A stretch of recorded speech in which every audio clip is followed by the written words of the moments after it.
Hmm. It's giving me just 'cause I'm the first person, I don't know. I am getting let me try one thing here.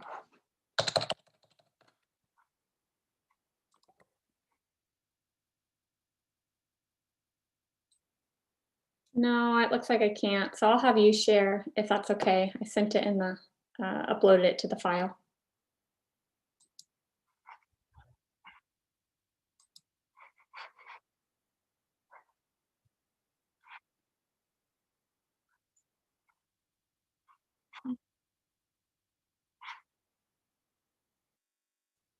Oh, I think that may have worked. Do you see it there? Wonderful. Okay. All right. So I'm going to go ahead and introduce myself again in case there's anyone new who may have logged on here. But I'm Megan Baker, and I am a doctoral student in the Center for the Study of Higher Education at the University of Arizona. And my project, titled Insight on Collaborative Cross-Institutional Curricular Partnerships, we'll be working with Universidad Adolfo Ibáñez at the Viña del Mar campus. Specifically, I'll be working closely with the International Relations Office there under the direction of Carlos Ramirez. So what I'd like to do is talk a little bit about the work that I've been doing at the University of Arizona and how that's going to inform the project that I'm undertaking with Adolfo Ibáñez this year. Oops. Here we go. So just to give a very high level background of the project, thanks to Antonio, he shared some of these important trends in the field of higher education, particularly around enrollment, retention, financing, kind of specifically within the Chilean context. And my work looks more specifically at teaching and learning. And there's also some really important shifts, some important trends that are happening in this space, in particular with relevance to my project, a shift towards active and learner-centered teaching. So very briefly, this would be a recognition of the importance of learning experience where students are really responsible for the production, the creation of their own knowledge, rather than having an instructor or a faculty sort of tell students information and have them be reciprocal or just receive the information. They become more active in the learning process as a key tenet. Also a shift and emphasis on interdisciplinary education. This is really at the core of the work that I do that I'll be talking more about. But interdisciplinary education, thinking about moving beyond siloed disciplinary approaches to thinking about big questions and problems, but really recognizing the value of multiple ways of knowing, methodological, theoretical, disciplinary ways, and bringing that all together in a more integrative learning experience. And then, of course, a growth in hybrid and online learning. And when I applied for this project, pre-COVID, I had no idea that what we were headed into. And now, of course, we've seen an enormous advancement in this area, which makes this project, I think, even cooler, even though more challenging and some barriers to implementing it. A really exciting time to be doing this work. So I mentioned before that my research is centered around interdisciplinary education. Specifically, I work with the Honors College at the University of Arizona on a project designing and implementing new interdisciplinary courses in general education. And I'll talk more about what these courses look like, but the main idea being encouraging students to think about big issues, big ideas through multiple perspectives, and engage in active learning to try and integrate these diverse insights. And so here on the right is a screenshot of just highlighting our project a year ago as part of a strategic plan that the institution is undertaking in reforming the way that we do general education. So the courses that we design, they share some key instructional design principles. They are team taught, they're co-instructed by at least 2, generally 3 faculty who come together from different backgrounds to design and teach a course. They are theme-based or problem-based rather than maybe a topic or discipline like a psychology class. Instead, a question that we might pose is, what does it mean to be human in the 21st century? Or, sustainability issues. These are themes that we've designed courses around. They rely heavily on collaborative peer learning. So especially, this is going to be a key tenet of the work I do at Adolfo Ibáñez. You'll hear more about that. And they are intentionally designed to emphasize these interdisciplinary approaches, and our instructors are helping to model dialogue, debate, and integrative thinking. So I applied for the Fulbright, feels like forever ago, to be able to carry some of these tenets, these design principles, to expand on them in the context of COIL, or COIL stands for Collaborative Online International Learning. And COIL is a specific methodology, but the main tenets would be that you bring together 2 institutions, generally from different national or cultural context, to engage in collaborative learning, and they're team taught with instructors from those 2 institutions. And so the project that I'll be working on has 3 main components as of now, and it's continuing to evolve as we're taking kind of taking stock at where we're at with the restrictions and the timeline. But a main component will be developing a COIL collaboration between UAI and UA.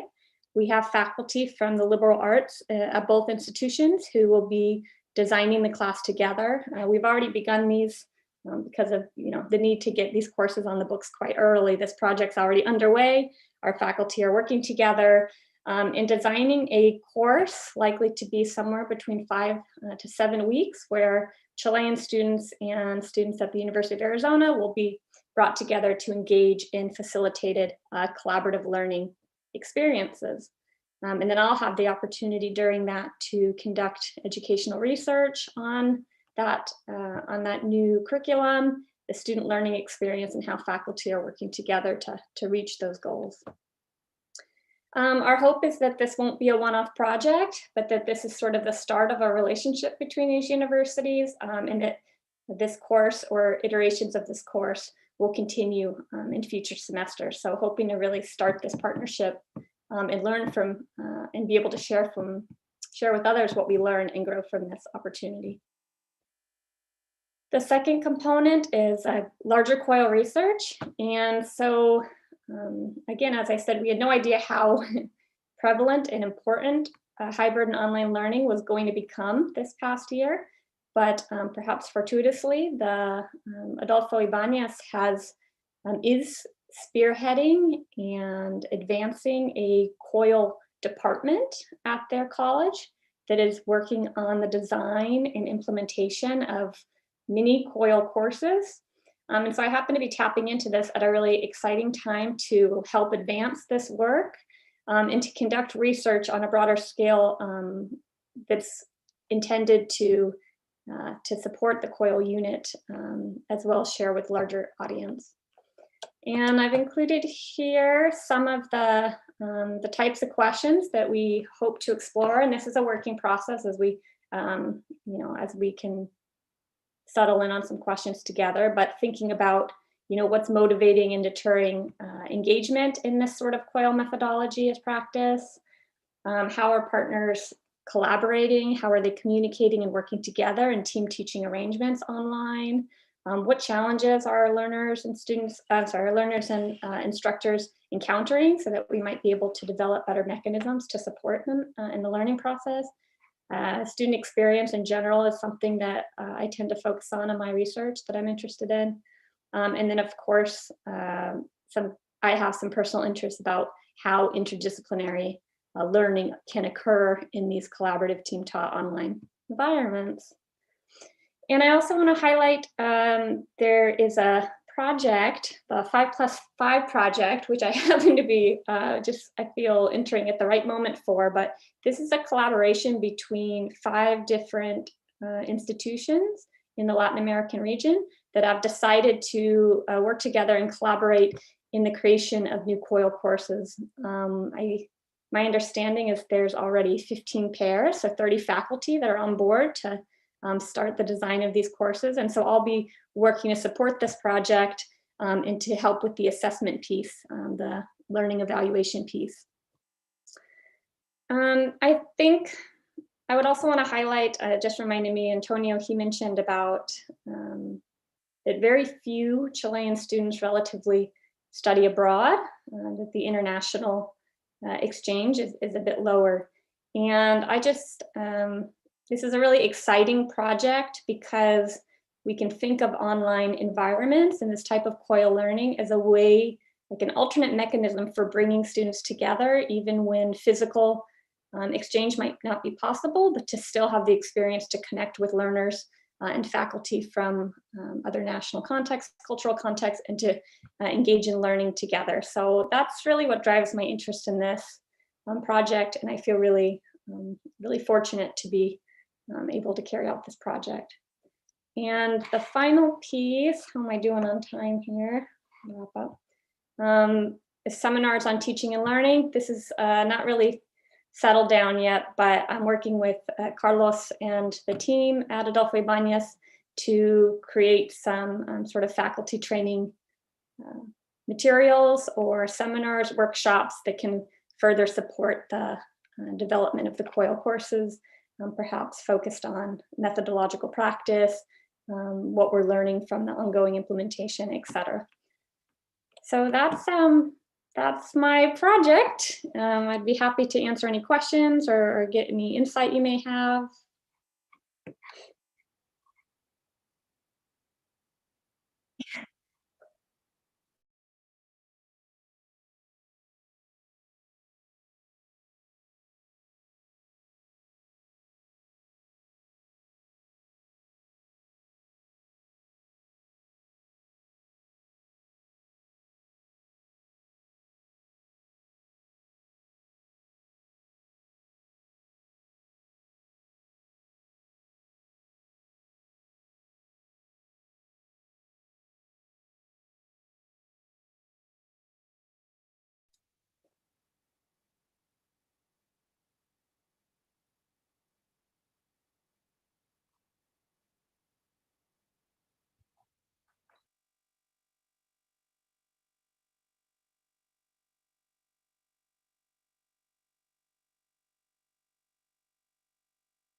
Yeah, I don't know if I'm the best spokesperson yet for the 5 new project because I'm new, but it's going to be 5 institutions, Chile, Mexico, Ecuador, Peru, and Colombia, that are coming together. And I have the institutions listed on that slide, but I haven't learned them by name. But these 5 institutions have a pact, and they've already begun quite extensively meeting together, working on the design of what this project's going to look like and deciding what those partnerships, who will be in those partnerships. So it is a Latin American interregional partnership, which is also quite an exciting venture. Often when we talk about exchange between higher education exchange, less frequently do we see interregional exchange. So that itself is kind of a neat breaking of old patterns.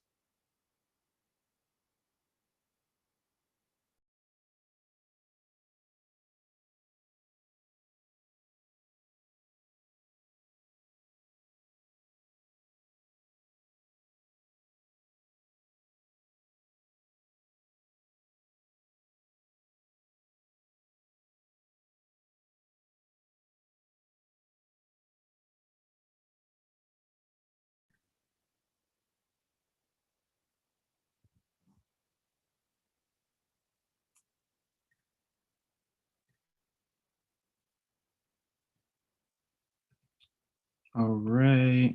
Hello, everyone again. How is this? Wonderful.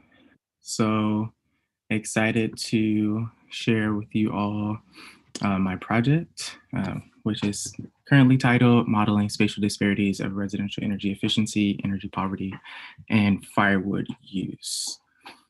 And before we get started, I always like to do land acknowledgement of where I am currently at. And so I'm on the ancestral lands of the Susquehannock, Piscataway, and the Nintego.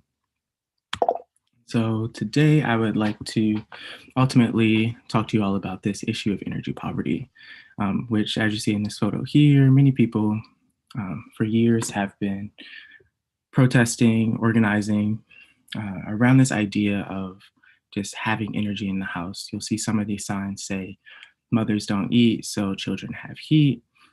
No poor mothers, no poor children, and ultimately getting to the notion that people often have to make very difficult decisions about whether or not they pay their energy bill or do they pay to put food on the table. Obviously, which is an experience that no one wants to be in, but given our changing climate, energy poverty really can afflict us all. And so energy poverty, or pobreza energética, really looks at this confluence of things that come together that limit people's ability to pay for their food and medicine. Often, some folks get shut off because of their utility bills. Commonly, people can't regulate comfortable temperatures in their homes, either it's too hot or too cold, or people often have broken heating and cooling equipment. And so in my work, I've defined energy poverty as a state where households are challenged by everyday situations in meeting their basic energy needs because of this assemblage of socioeconomic, technical, and environmental political factors. Working with my partners here in Chile, Catalina is online, and from the Energy Poverty Network, Grande, it's important to note that for the Chilean aspect of energy poverty, they look at it in 3 dimensions as well, related to access, and so access to sufficient energy to cover their primary energy needs, but also looking at the quality of energy. And so thinking about do people have the capacity really to decide what type of energy do they have, and also looking at these like equitable components. And so understanding how spatially distributed energy is.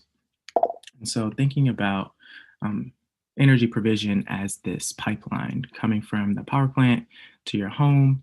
A lot of my work really, thinks about energy as this multidimensional approach, where we have these leaks in the system. Technical aspects, obviously looking at the characteristics of the building.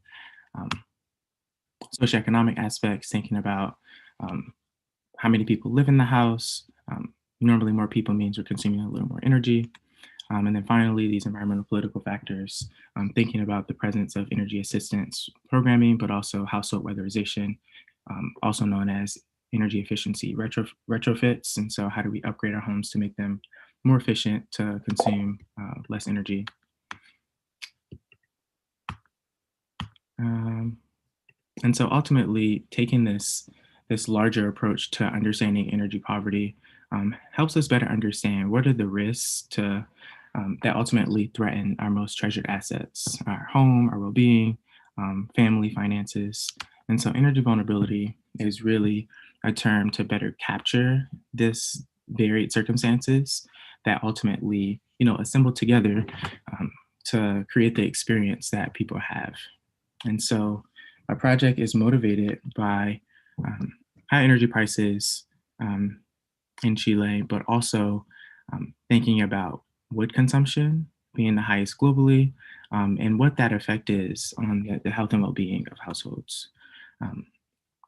Firewood is, particularly in the southern regions, a common fuel to heat homes.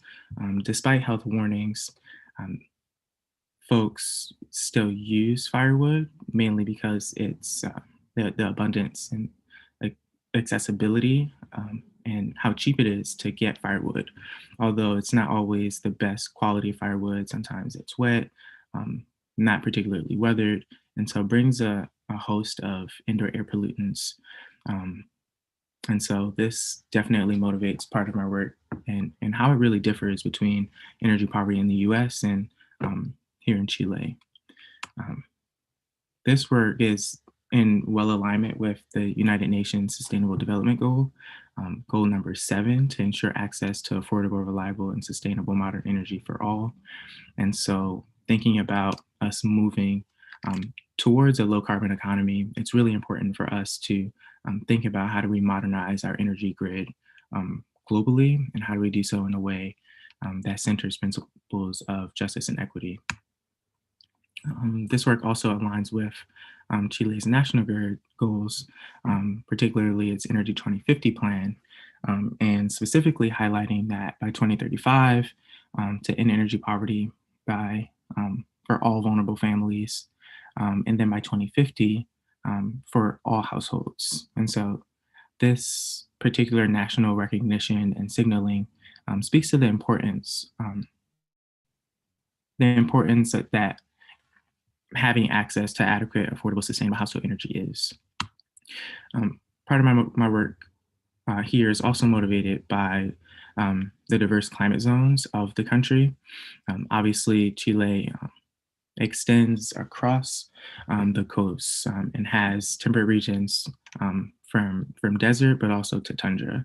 And so the objectives of this work are to analyze how Chile's unique climate zones and socio-spatial elements shape energy poverty, and ultimately to propose policy guidelines for targeting and reducing energy poverty. The study region will be in Santiago, Chile, as well as, again, looking across those different climate zones, but also joining my partners to explore a particular comuna, Renca. So my work builds off of Dr. Felipe Encinas' work, which looks at these like spatial distributions. Here is an image here looking at temper differentials across Santiago, particularly in people's homes.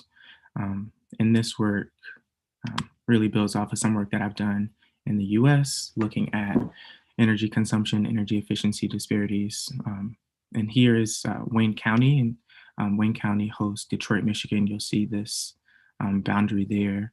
And ultimately, like what this helps us with is being able to understand where these clusters of high energy consuming homes are, and particularly where these clusters of highly inefficient homes.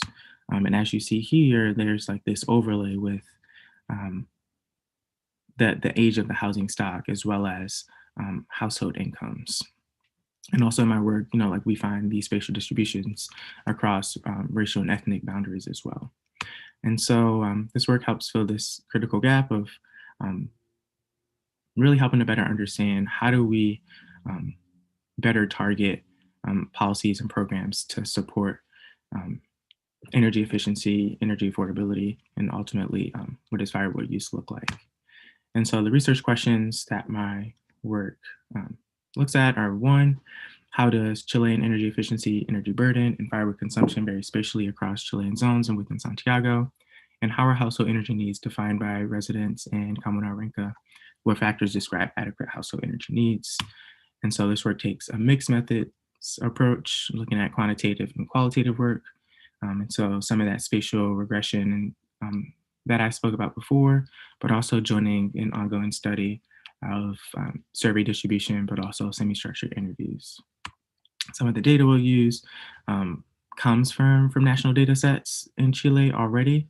And again, just working with my partners there to really just continue to explore what this looks like there. Next, and so here are my hosts.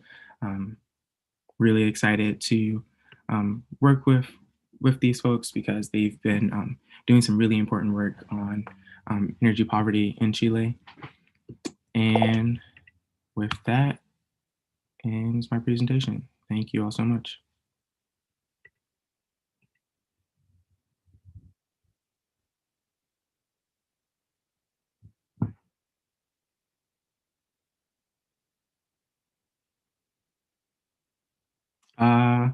Sure. You all are more than welcome to to hop in. I saw that Catalina was here. Oh, Felipe's here as well. Hi, hi. Thank you all for joining. Yeah, hi, Dominic, and Catalina as well. Yes, here I am. Hi, everyone. Congratulations, Dominic, for the presentation. We're hoping to see your results here.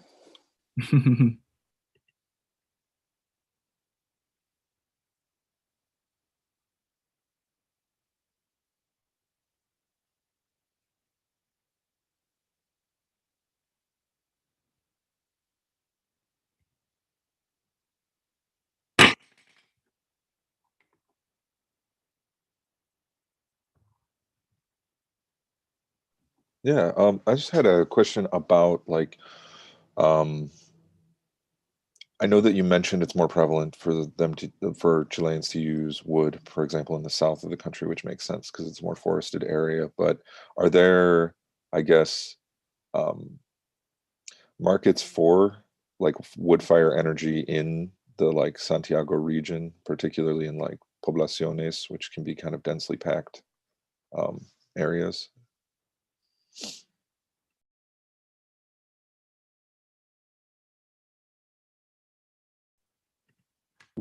Sorry, that question was for Dominique. I didn't mean to just leave it out there. I know that you brought in Felipe and Catalina.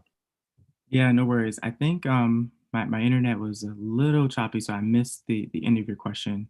But I think the beginning of it was asking about what's the demand or the market for firewood in the greater Santiago region. Short answer, I'm unsure. And so maybe my collaborators may know, but I don't think it's as prevalent as it is in the southern regions.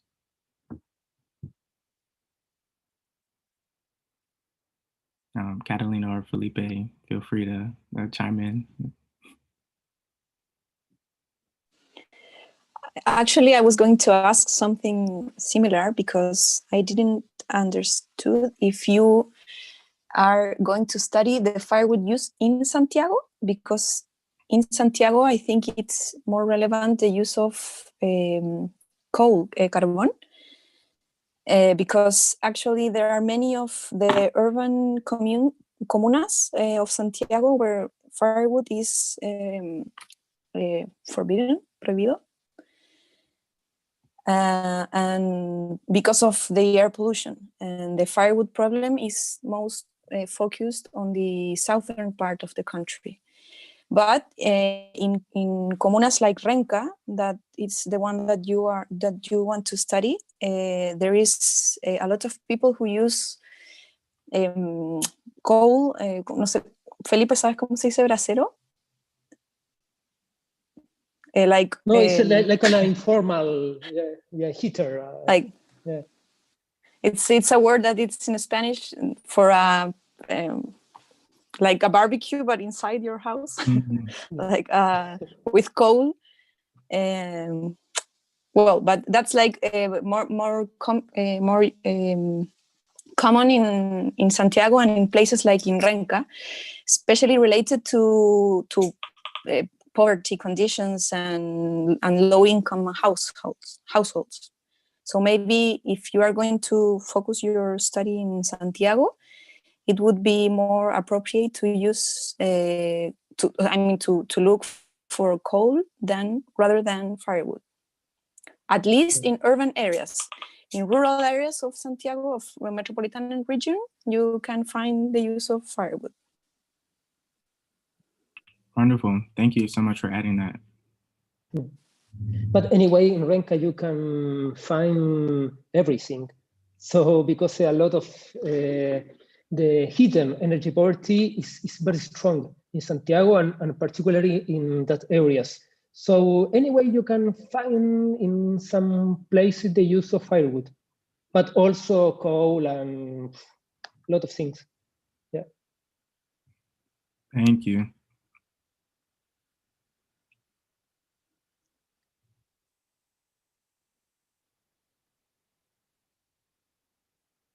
Yeah.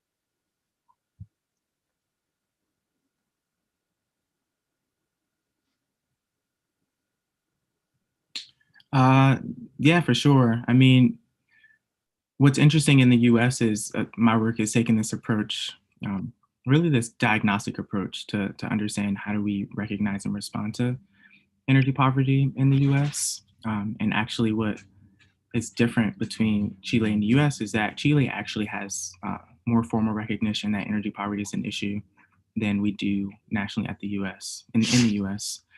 Although we have a varied number of state and local responses that hinge on um, bill payment assistance, so supporting people financially to pay their energy bills, and or supporting through household energy retrofits.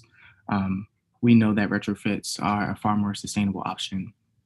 And so I think folks are really working now to better understand this issue in different regions and to limit the amount of energy poverty that people are experiencing, particularly I think in New York. In New York, they define that energy poverty if you spend more than 6% of your household income on energy bills, you're considered energy poor. And so they're working to how do they reduce people's household energy burdens below that value. But things are still moving.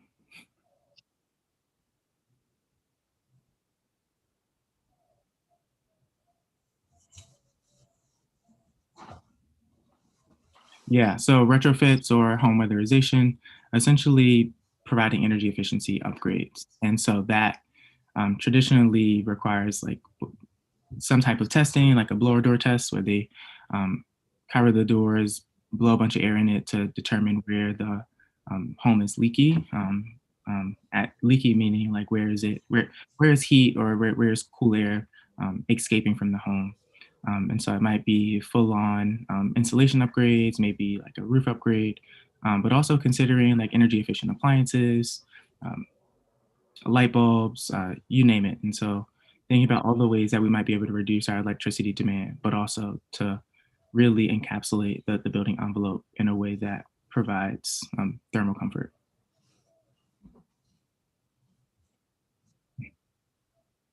Yes.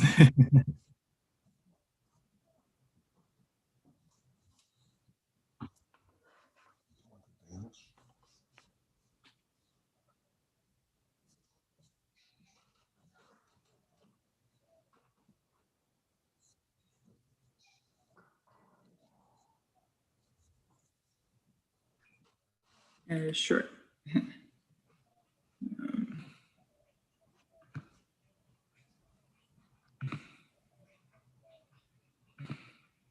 Okay. Can everyone see the slide? Okay.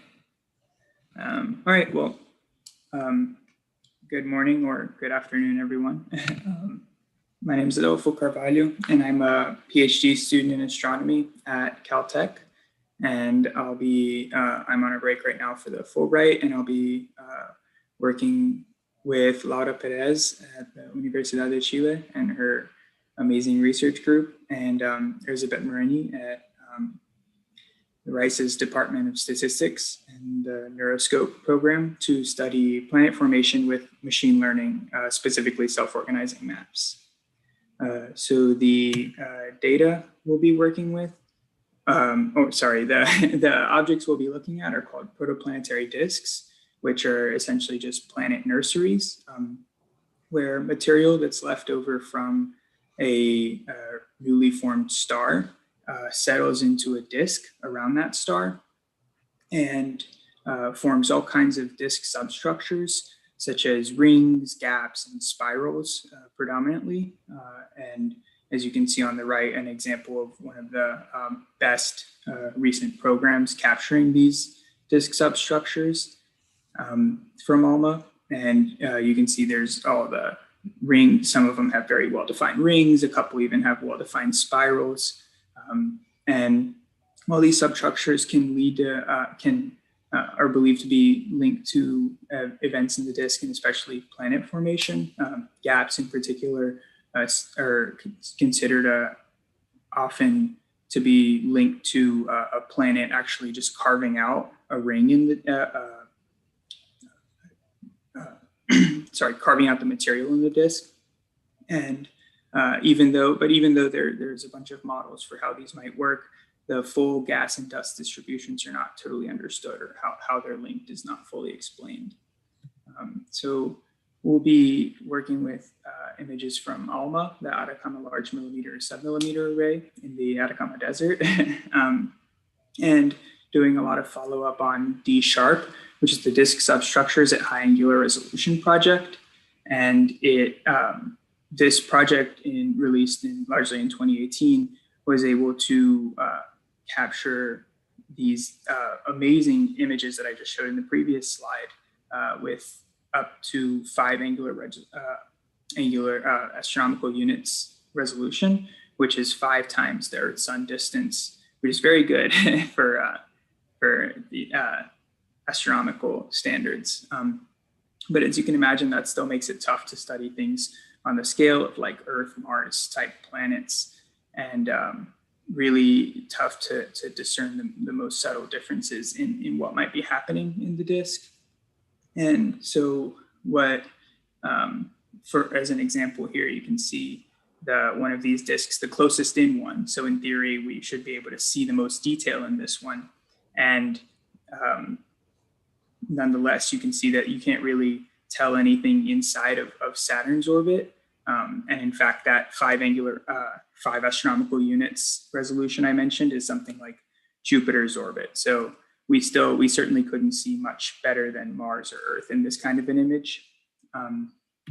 So what we'll be working with that might be promising for resolving these pixels in better detail is hyperspectral images, or integral field spectroscopy, where you take a picture of a scene, but you do it in many wavelengths or bands, and which gives you the brightness in each color, essentially. And what's special about this is the different materials will be bright at different wavelengths and have unique signatures. So you can very finely resolve one pixel from the neighboring pixel if they have slightly different compositions.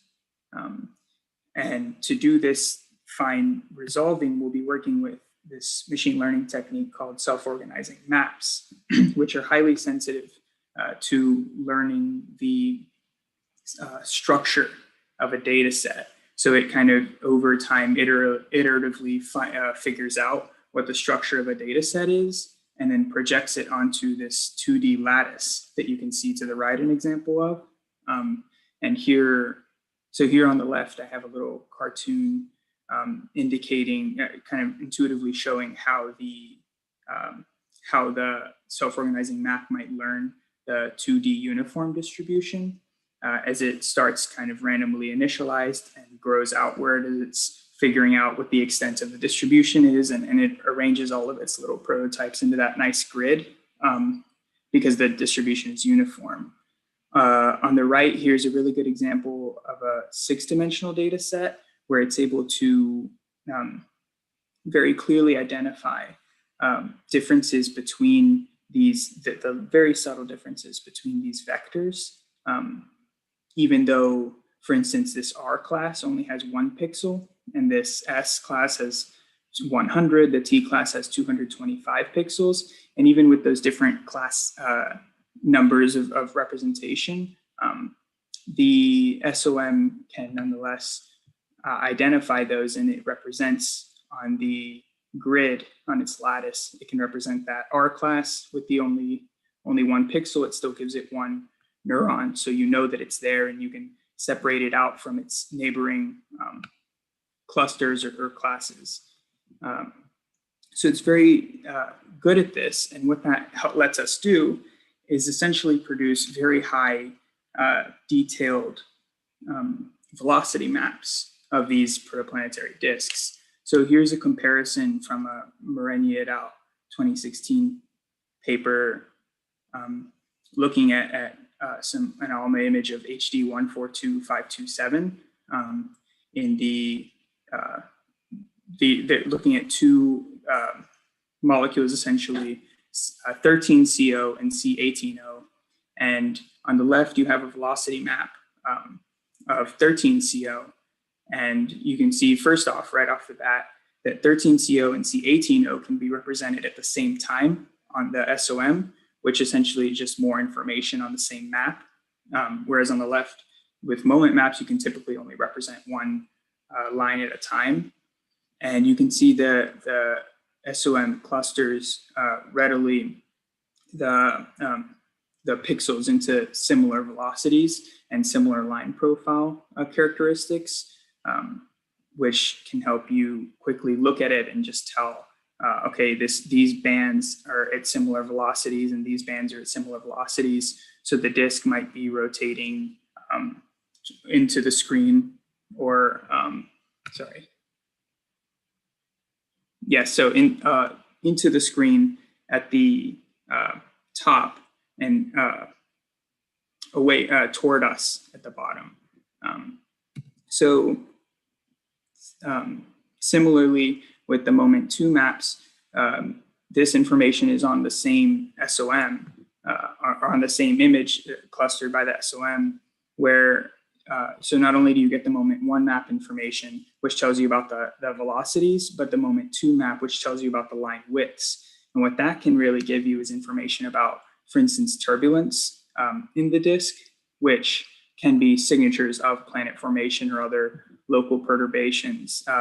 Some things to note here, this T class that's pretty well resolved here, but not super distinct in the moment 2 map, is a situation where you have that C18O is moving toward us in a large quantity, but there's a small but significant quantity moving away from us, which means it has some sort of motion like that kind of out of the disk that would be interesting to study and could be important for modeling these, especially because this is kind of closer into the star, so it can tell us more about what's going on in that inner disk.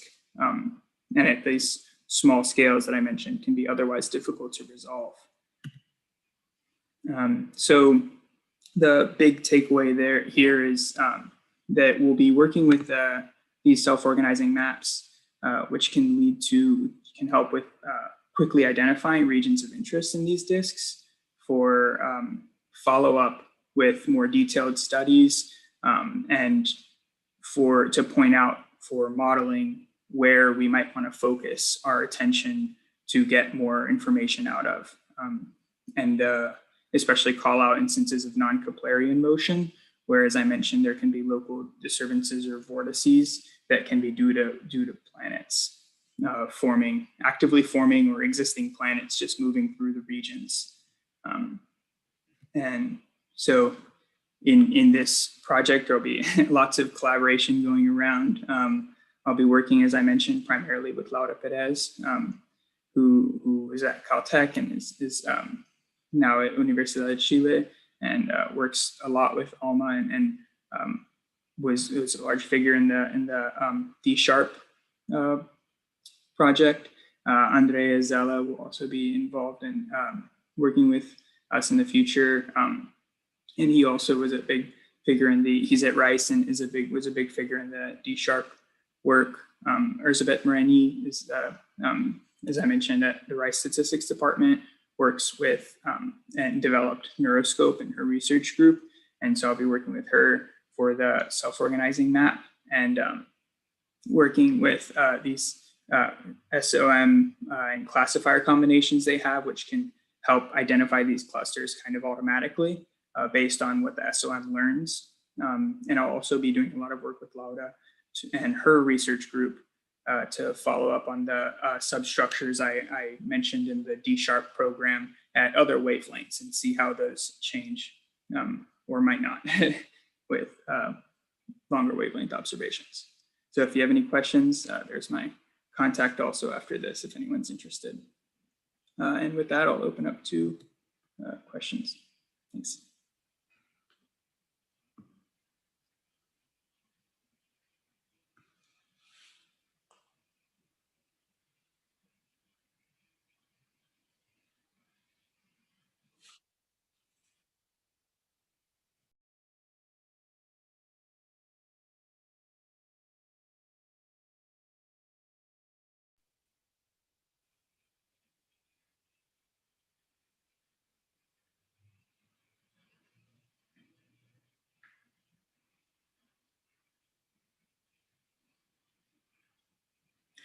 So the main benefit is that it actually might give better detail in the actual images.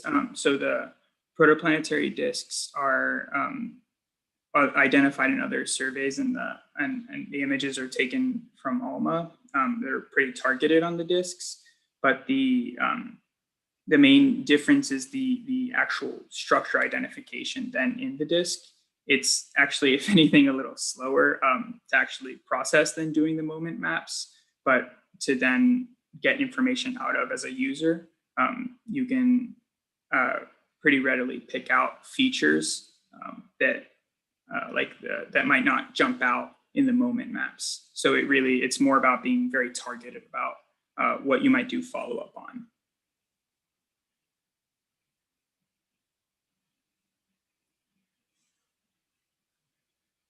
Yes.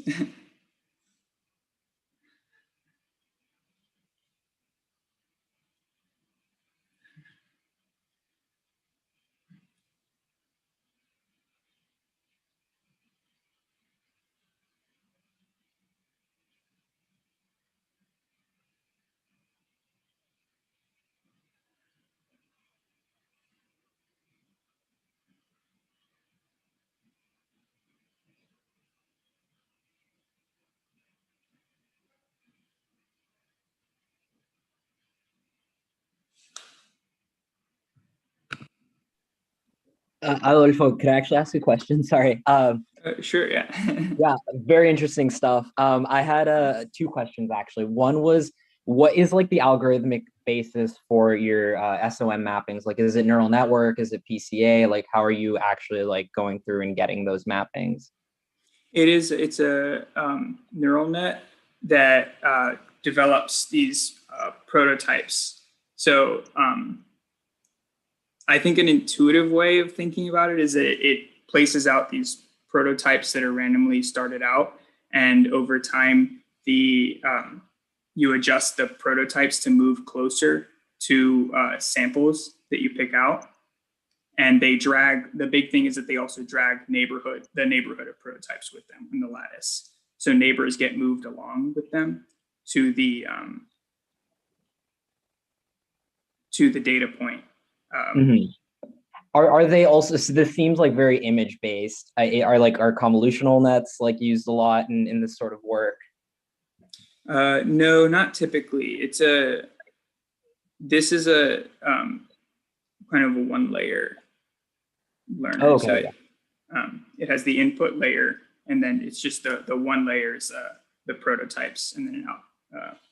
So the other thing I'm curious about is like how big is, because I have a friend who worked in astronomy, and you know the data sets you would get are just enormous.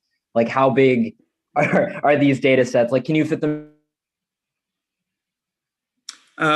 Yeah, they can be pretty hefty. I'm working with a like 3.5 gigabyte TXT file right now, which is still not large compared to some of the ones people work with. Yeah. But the actual, so it can be pretty large.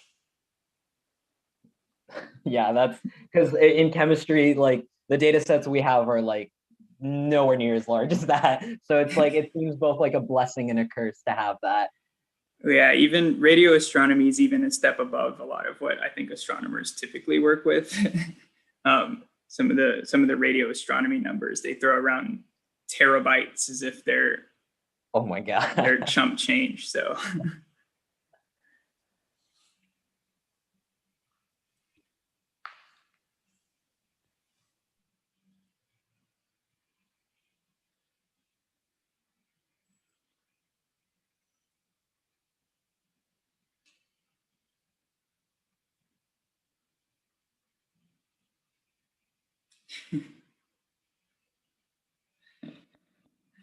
yeah.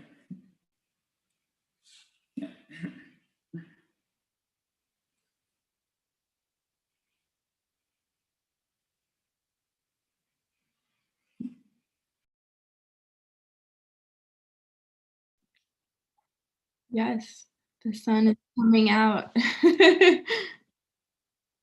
Good morning. Yeah, I feel like we have a heavy space heavy cohort. It was really cool looking through the presentations.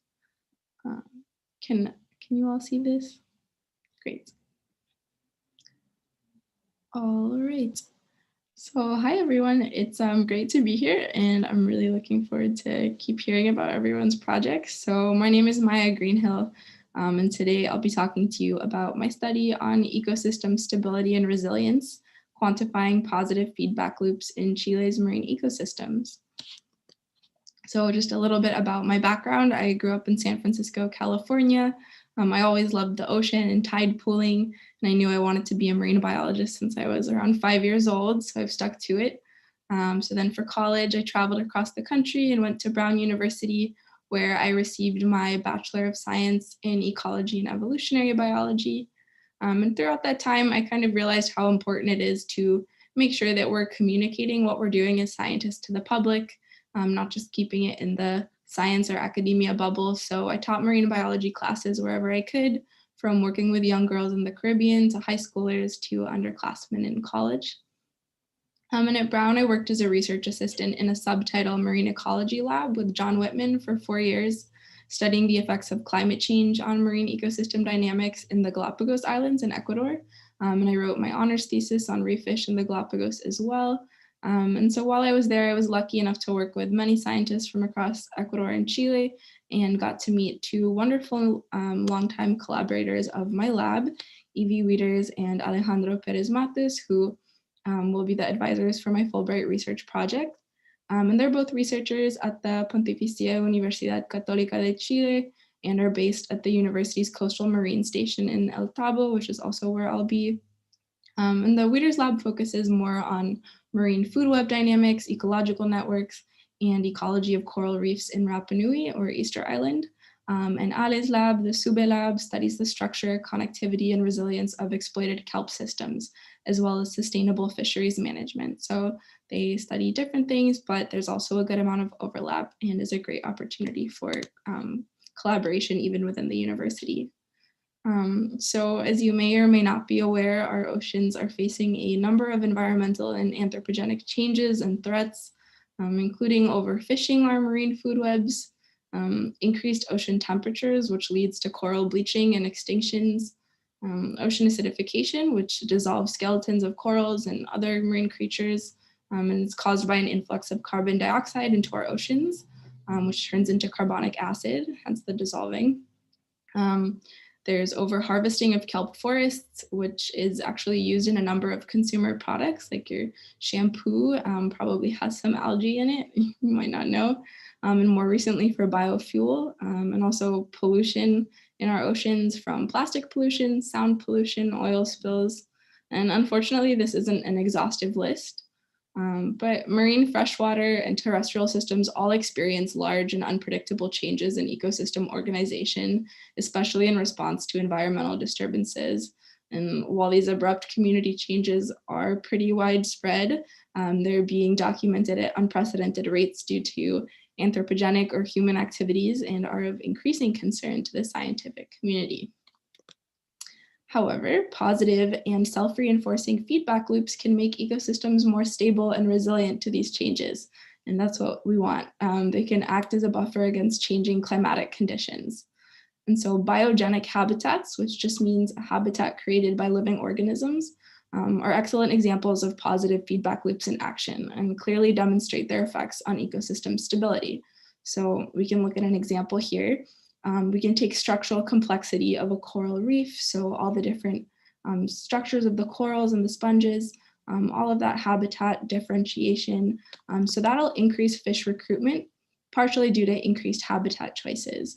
And so having more fish on the reef will increase herbivory naturally, and higher rates of herbivory mean that fish are eating all the algae, scraping all the algae off, and reducing macroalgal cover on corals, which in turn will promote coral growth and increase structural complexity, perpetuating the loop, leading to more fish, etc.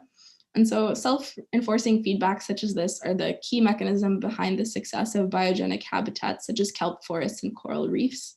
Why do we care about these ecosystems? Well, they're often hotspots of biodiversity. So coral reefs make up only 0.1% of the seafloor, but actually support more than 25% of all marine life, and kelp forests are recognized as one of the most productive ecosystems on the planet. So they're pretty important. And so working within this framework, I'm proposing to research how the interactions that cause these positive feedback loops strengthen and weaken across spatial distance, specifically from the center to the edge of biogenic habitats such as corals and kelp forests. So we'll be focusing on quantifying positive feedback mechanisms that kind of maintain these habitat forming coastal marine species across 3 systems: corals in Rapa Nui, macroalgal turfs in Rapa Nui and coastal Chile, and the kelp forests in central Chile as well. So by comparing these most common and very ecologically significant habitat forming species in temperate and subtropical marine communities, we'll be able to develop an understanding, hopefully, of how positive interactions break down across spatial scales and how to anticipate whether an ecosystem will recover after environmental disturbance, which is really important as we look forward to increasing disturbance and climatic events. And so we hypothesize that the self-benefits of biogenic habitats, in this case, the benefits of already established corals or plants on new recruits, will be dependent on the size of the patch and the distance of the juveniles from the patch. And we believe that recruitment, which is the process by which new individuals are added to a population, as well as the growth and survival of plants and corals, will be higher in the center of these large patches than for those that are isolated or at the edge of patches. And so these unpredictable climate events pose one of the largest global threats to ocean ecosystem health. And so this work will address a pretty important information gap in understanding the processes that degrade these feedbacks. And in addition to publishing our work, a major goal of this study is to provide information for the Chilean Ministry of the Environment to inform management of these marine biodiversity hotspots. So not quite creating the policy, but providing the science to inform the policy. And so for the actual research aspect, so we're going to be testing how coral, algal turf, or these kelp-dominated patches affect the habitat. So we're going to be quantifying recruitment, growth, and survival of species at the center, edge, and outside of the habitat patches across these 3 study systems. So we'll conduct replicated transplant experiments at 2 sites within each system to understand whether survival and growth rates in these habitats are changing predictably across patch boundaries. And a transplant experiment just sounds like what it is. You will take a juvenile coral or kelp and you transplant it to a new place. And you can use epoxy, which is just like a glue that you can use to glue little corals down to the substrate, and they'll actually stay there and grow just as they would normally, which is pretty cool. So we'll cultivate and measure these fragments of corals, algal turf, and kelp, and then later transplant the fragments into these biogenic habitat patches at the center, the edge, and outside the patch. So we're going to be monitoring survivorship, plant growth, and photosynthetic activity weekly for the first month, and then monthly for the following 5 months. And every 2 months, we'll measure change in coral biomass as well. And then while all these measurements are being taken, we're going to be conducting video surveys using remotely operated vehicles to identify upper trophic level consumers, such as reef fish, that may be feeding on the transplants. And then after 6 months, we'll kind of remove the transplants, take them back to the lab, measure and photograph them to see what's changed. And then to understand whether the recruitment changes with patch proximity, we'll be regularly photographing replicates of already demarcated plots, as well as deploying artificial substrates such as plastic mesh or a plate to collect coral and plant recruits at the center, edge, and outside of 6 similarly shaped patches at each site and system. So this is a picture of a large amount of giant kelp. And unfortunately, this is just a fraction of the amount being actually taken out of the system.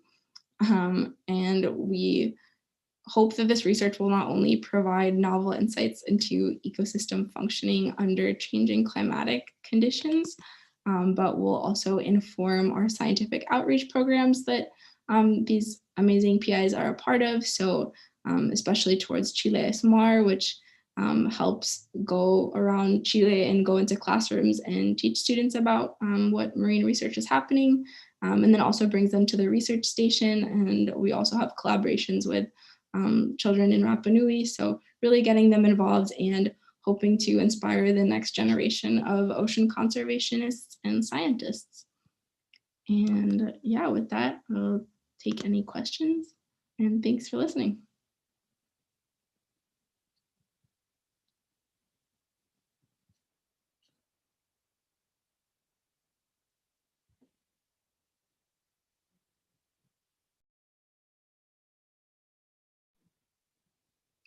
Oh, I think Mason, maybe Ersabet needs to be unmuted. Oh, okay. Sorry.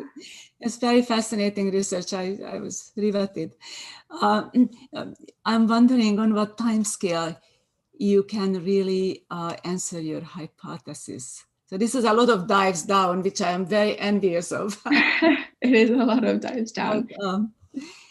So how long it will take to really come to conclusions?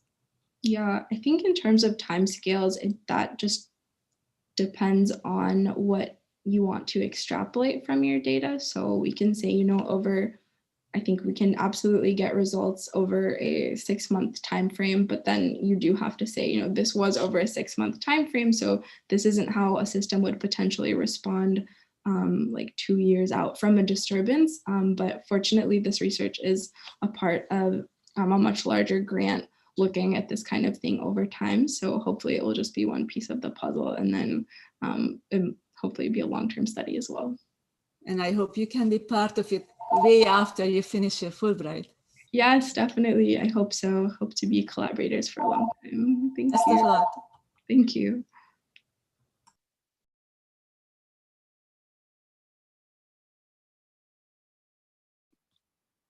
Hi. So I'm Dinah Arnett from the U.S. Embassy Santiago, and one of the things that I do here is outreach programming through local alliances with our universities in Chile that are called American Spaces. Some of them are with universities, some of them are with separate institutes. And one of the things that I am fascinated by is your own presentations broadly. And so I am in this audience at the moment looking to see if there are topics or people whom we could invite later on to join one of our American Spaces events, activities, a talk on marine conditions, whatever it may be, astronomy. We do a lot of work in STEM. And so thank you very much, Maya. It was a great presentation and an interesting topic, truly. I believe there's a later this afternoon talk on fisheries, what is it? Whatever. It's like at 12:45 or whatever. Anyway, so I'll be listening in on that and seeing if there are any conjunctions. Are you interested in doing outreach for the U.S. Embassy? Yes, I would love to. I think it's really important. Yeah, I'm definitely interested. Okay, all right. Just being polite, asking right before I send out an email announcing, right? No, thank you very much, Maya. I look forward to talking to you later on where we can finesse when, why, where, and how. Okay? That sounds great. I can drop my information in the chat if anyone wants to collaborate. I know Aislyn's like the only other marine person, but yeah. Thanks for listening, guys.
Yeah, this is probably going to be woefully uninformed since I'm not familiar with your topic. But regarding these feedback loops, is there, I guess, a way of repopulating and sustaining areas that are kind of degraded? I know that you mentioned that there's like a lot of stress on these environments. Is the hope basically being that you can kind of clone and then build out these areas?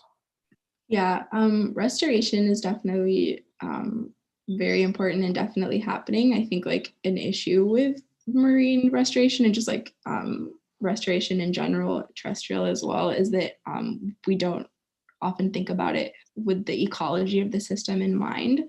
So for example, like lots of people like to like plant sand dunes or plant kelp, like space it out just like evenly in like a grid distribution, not thinking about like, wow, maybe, you know, it would actually grow better if they're together. Maybe there's effects and relationships of like different ways we could plant or restore our habitats, actually taking into consideration the like life history traits of the system and how they actually, you know, like grow in the natural world. And so ecological restoration is definitely a really interesting and up and coming field. So I think I'd really love to collaborate, especially with the kelp restoration. That's really big for Ale's lab, especially. So yeah, the goal.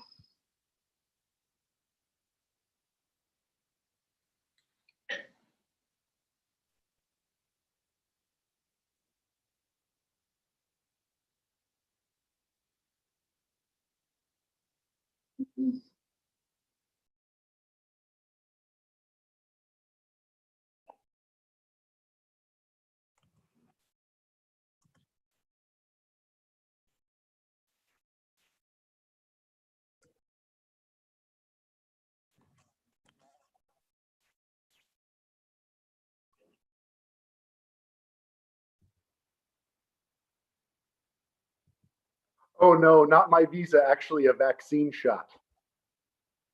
Yeah, yeah. All right, let's see, so screen share. My screen sharing? Yeah, okay, share. And then I want to maximize. Right. It's working. Yeah. Okay. Good day, everyone. I'm going to talk about something a little bit different. So my current affiliation is with the Field Museum of Natural History, but I didn't apply through there because it's not a university. I applied through the University of Illinois at Chicago, which is my alma mater for my PhD program. But I'm actually doing something a bit different from what I was doing as a graduate student and focusing on archaeological residue analysis of botanical residues, but in Chile, which is new for me, but all thanks to my primary sponsor at Universidad de Santiago de Chile, Javier Echeverria.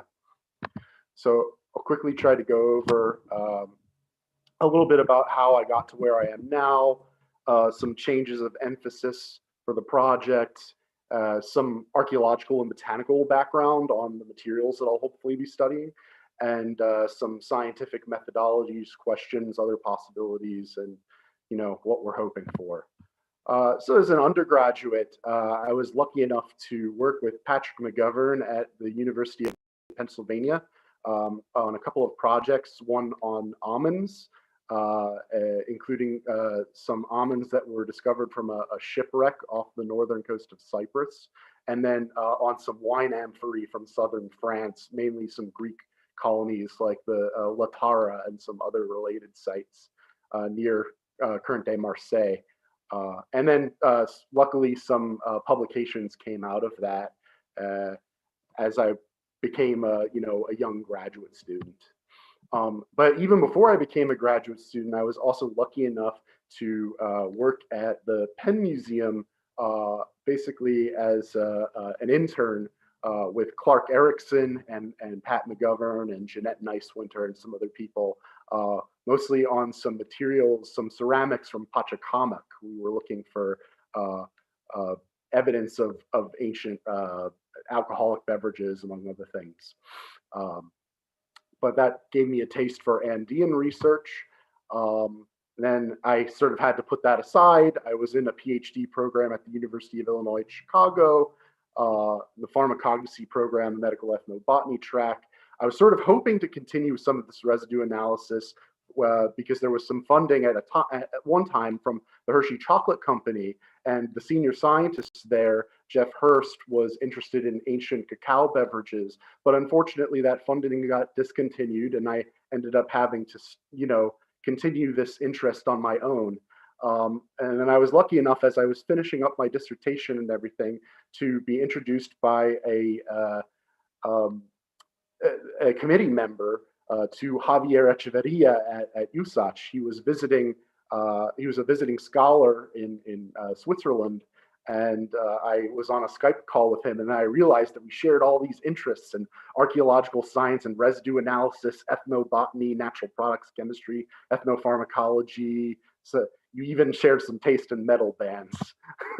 And so it was just the strange coincidence. And as this was happening, I was also finishing up some side projects in residue analysis that luckily I had one paper come out that I was a co-author on, got to present a poster at the Society for American Archaeology, at a couple of other meetings, and we even had a couple of write-ups in National Geographic and Gastro Obscura and some other popular outlets for some of this research. As I'm thinking about moving forward momentum-wise in Chile with this sort of work, hopefully I'll be expecting to arrive as soon as possible, hopefully sometime in April in Santiago, and maybe the plan is to immediately travel up to Antofagasta region to hopefully a little bit north of Tocopilla, and I'll get into that a little bit more, but not staying for long, mostly being there to visit the archaeological sites and to collect plants, and then begin for the rest of the year, May, June, doing the analysis and analysis and writing for the rest of the time, hopefully. There were a couple of other archaeologists that were involved with this work initially, but COVID-19 has changed a lot of things, both my personal access to equipment and also just who's been responding. Luckily, Javier Echeverria, he has another scholar working with him, a Wenner Gren scholar who's a current archaeology PhD student, a Chilean guy, Francisco, who is actually in a University of Pittsburgh PhD archaeology program. And so we're all going to be working together. I think that's primarily what I'll be doing. But there could be some secondary activities with my secondary sponsors, Lautaro Nunez, Mauricio Uribe, and Javier has plenty of work that he's doing all of the time in the way of archaeological science and also natural products research. So Francisco has a couple of very closely related sites north of Tocopilla at the mouth of the Rio Loa. They're 3 kilometers south. The material with CAH13 is primarily, indigenous coastal fishing, gathering and hunting from the late intermediate. So, 1,000 years before present and onward into the early colonial era. And then we also have a site that is associated more with the colonial activity and maybe some local missionizing with the indigenous people, but more evidence of actually the early colonial Spanish presence. Basically, early on, I'm expecting to go up to the north, collect from sites of interest, roadsides, and in non-protected areas relevant to the archaeology and the local flora, at least around the coast near the Rio Loa, and possibly inland habitats in Antofagasta and Tarapacá. And the idea is to supplement extant collections on hand in Javier's laboratory. He has plenty of things like quinoa and maize cultivars and different things like that, stuff that we might expect normally in the archaeological record, but oftentimes there are things that are not anticipated, and having reference standards for those when you're doing residue analysis is not something that a lot of people decide to do. It's important. So we'll deposit, at least 1 or 2 sets at Chilean institutions and hopefully one at the Field Museum.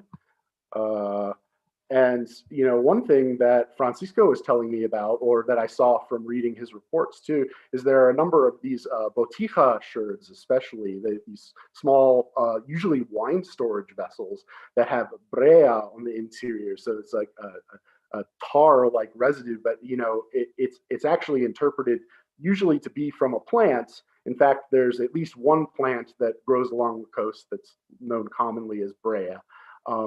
And this jibes very much with more actually the sort of Iberian and larger Mediterranean history of wine, because resin was used commonly in long-term storage and marine shipment of wines. And so this is pretty interesting. Really, the only evidence that we have of this contemporarily is retsina in Greece is still commonly flavored with pine resin. But and then also these tinajas, these huge wine storage and fermentation vessels, are very similar to the kvevri that you see in Georgia, but they're not the kvevri. Even the lip, all the way, they're buried all the way up to the top of the vessel. It's a little bit different from what you see in Chile, but very interesting comparison. And so what is this brea? Well, we do have Tessaria absinthioides. It's local. It's found near the archaeological sites that Francisco is digging at. So that's a very good candidate, possibly. Certainly Pablo Lacoste, who's a wine historian, has mentioned it in his writings. And but also given Retsina's current the continuity in Greece, it could be from pine resin. And in fact, people have noted that there was some exploitation of pine resins throughout, New Spain and all of that. So it could have been an analogous use. And you have all these other plants and maybe even, non-plant sources of a resinous material for these vessels. Going on, it could be any number of things. There are plants that don't have brea in the name, but paraffina, that there could have been some substance abstracted from these plants. There are other plants that maybe have brea in the name, but they're maybe not good candidates because they're actually making a water-soluble gum, and other additives could have had tannins in them. And we usually use gas chromatography mass spectrometry or liquid chromatography mass spectrometry to look at some of the chemical data that might be there from these ceramics and other materials. There's some differences with GCMS. The samples need to be volatile or semi-volatile. They're more useful for lower molecular weight species, and there's certain things that it can't analyze really, like proteins and nucleic acids, basically, or if with more complex and higher molecular weight non-volatile materials, you have to derivatize them. LCMS can do more, but there's more that you have to deal with in terms of solvent and reproducibility and taking care of the columns. But the only problem with some of these more traditional methods in residue analysis is sometimes you lose some of the spatial information. So I am interested in seeing, there is at least one micro CT facility that I saw Pontificia Universidad, I think in Santiago area. We'll see if, or obviously hospitals have CTs all the time, not necessarily micro CTs, but the idea that maybe we can preserve some of the spatial information that's often lost with chemical residue analysis would be nice. And, you know, in the future, there will, you know, I was trying to bring down handheld Raman and FTIR spectrometers that just didn't end up working out. And there are also various ambient and even imaging and direct mass spectrometry technologies that are up and coming and, you know, very useful for archaeological samples that are very delicate and there's a lot of red tape. There could be other possibilities with these sites, certainly from the you know, indigenous material culture there. There's a lot of fishing and even, you know, terrestrial hunting, but, you know, Zephira elegans, for instance, is a tuber-bearing plant, and there may have been, you know, cattails and rushes and sedges that may have been exploited as tuberous plants.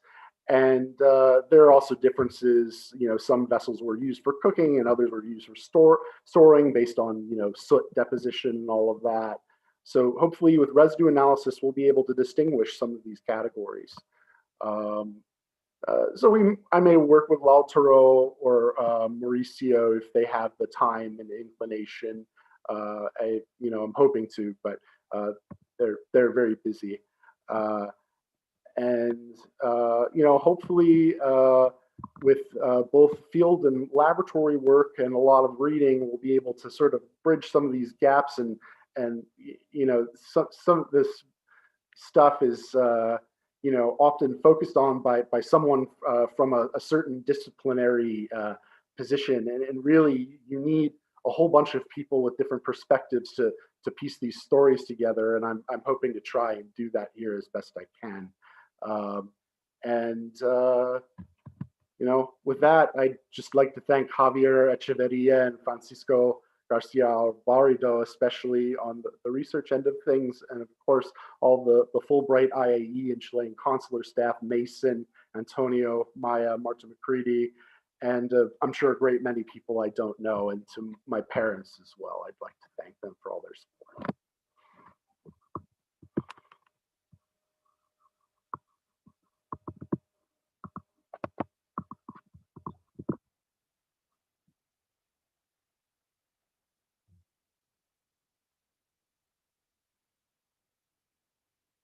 The oldest thing I've ever tasted. I don't know that I've ever tasted anything that was absurdly old. When I was in graduate school, we had some old drugs, like different plant drugs from the early 1900s, probably. Who knows how long they've been sitting in that office when we were, you know, doing some microscopic and organoleptic analyses of plant drugs. But you know, I've certainly, I did crush these really old almonds a long time ago. They were from the 4th century BCE, but I didn't taste them. And I imagine they would have tasted rusty because they were iron concretized. They had been, you know, at the bottom of the sea right off the coast of Cyprus. But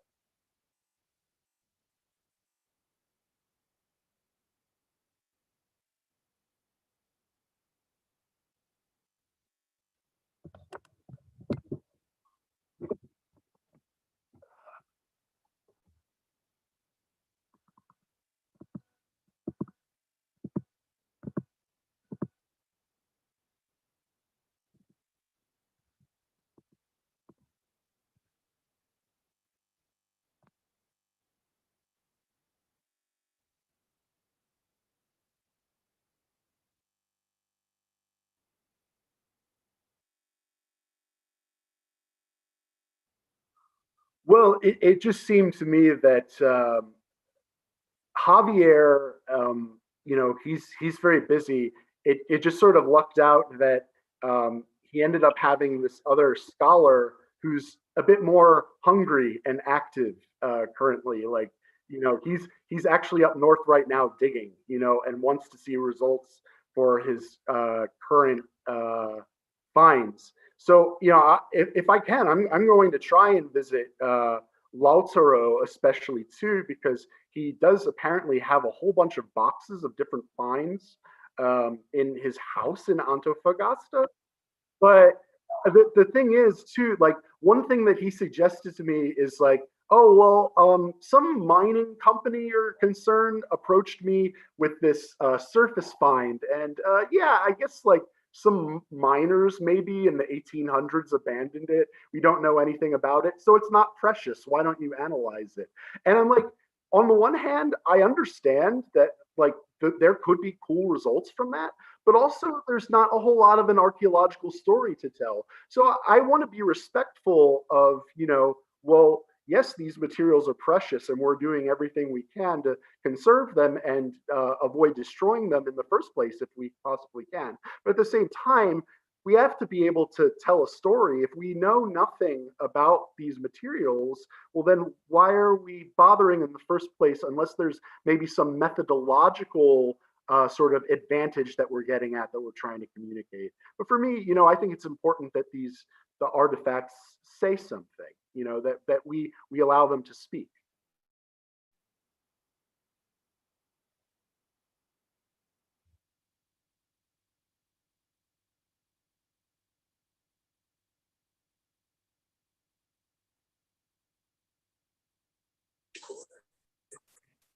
Thank you.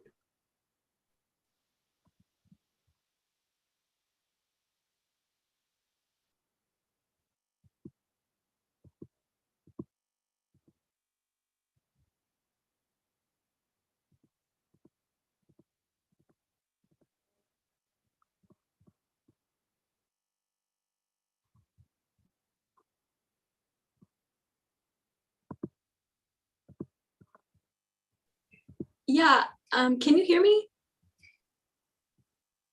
Okay, great. I'm having some internet issues, and also I'm on like 3 different devices right now, so just if you have issues with that, but I'm going to share my screen from a different account. Okay, great. And can you see that? Yes, we can. Okay, great. Cool. That's good. You sure? Okay. Okay, so hello, my name is Emmaleah, and I am presenting on my research, geodesign and the disaster resilience of cities, leveraging urban planning instruments with morphological analysis to manage and mitigate natural risks along the coast. So just as a little about me quickly, I did my undergrad at William & Mary, and I did a self-design major in biocultural anthropology, and I'm a current master's candidate at Northeastern, but I did actually apply to Fulbright through William & Mary. So my title's a bit of a mouthful, and I also want to note that it's been changed slightly since my application, just to better reflect the resources that'll be available to me, the goals of the organizations that I'm working with, and just a better sense of the field after a literature review.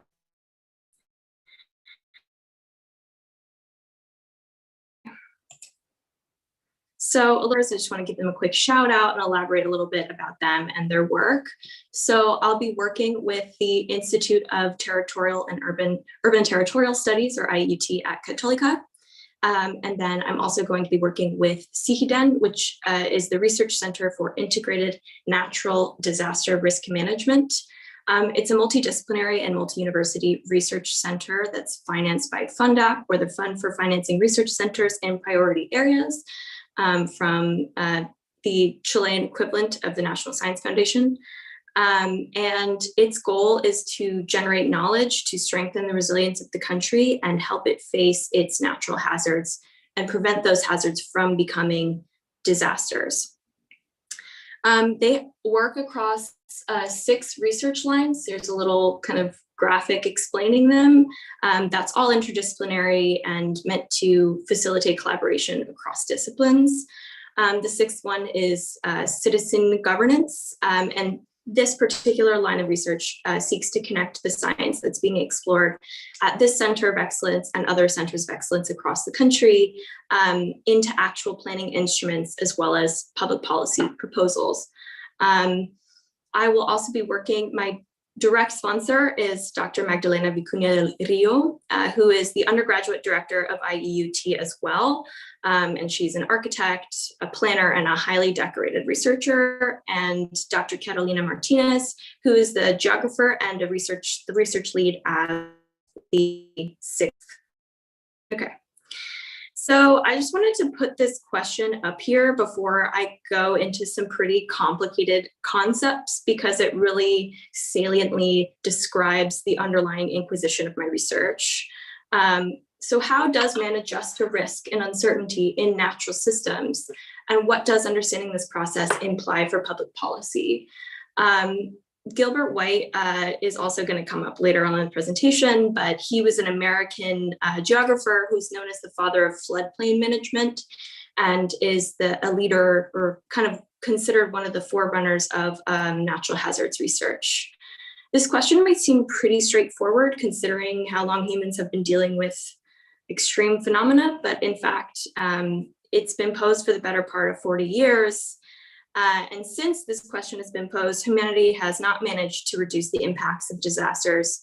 Instead, from what we can measure, disasters have become increasingly difficult to control due to various things, but mainly driving forces linked to land use and the power of economic models over social and environmental sustainability, alongside perceptions of natural disasters as being random and unavoidable. So keep this question in mind, and I'm about to go into some complicated description. Okay, so first, to understand what disasters are, you have to understand the difference between the disaster itself and the natural hazard. So most people refer to natural hazards as disasters, when in fact, these are naturally occurring phenomena, regardless, which exist regardless of the human activity or structures that they disrupt. So you could consider this the earthquake themselves. Disasters are socio-natural in nature, and they're a magnified product of the variables that comprise risk. An important kind of thing to understand is disasters are largely avoidable, or at least the issues that occur from disasters, but natural hazards are not. Another phrase that has been repeated often is earthquakes don't kill people, buildings kill people.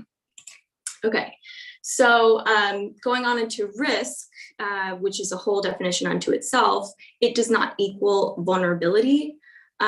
So risk is, which I'll go into in the next slide, but risk is a dynamic interaction between the vulnerability of critical infrastructures and people with natural hazards and, of course, historical recurrence, as well as, the exposed assets. So when you look at risk studies, so typically traditional risk studies have focused on generally the degree of harmony between society and nature, land use, things like that.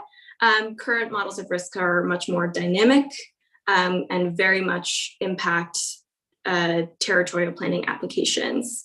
And an important thing to, there we go. An important thing to note about vulnerability and critical infrastructures in particular. So a critical infrastructure is defined as any element or system in a state that's for the maintenance of the critical functions of society, without which it can completely debilitate essential functions of government, as well as debilitate other infrastructures as a cascade effect through their interdependence. As you can kind of understand, urbanization processes largely shape the social construction of this risk and its response to future change scenarios through kind of layout, placement, land use, maintenance, all of these policies which territorial planning have a huge impact on. A good example to help remember an understanding of critical infrastructures is, or at least the interdependence of these infrastructures, is emergency services. So in the event of a disaster, emergency services require they're vital to handling and mitigating the negative effects of a disaster. But those services require the total functioning of critical transport, communication, energy infrastructure, as well as a coordinated informational campaign. So you need to have a coordinated plan, which I'll go into in a second. Just because it's in my title as well, I want to, kind of on the flip side, describe morphology, where morphological study investigates this physical form, layout, and distribution of the city, as well as the processes behind this formation. So that could be, political processes, economic, social, and historical. Imagine it kind of as like a validation of these territorial planning processes to validate and test.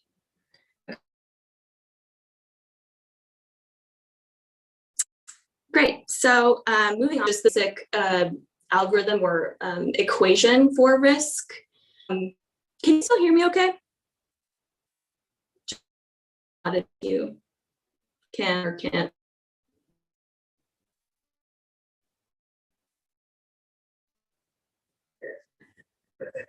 Okay, great. Just as a little overview into this equation of risk, it's an interaction between natural hazards, vulnerability of, and exposure of critical infrastructures and people. And then the second equation incorporates the variable of historical recurrence. Just an overview, and of course, morphology.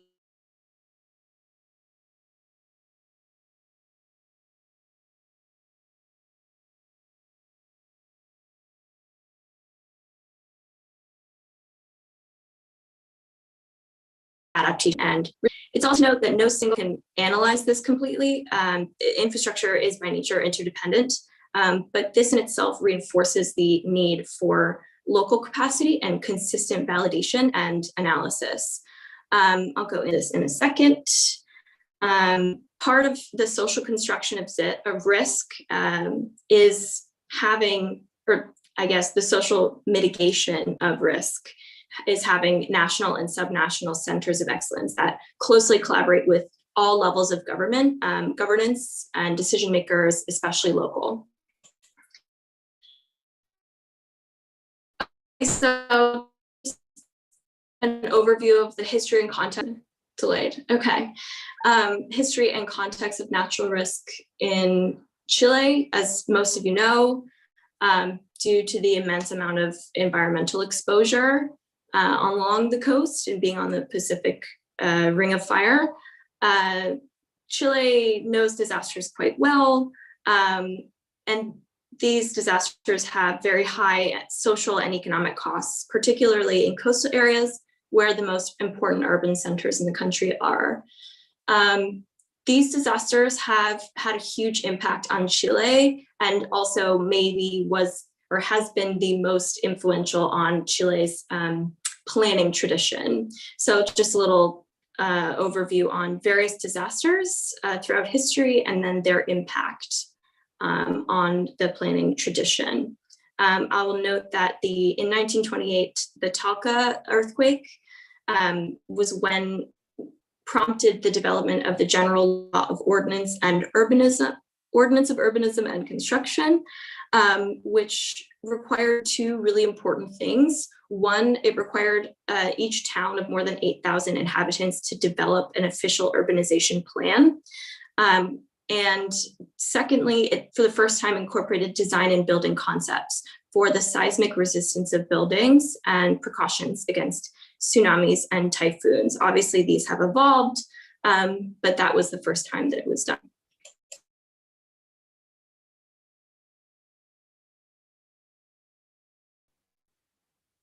Okay, so 10 earthquake, because it has had a huge impact on the country and particularly the planning tradition for risk.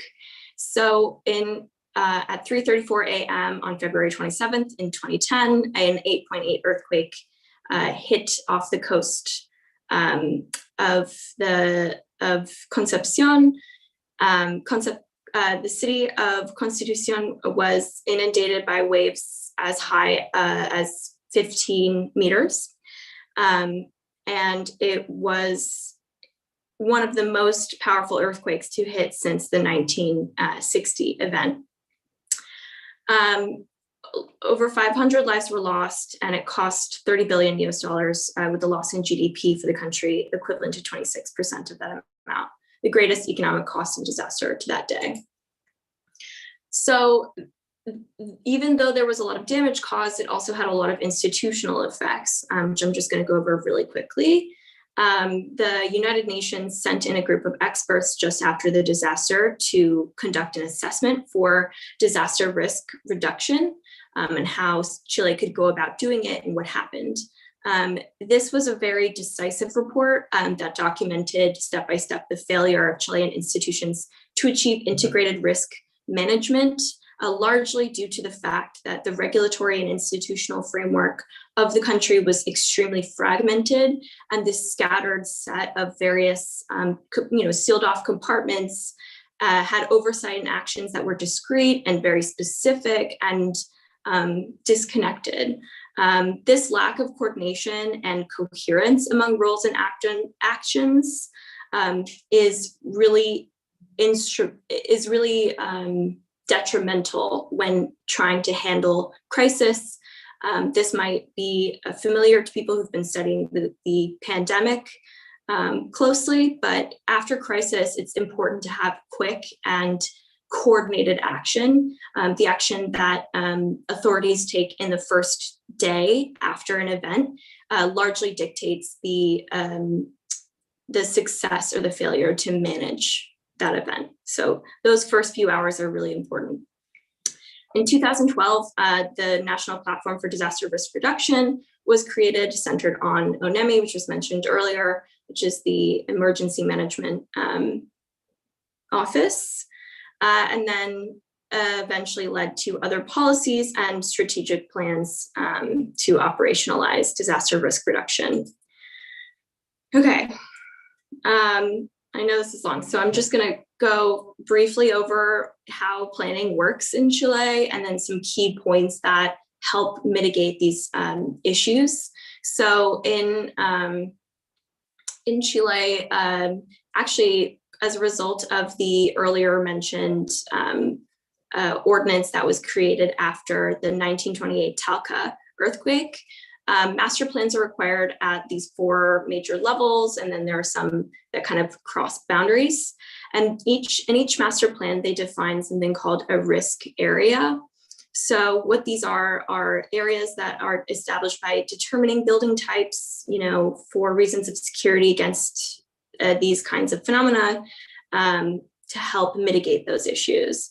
They kind of run across 4 major zones, as you can see there. But they're defined by a, quote, risk study, but there's no standardized measure for what a risk study looks like. And in fact, risk is not defined in urban planning, or at least in the ordinance, as it was defined earlier in this presentation by risk professionals. So there is not a consistent definition that leads to standardization so that it can be used across different territories. Also, there's no vulnerability analysis that's required for these kinds of risk areas. So really what they're looking at are hazard areas. It's kind of a misnomer. It's not a risk area, it's hazard area. And there's also no standardized methodology for minimum spatialization standards for these areas and parameters to restrict the use and management of these areas. There's no minimum standards regarding data development or the different studies that need to be done. So this offers up a huge challenge because there's a lot of inconsistency at different scales of the country. And this is true in kind of all over the world, but especially in Chile with a strong centralist tradition after the military dictatorship. So mostly there's just not a lot of, there are a lot of communes that have very out-to-date master plans. So only 68% of communes have a master plan, and of communes with more than 50,000 people, 14% don't have a plan at all, and 60% have a plan that's over 10 years old. So that's 74% of communes that don't have a kind of a valid plan, I'll say. Okay, so additionally, there's no general kind of understanding of how to coordinate with actors that intervene in urban development, like say different kinds of developers, sectors, things like that, and lack of a clear institutional framework. And another thing I'm going to note is that there's a major gap between scientists that are studying risks that people all across Chile are exposed to, and then planners and decision makers at local levels. But also there are a few new opportunities. I'm not going to go into them too much because I'm pretty sure I'm going over time, but generally there was a change after 2012 to favor reconstruction, which means that in disaster areas or areas that have been declared a disaster for various reasons, there's a procedure in place for the kind of quick creation and modification of master plans in those areas, and it grants municipalities administrative measures that are to quickly and appropriately handle crisis at a local level, which is incredibly important, as I mentioned earlier. So again, these still also need to be coordinated, at least coherently in terms of standardization. In the case of coastline reconstruction plans after the 2010 earthquake, there were 24 that were created, but in truth, not all of them were non-binding. So really what happened was they provided suggestions for evacuation strategies or anti-tsunami mitigation measures, rather than actually restricting or prohibiting building or certain kinds of building in flood zones, and so on. Right now, the country is really going through a lot of changes when it comes to its institutional and regulatory approach towards risk. And it's been more incorporated lately, but it's not quite as,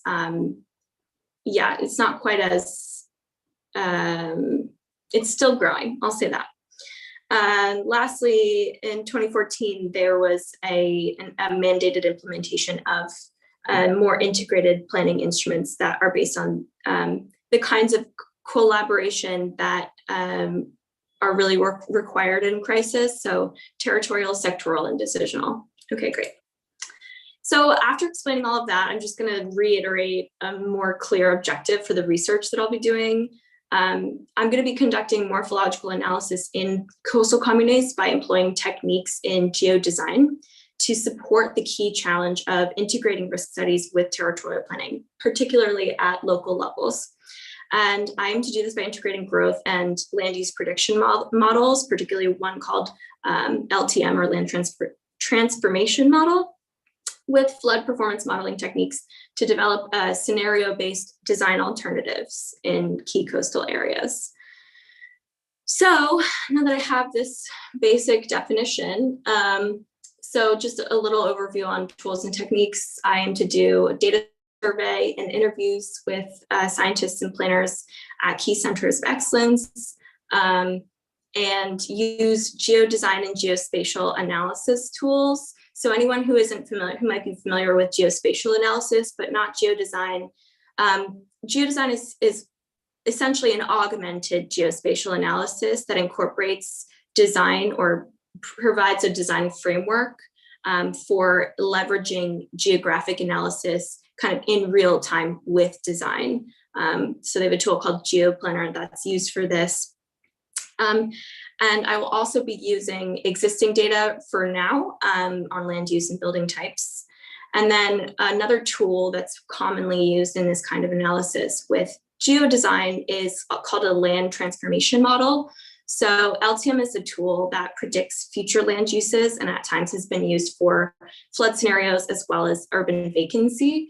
And it examines the relationship between driving factors of urban growth and land use changes through a machine learning process known as artificial neural network, or it's an artificial neural network mechanism in GIS.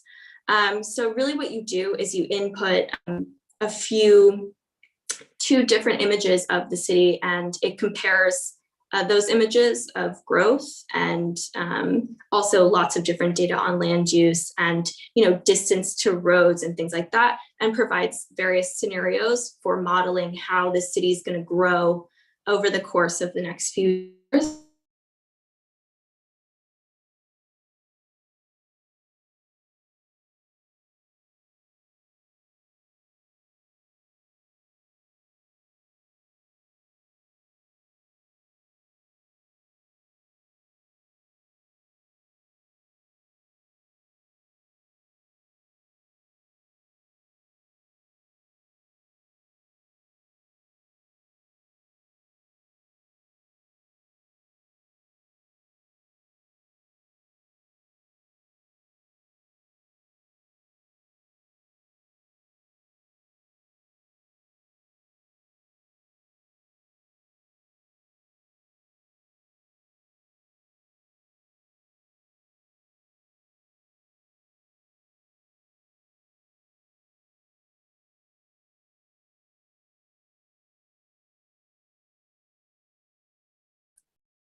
I'm back. Can you hear me now?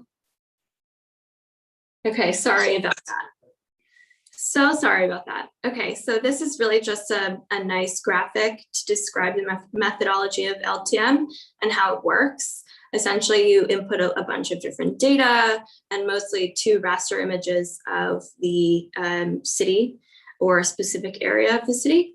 And then it, through an artificial neural network process, it provides different modeling scenarios on this and how the city will grow into the future. And then using that kind of prediction, you can then identify how that might look in different scenarios of flooding or say earthquake risk, kind of projecting that into the future. So here's a great example on how this was used in a study on urban growth with sea level rise and different sea level rise scenarios. And then they described 3 different scenarios of land transformation. 1, business as usual, 2, growth as according to planners of that area. And then 3rd was a kind of more radical style of resilient growth that was focused on mitigating those risks as much as possible.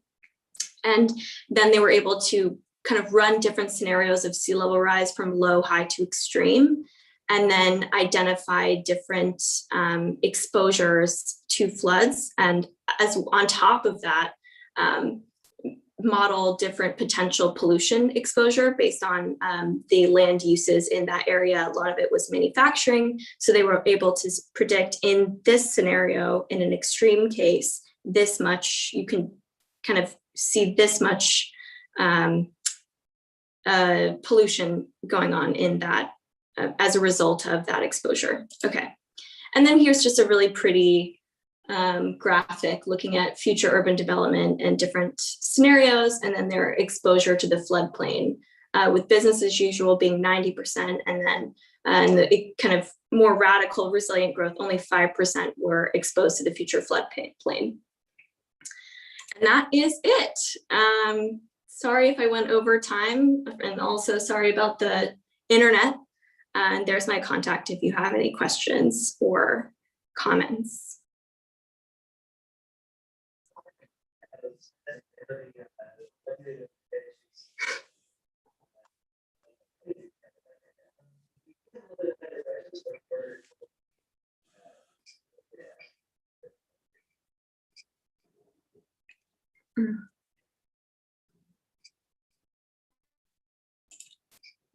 Okay. Okay.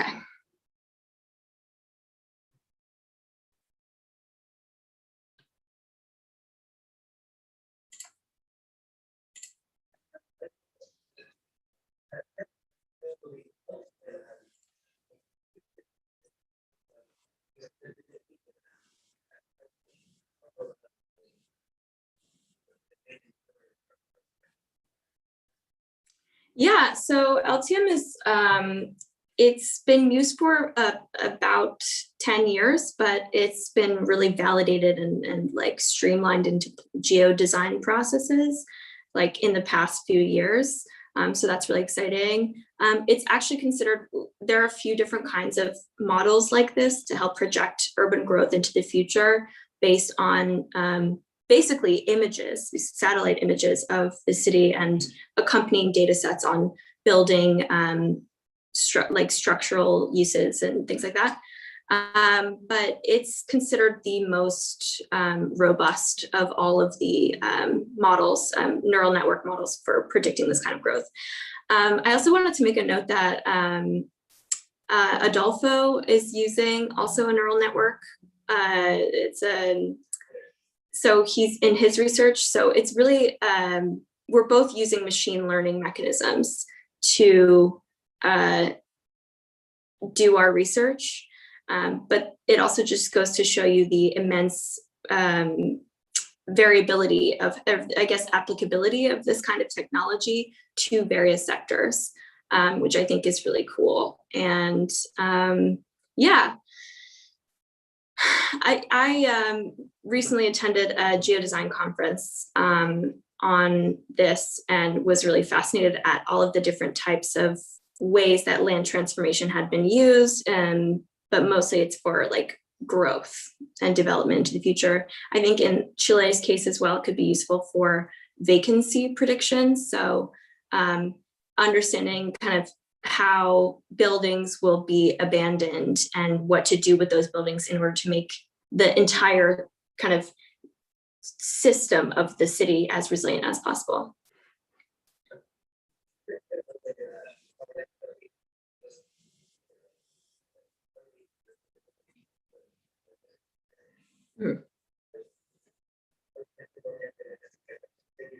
Yeah.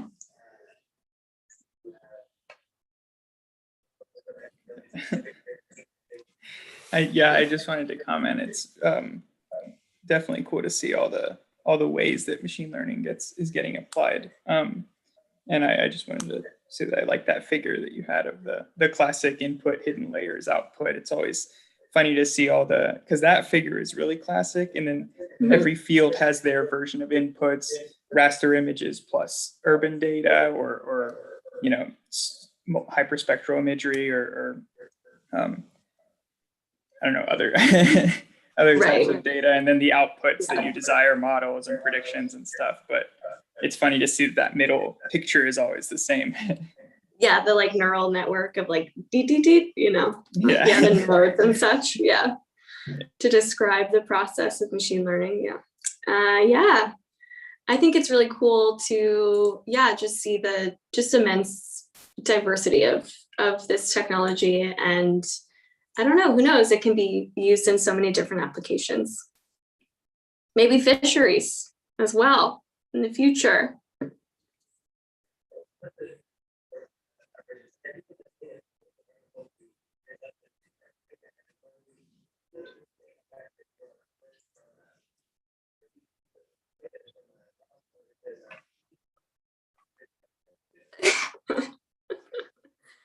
Great. Just a fan, a friend of mine, but that's great. Good to know. Thanks, Ross.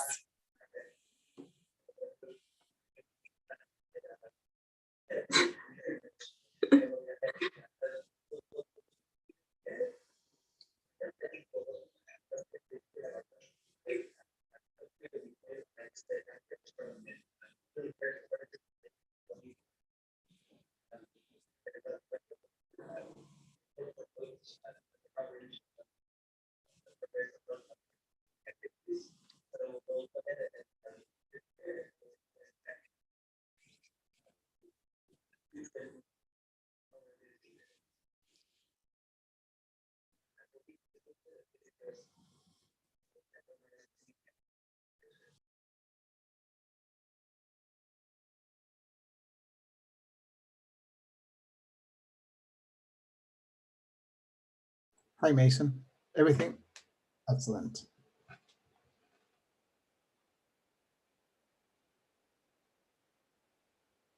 Yeah. I've been listening all the time. Yeah. I just keep my my camera off because I'm having some trouble with the internet again. Okay. Great. See you then in how long? About an hour? Okay, great. Take care. Bye-bye.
Man, well, I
Heck yeah, I mean, it's very cold and snowy outside, so I did not leave my my space.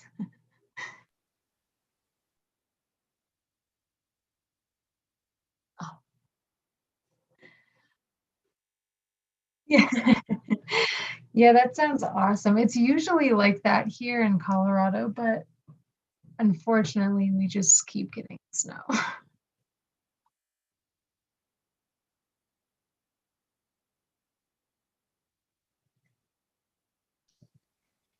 Oh my gosh. Says nobody. Yeah, I like snow in the winter, but like when spring starts to tease in, I'm very against snow.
Yeah, sure thing.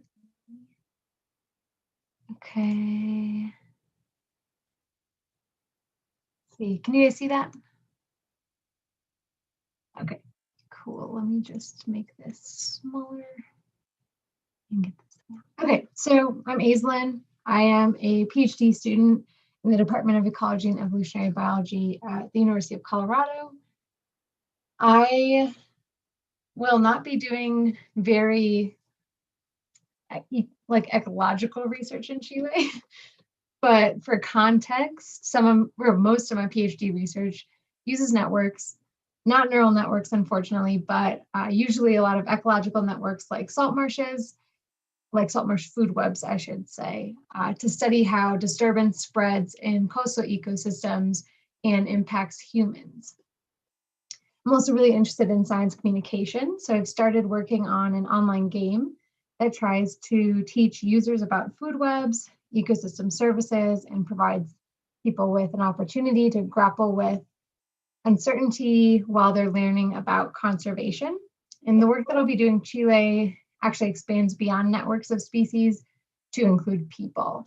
And let me also open the chat. Yeah, networks are awesome. So I'd like to start off the project part of the presentation with a bit of context before jumping into the quantitative piece. So Chile, as you know, has an extensive coastline, which provides ample access to vital marine resources that provide hundreds of thousands of jobs and supports the country's economy. So it's not surprising that Chile has prioritized the protection and sustainable use of these resources amidst global change. And among the many types of global change, Chile is particularly subject to major shifts in fisheries production. However, there's still high levels of uncertainty around how climate change will impact fisheries. And one way to deal with uncertainty is to employ adaptive management, where management action or management outcomes guide future actions. So it's a much more iterative circular process where you implement an action, you monitor it, and then you adjust it as necessary. And this is different from more traditional types of management where you implement an action and you don't really update it or make sure it's working for quite a while. And typically adaptive management is hard to implement because that traditional management by government agencies tends to omit the knowledge and experience of those that are directly interacting with resources. So by leaving fishers out of the process, most managing bodies are limiting their ability to adapt to changing conditions because governing bodies usually aren't the ones interacting with natural resources firsthand. And in 2013, Chile passed a law that created committees of fishers, scientists, government agencies, and private companies that were all tasked with developing adaptive management plans. And this shift towards a system of multiple governing agencies at different levels provides a unique opportunity to assess whether Chile's co-management is facilitating adaptation and improved fishery outcomes. And methods from network science offer a way to assess the efficacy of Chilean fishery co-management. And networks are really abstract, but I think that they're really helpful for trying to understand and explore complex human environmental systems. And I'm hoping that this little brief intro can help kind of grapple with some of these concepts. So networks are just one type of data, and they allow us to look at the connections between things. So here, circles are things, and the lines are representing interactions between them. And I have them colored differently to show you that you can have different types of things connected in different ways. So in this example, the gray circles, you could think of as social actors like people, and the black circles are ecological actors like species. And then you also see three different colored lines. So gray lines between circles represent like communication between people. Black lines between species would represent trophic interactions, so things like one species eating another. And the blue line indicates kind of an interaction between a species and a person. And this is an example of a social ecological network. And social ecological network approaches can reveal how structures and patterns affect outcomes and processes. So the growing field highlights that social ecological networks can address complicated issues related to human nature interactions. And given Chile's unique fisheries governance system, I aim to assess the adaptive capacity of Chilean fisheries and link this to fishery outcomes. I've got two overarching questions. The first is Chile's integrated co-management of fisheries conducive to adaptation? And to what extent do Chile's social networks facilitate improved fishery outcomes?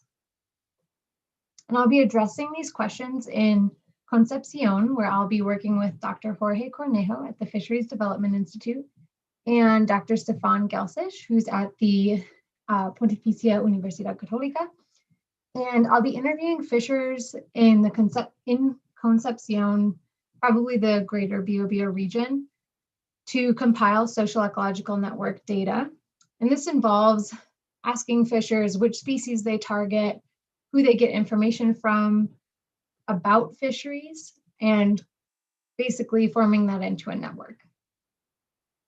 And once I've compiled this network data, I'll begin the modeling phase of the project. So we can disassemble networks into smaller building blocks that are called motifs. So for an example here, we have two fishers that are targeting the same species, and they also communicate with each other. And social ecological network scientists proposed a framework in 2017 that arranges those building blocks on a scale of adaptation and transformation. And many of these motifs hinge on the idea that communication and sharing knowledge facilitates learning and adaptation, which are both key components in responding to global change. We can break those networks down to quantify the frequency that certain motifs appear in a network. So for example, we have this motif with the two fishers connected to the same species and also communicating with each other. And that's highly indicative of adaptive capacity. So if we compare two networks, these are really simple networks, but we can still compare them. And we see that on the right side, that motif appears 2 times. Whereas on the left side, we don't see it at all. And so we would say that the right network is more adaptive than the left network. And in practice, I will be comparing the prevalence of these motifs in Concepcion's fishery network to random graphs to see, is the empirical network more adaptive than we'd expect in a random network? And beyond quantifying the adaptive capacity of human environmental systems, we can also link these motifs to environmental outcomes across fisheries. So I'm defining a fishery as its target species, for example, a sardine or a crab or something like that. And for this project, I will be creating subnetworks of social interactions only, where I include all of the social actors and their ties that are connected to a given species. So as an example here, I could pull out all of the social network of the sardine fishers, and it's a small network, so it doesn't really look like much is going on here, but the real network will likely have probably over 150 people in it, so should be a little bit more interesting than this. But then what we can do is link the prevalence of certain motifs in the social networks to environmental outcomes. So my project, I'll be linking this to fish landing data, which is basically just the total amount of fish caught for a given fishery. So here, for example, we see one closed triad is what that motif is called. And we can link that to the total fish landings for that fishery. And then do that for each fishery in the social network and fit models to see if there's patterns between adaptive capacity measured using the network motifs and improved fish catch. So that was a lot, and you might be asking yourself why it matters. I know it seems really abstract and pretty theoretical, but it does have direct management applications. So for instance, if certain fisheries in Concepcion are doing better than others, we can look at their social networks and resource use to identify patterns that could guide management interventions for the other fisheries. It also could highlight the probable efficacy of integrated adaptive co-management, where other countries could look to Chile as an example. So it is very abstract and theoretical, but it's grounded in decades of research on collective action and common pool resource use, and evidence that these networks can guide environmental outcomes and interventions to facilitate those improved fish landing data and improved outcomes, supporting both the marine ecosystems and then the people that rely on them. And that is it. I will stop my share. And if anyone has questions, Otherwise, we can move on.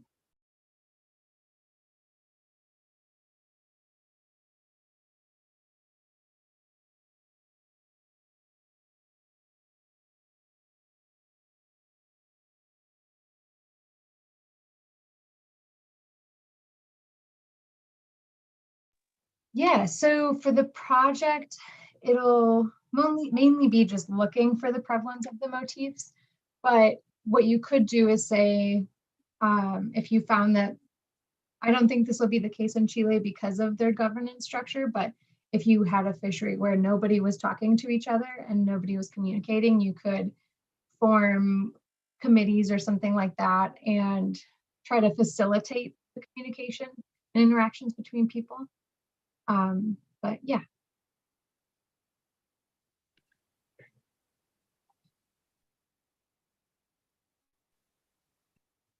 Hi, Mason. Can I jump in? Right. So that was really interesting. I have a question regarding acceptance of the whole concept, all right, and implementation, all right, specifically at sort of a mid-level, mid to even lower levels. So this is something that's not easy to explain, although I suspect that the people on the ground get it, and in different terminology perhaps, but I'm sure they do. But in that mid-level, what kind of acceptation and understanding are you seeing of this model?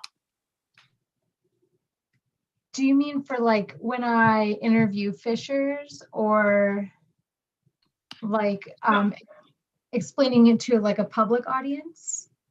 No, I mean when you're working on it. So the government of Chile has passed certain legislation and guidance, and it's not just you going down to look at it, but I'm assuming that this is something that will be implemented, right, as a strategy to evaluate. And so is this something that's broadly understood in Chile? This model, is it something that's being introduced, and you might get mid-level people saying, well, really, we don't have time for this, that kind of a thing? Or is it something that the scientists, the academics, the fisheries, the communities, people, the government, they all know what it is, they all see its use, and they're all on board?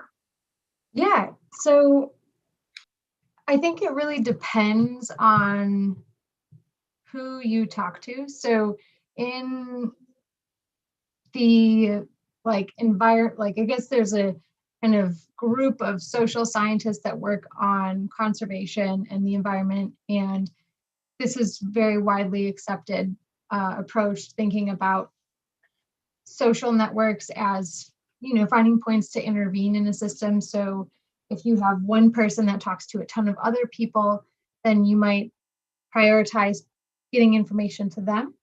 The motif side of it is, I think, a growing part of the field. There are people in Chile that are working on this. I don't know if it's necessarily super widely known yet, but I think generally it's accepted among people who work in networks and have kind of worked on the social side of conservation.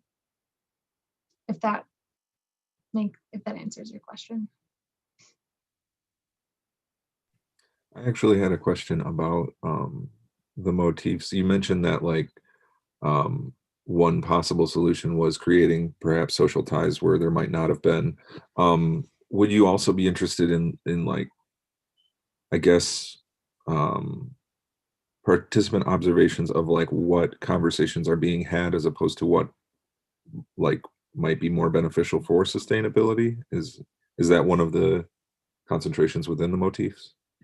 Yeah, so I definitely am not a social scientist. I'm coming at this from the ecology background, but I do think that a lot of social scientists that are more quantitative and using these approaches look more at the content of the conversations as opposed to the kind of more quantitative side, who's talking to who, broadly related to fishing. Mm-hmm.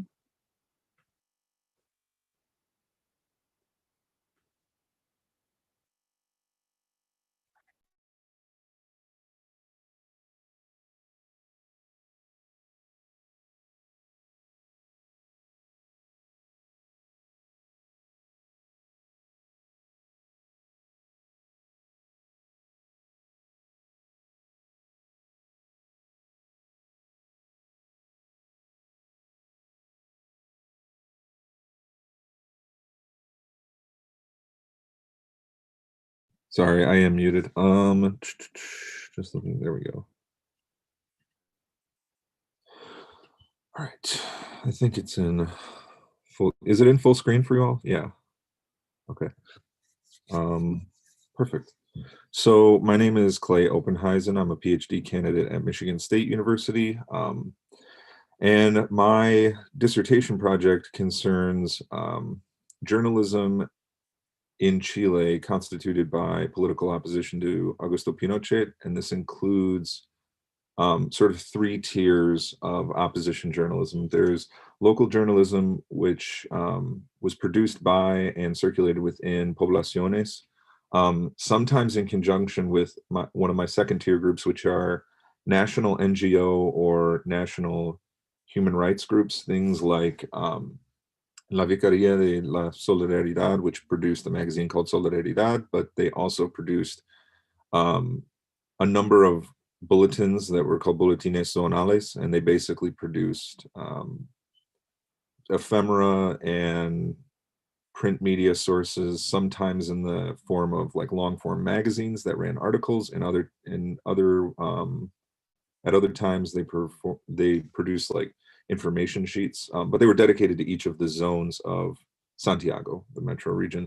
And then the third group are one that's been, I think, studied at length and has gotten a lot of focus in historiographical research recently, which are transnational actors, but they play a crucial role, particularly in financing some of the more local actors. And I'm interested in the constitution of counterpublics. I'm going to get into these in a little bit, like the theory and the methods that I have, and a little bit of the history. But I just wanted to start with the historical lesson and then go into my key questions.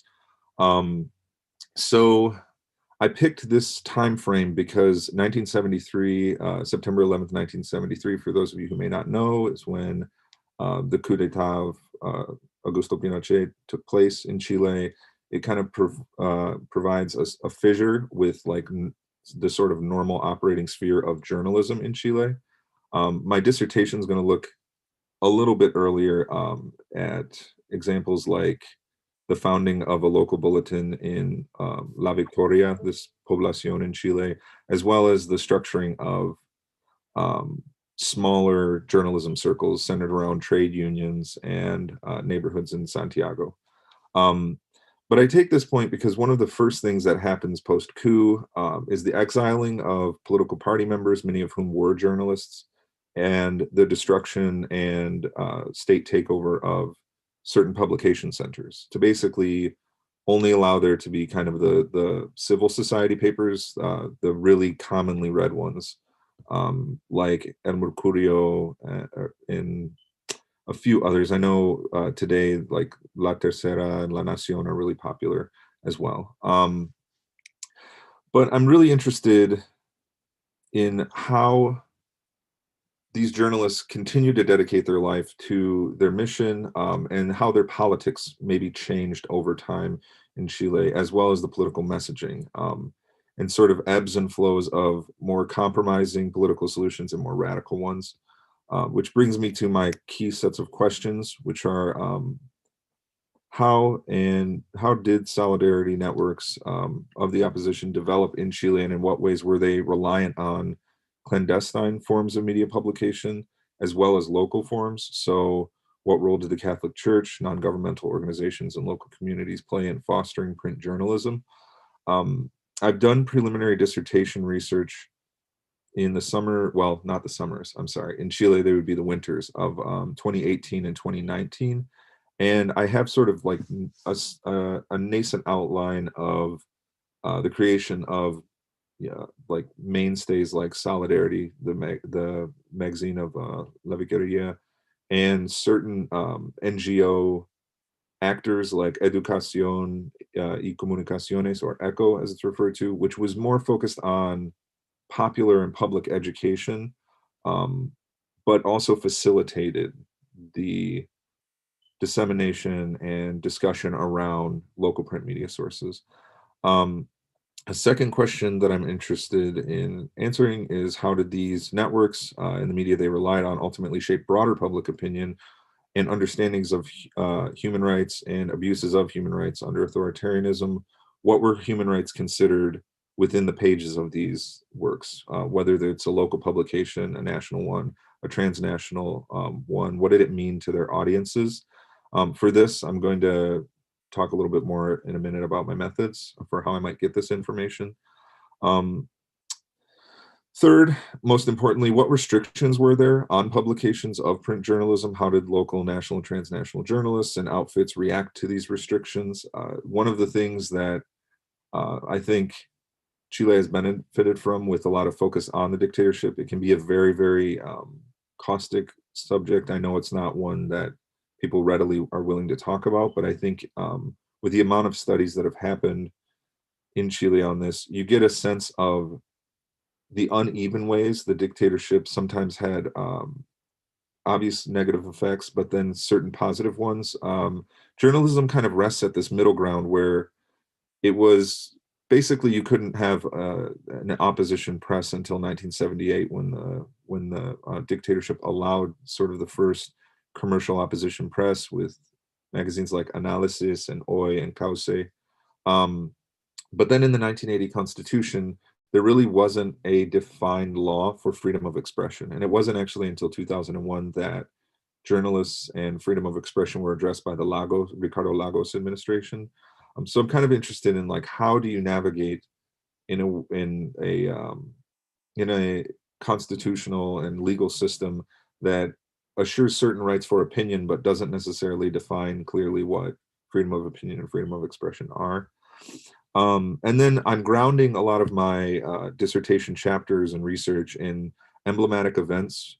So what emblematic events unified opposition? Was it things like the discovery of remains in Lonquín? Was it certain campaigns around exiles returning to Chile or political prisoners in Chile? I have those three right now as key points in my dissertation, but I'm also looking at this longer thread about a debate about the freedom of expression. It crops up at certain times in the late 70s, the mid 80s during the national protests, from primarily 1984 to 1986, and then again in the early 1990s once the Concertación democratic government has taken over. And that leads me to my final question, which is, how did the transition to democracy change the field of print journalism? What happened to some of these publications that were strictly dedicated to issues about human rights abuses and about solidarity amongst, for example, former Socialist Party members? Like, where do they go? What do? Do they transition out? There's also a number of people I've spoken with who joined independent journalist organizations like AFI, which is for photojournalists. And this association was created during the dictatorship. And a number of them continued to work for AFI, which is sort of an unaffiliated, or I should say, an uncentralized association in Chile. And they do a lot of local projects, but sometimes they'll get hired to do national projects and write about sort of myriad topics. So I'm kind of interested in seeing what some of these people who were solely dedicated to things like covering national protests in the mid 80s, where did their careers go after the return to democracy? Did they still photograph social upheaval, for example? My thing beeped at me. So how I'm going to conduct a lot of this research, I've done a fair amount of archival research, looking through magazines, bulletins, pamphlets, as well as clandestine correspondence, minutes from meetings, and notes and letters exchanged between journalists, as well as audio-video testimonies across Santiago. But I still need to go back and really find more content on poblacional, like journals and publications. I have a number of them, but the historical record across several archives sometimes jumps a few years, and I'm looking for basically more issues of the local bulletins that I have taken photos of and have basically in my possession and in my archive on my computer. Second, I know that especially with regard to local publications and clandestine publications, there's not going to be a strict archive. So I've set up, right now I have a dozen willing participants to do oral histories, 2 oral history sessions basically of 1 hour each. And I'm using a snowball method. A snowball method is basically like when I interview them, I have a series of questions that I'm going to ask them, but I'm going to kind of let them lead the conversation if they find something a bit more politically relevant to tell me about with regards to their work. I'm not going to just strictly ask questions about like, what were, about a specific event. If they tell me that an event isn't particularly important to them, but would rather tell me about, for example, the day-to-day and what it was like to work in a newsroom, I'm going to roll with it that way. I'm also using a methodology to basically rely on the participants I have to help me network and find other participants. And I'm also using contacts that I have in academia in Chile to find more participants, particularly that worked in local media, which has been tricky. Third is analysis and interpretation of sources. So I'm using political and social history to kind of frame these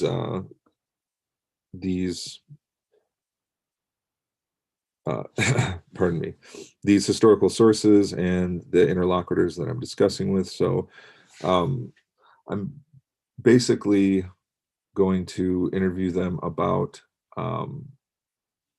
not so much party politics because it didn't exist at the time, but how politics took shape in Chile. There's a wealth of scholarship on, for example, the political involvement in poblaciones, how national protests became a source of, a kind of congealing source for politics, and how certain social settings were particularly important for discussing politics, like ollas comunes, which are these sort of local potlucks that happen where people talked about politics. So I'm interested in the social political history, how those two sort of spheres intersect, which is where I get at some of my theory and historiography. I don't have, fully outlined theories here. I just wanted to kind of run through them quickly. But basically I'm relying on the theory of the public sphere by Jürgen Habermas and reactions to it, as well as historiographical framing of the Cold War by Grande and theoretical framings of human rights by Samuel Moyn. So with regard to the public sphere, Jürgen Habermas, 1962, he wrote this book, The Social Transformation of the Public Sphere, and it basically discussed a sphere of social change in which people in the state interacted. Often this took place in cafes or through mass media, and basically conflict and contested debate shaped mass public opinion, and out of that you kind of have policy information as well as relay of politics to the masses.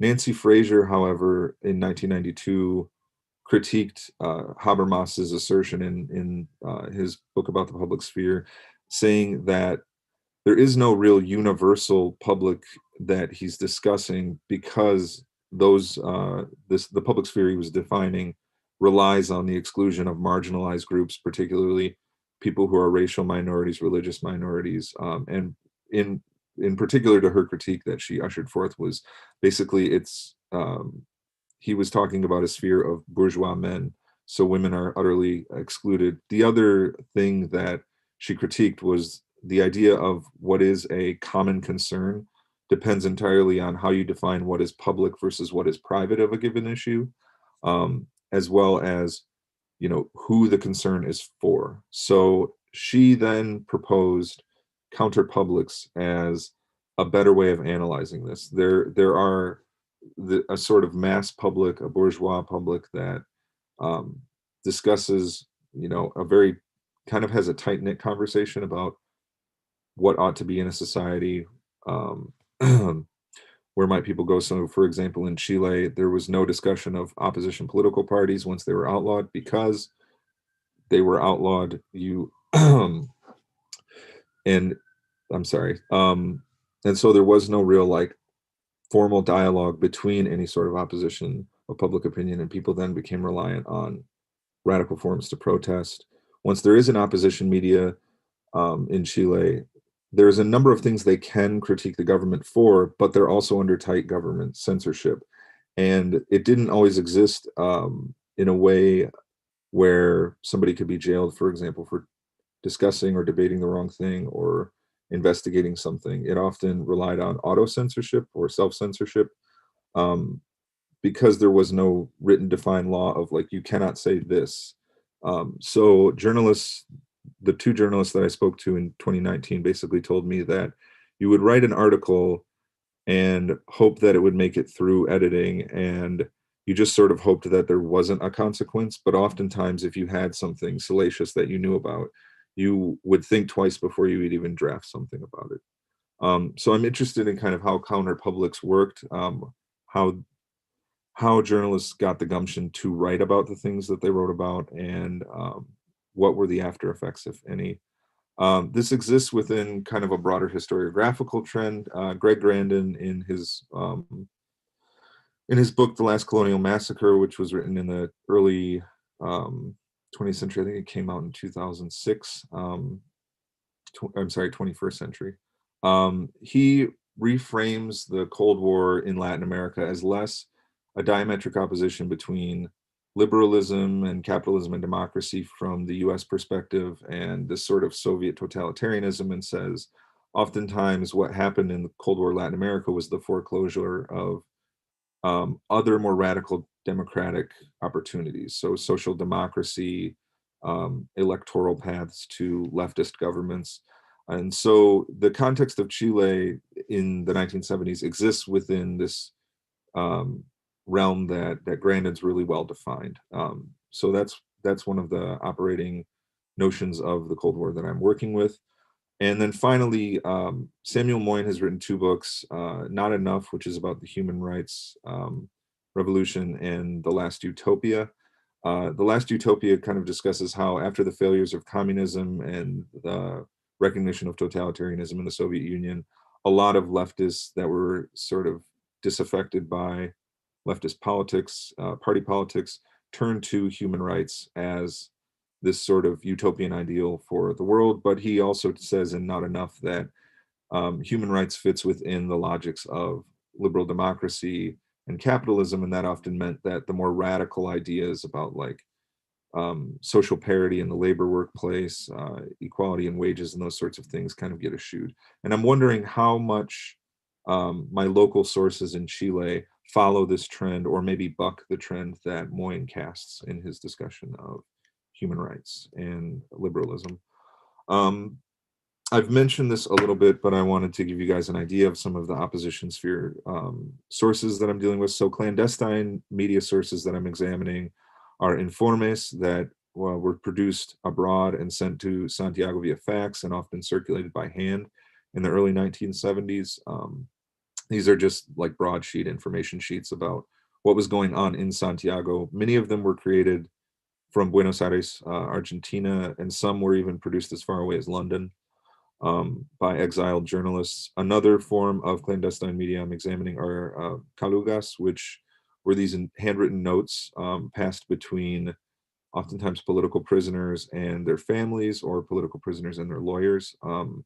But these calugas eventually became long form like editorial pieces in some of the opposition, the officially sanctioned opposition sources that I have on my right. These are Solidaridad, which I mentioned, which is the Catholic affiliated magazine. Hoy, Cauce, and Analysis are all subscription-based newsstand sources you could purchase. So the locations for research that I'm looking at, these are all within Santiago metro area. So La Vicaria, FASIC, both of these are Catholic organizations. The National Archive, which has a lot on basically social upheaval and repression of social movements. And the National Congress, the National Library of Congress in Chile, ECHO, as I mentioned, and then Via Grimaldi, Londres 38, and the Memory Museum all have testimonies, some of which I have transcribed copies, but I've since found about 6 more that I need to go watch. These testimonies range from about a half hour to 2 hours of footage. And then potentially the personal archives of interviewees that I meet. I've already, there's one interviewee that I have, his name is Juan Carlos Cáceres. He mentioned that he may be willing to let me look through some of his personal archives of his photography that he took during the 1980s. He, along with Oriana Zorilla, who works for the El Colegio de Periodistas, which is the main journalist association in Santiago, they both offered to be interviewed by me and help me find other sources.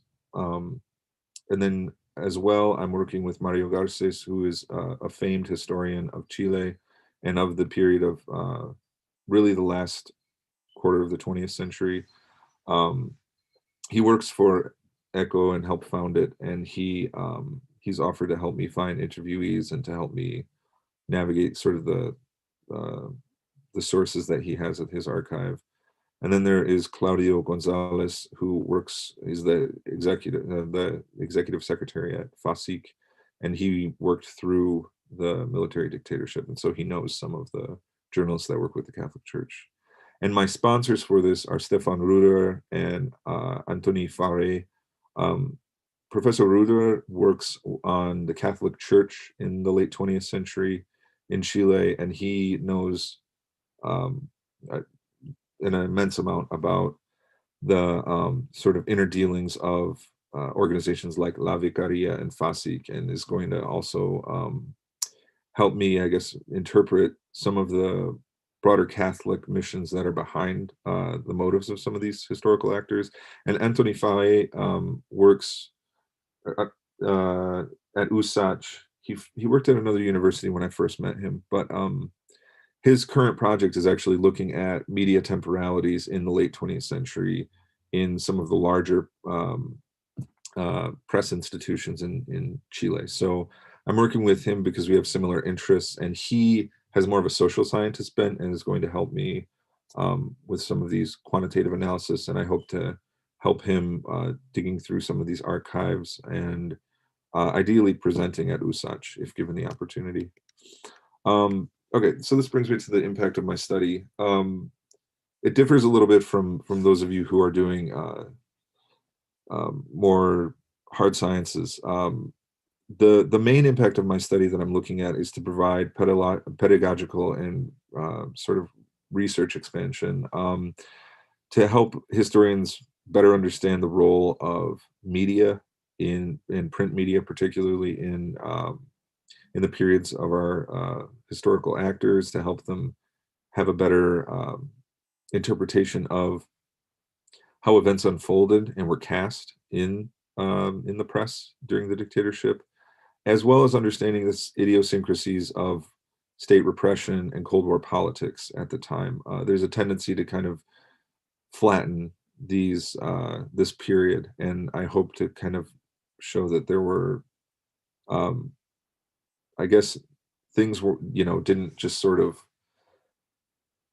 happen in a very rote way. Certain narratives were allowed to be released that may have been and were damning to the dictatorial regime in the long run, but at the time nothing was made of it. And there's sort of a cost-benefit analysis to the ways in which things were censored. Finally, I have a broader idea stemming out of my dissertation to create a database of the interviews that I'm going to conduct, and also make a sort of story mapping and ArcGIS map of the sort of dissemination and circulation of media around Santiago. So understanding like how, for example, local media might have been produced in one neighborhood, but shared across neighborhoods, whether or not there were competing publications in certain areas like Renca. For whatever reason, in my archival research, I find that Renca and Puente Alto have this just mass of a lot of small neighborhood publications. And so I'm interested in knowing the circulation habits of those. I also hope to contribute to a broader debate about press freedom in Chile and help historicize some of the local media initiatives that are going on at present. I know that local media, although now it's taking place more online than in print circulation, is a massive issue in Chile, and an issue that some of the institutions I'm interacting with, like El Colegio de Periodistas, are really preoccupied with. So I'm hoping that my research will also aid them in better understanding the broad sphere of local media, maybe not always affiliated with their association. So with that, stop my share. I don't know if I went over on time. I worry that I may have. But, okay.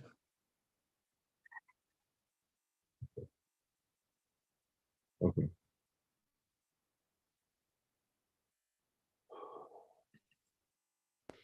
I have a question, quick question. You said you were planning on mapping the media circulation. Yeah.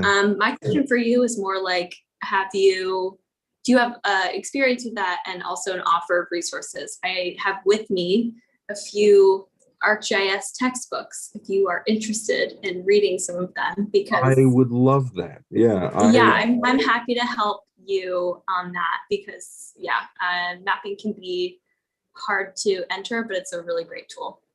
Yeah, I only really have experience with story mapping, which is like the most basic of basic things. So. Yeah, I can, I'll send you some resources. I have a whole list.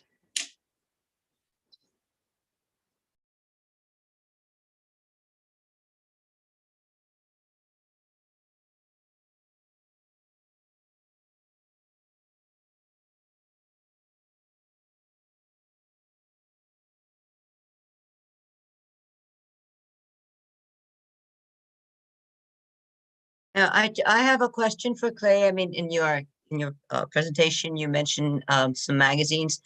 Did you ever run across a magazine called OPSI?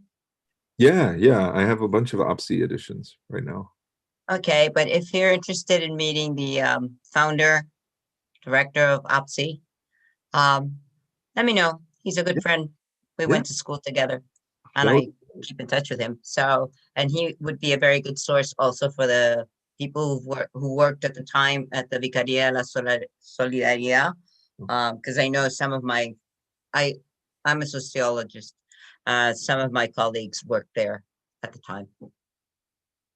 So get my mail from Mason, and I'll link you to him. His name is Arturo Navarro.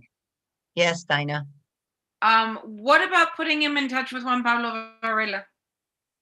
Also, go. Yeah, well, Juan Pablo Varela is a journalist who worked for the embassy for, I don't know how long, maybe 30, 40 years. I'm not quite sure. He's not with us anymore in the embassy, but we keep in touch with him. Juan Pablo can give you the other point of view, because Juan Pablo is quite conservative, I would say, compared to, these other people that you have, contacted and you're going to talk to, or you've already talked to. Yeah. Especially, this contact, I'm very happy to share with you.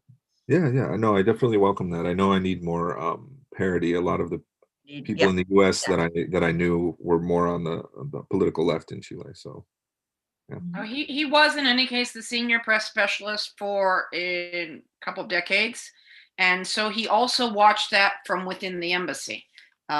He's a very interesting person. He's very open person, just retired. So yeah, he might be a good person.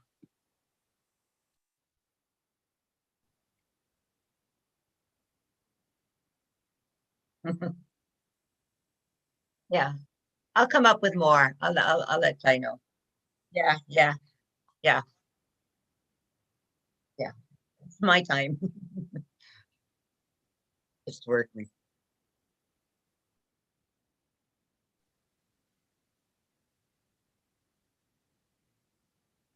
Yes. I mean, I can try to.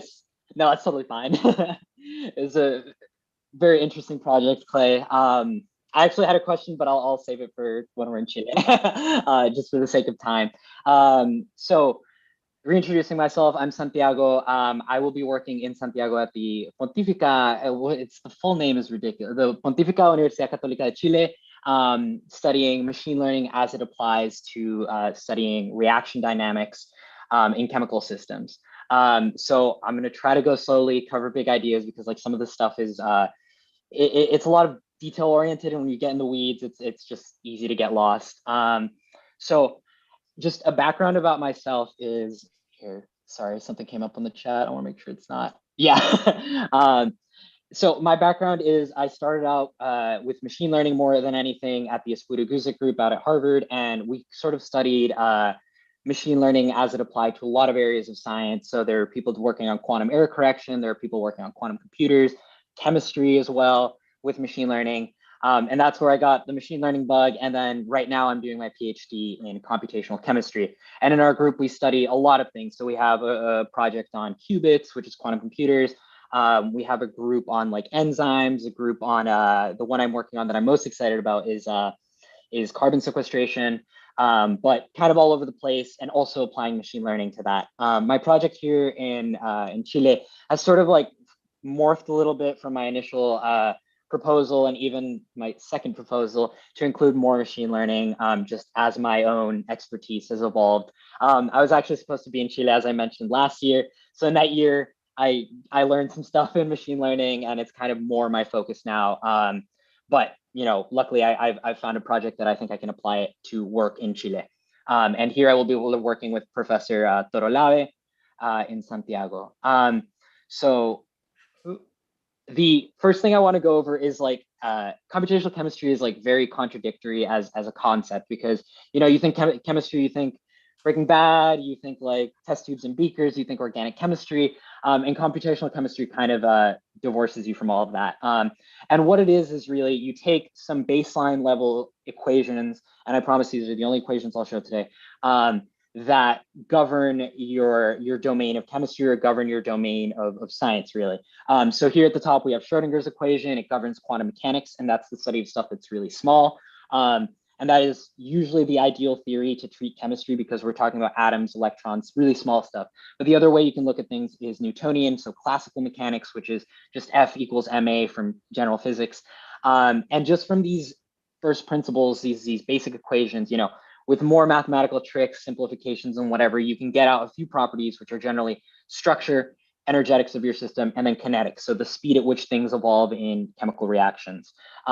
Which at first glance, like the one, you know, energetics might seem important, but from structure and kinetics, we can also get out stuff like photoactivity. So that could be, for example, solar panels, if you want to develop, and I'll give an example for each one just to kind of, you know, ground it in reality a little bit more. So photoactivity could be solar panels. Say you're trying to build an organic photovoltaic that, you know, you can make wearable solar cells. That's something you can study with computational chemistry. You can also have pharmacokinetics, so how drugs move within the body. And then another big area of chemistry, of applied computational chemistry, is catalysis, which is just how you can change chemical dynamics with adding secondary reagents. And that's a big way of saying, one example actually we can think of is the catalytic converter in your car. So what that does is it's a segment of rare metals that changes the reactivity of the gases coming out of your engine and makes them go through a chemical reaction far more quickly to output gases that are less toxic. So CO2, for example. So that gives us what computational chemistry does, but also the advantages tangibly versus experiment. For me, I don't like being in the lab all day for one experiment that fails. So for me, being able to run 100, 1,000 experiments at once on a computer from my house is really big. It's also cheaper in terms of waste. It's more and energy consumption as well. It's safer, as I mentioned. I can be watching Netflix between experiments. Like I can be safe in my house, not worried about something that's going to blow up on me. And one thing that I found, like going through chemistry as an undergrad, is that my PI used to make this joke saying, when you perform a chemical reaction or an experiment, write down the weather, because sometimes chemical reactions would break for no good reason. And he joked that it could be the weather that day that ruined a chemical experiment. So with computational chemistry, you don't necessarily have that problem. Stuff is very repeatable. You send someone code and they should be able to work with it on their own computer. The other thing is we can probe really short time scales and length scales. We just zoom in your experiments and really pick apart what's happening with the chemistry. So that is computational chemistry, why it matters. And before I go on to the actual project, I'll leave you with like a crazy scientist vision of like why you as a everyday person or as a researcher in another field should care about computational chemistry. And it's this sort of budding subfield of computational chemistry, which is automated labs. And automated labs are kind of merging robotics, machine learning, and computational chemistry to really make anything you want. So you can talk about automating the making of medicines, materials, really anything that you would imagine. And people are really excited about this notion as we go forward as a society. Some people say it's going to be the next industrial revolution, and I kind of agree.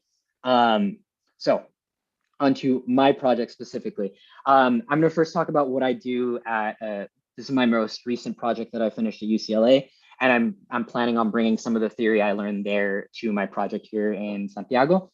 The work I did there was merging machine learning with something called QTAM. QTAM, and it's going to be a mouthful, is the quantum theory of atoms and molecules. And what you do there is you use the rules of quantum mechanics to describe the motion of electrons in a molecular or chemical system. And from that, you can get out electron density. So just how likely it is for an electron to be in any space in a three-dimensional object, really. And just that gives you rich information. And you also derive out a lot of things that are more gen chem and intuitive. So like bonds, nuclei, rings. And so it's a really nice thing to play with, but also you can go further and you can compute derivatives, integrals, flux, a lot more intense mathematics to get out even more properties. And you don't just do that for the sake of doing that, but these properties are oftentimes interpretable to chemists. So you can talk about rings breaking, bonds forming, energy being allocated in certain atoms. So it's a very interpretable, rich descriptor for what chemistry is going on just from electron density. So actually, this is a figure from a paper we actually submitted for review last week, where we're analyzing this ring forming reaction. It's called the Diels-Alder reaction from the basis of QTAM parameters. And what we did is generally when you want to look at machine learning and applying it to anything useful, you want to speed up some process that you either want to elucidate something that you couldn't look at just as a human, or you want to speed up a process that is computationally expensive. So the process I chose as being expensive was computing barrier energies. And what barrier energies are in chemistry, you'll have your products and your reactants, so your start and your end chemicals, if you will. But you also usually have a middle transition, which can be 1, 2, or any number of transitions. But that barrier, that difference between your starting and your transition chemicals are usually what dictate whether you can go through a reaction to completion. So I was predicting the energy between those two objects, really. Which is generally really expensive, and treating anything with transition states is really expensive. So that worked. We were able to predict these barrier energies for a Diels-Alder reaction very effectively just by throwing QTAM as an input to machine learning and then getting these barrier energies out. Also neural networks. I ended up using that as well, just to add to the neural network count for today. So my idea is now coupling that with research being done here in Chile, which there's this branch of computational chemistry that's been explored a lot by, I think it's like 3 or 4 professors at Universidad Católica here, which is called reaction flux and force. And all it is another mathematical construct that really just maps the change in energy as a reaction goes through its process. And what's nice about that is it can give you the speed of reaction to an extent. It can give you the energy you need to input to your reaction at any given step. It also kind of shows you like what are the hardest parts of a reaction. So it's also a very visual tool for computing chemical dynamics. So my idea is each one of these steps is computed as a derivative of the energy of a system. So it's basically like computing a lot of barrier energies over time. And the idea is if I can compute the barrier energy overall, could I use QTAM coupled to these parameters to speed up the calculation of reaction flux and force?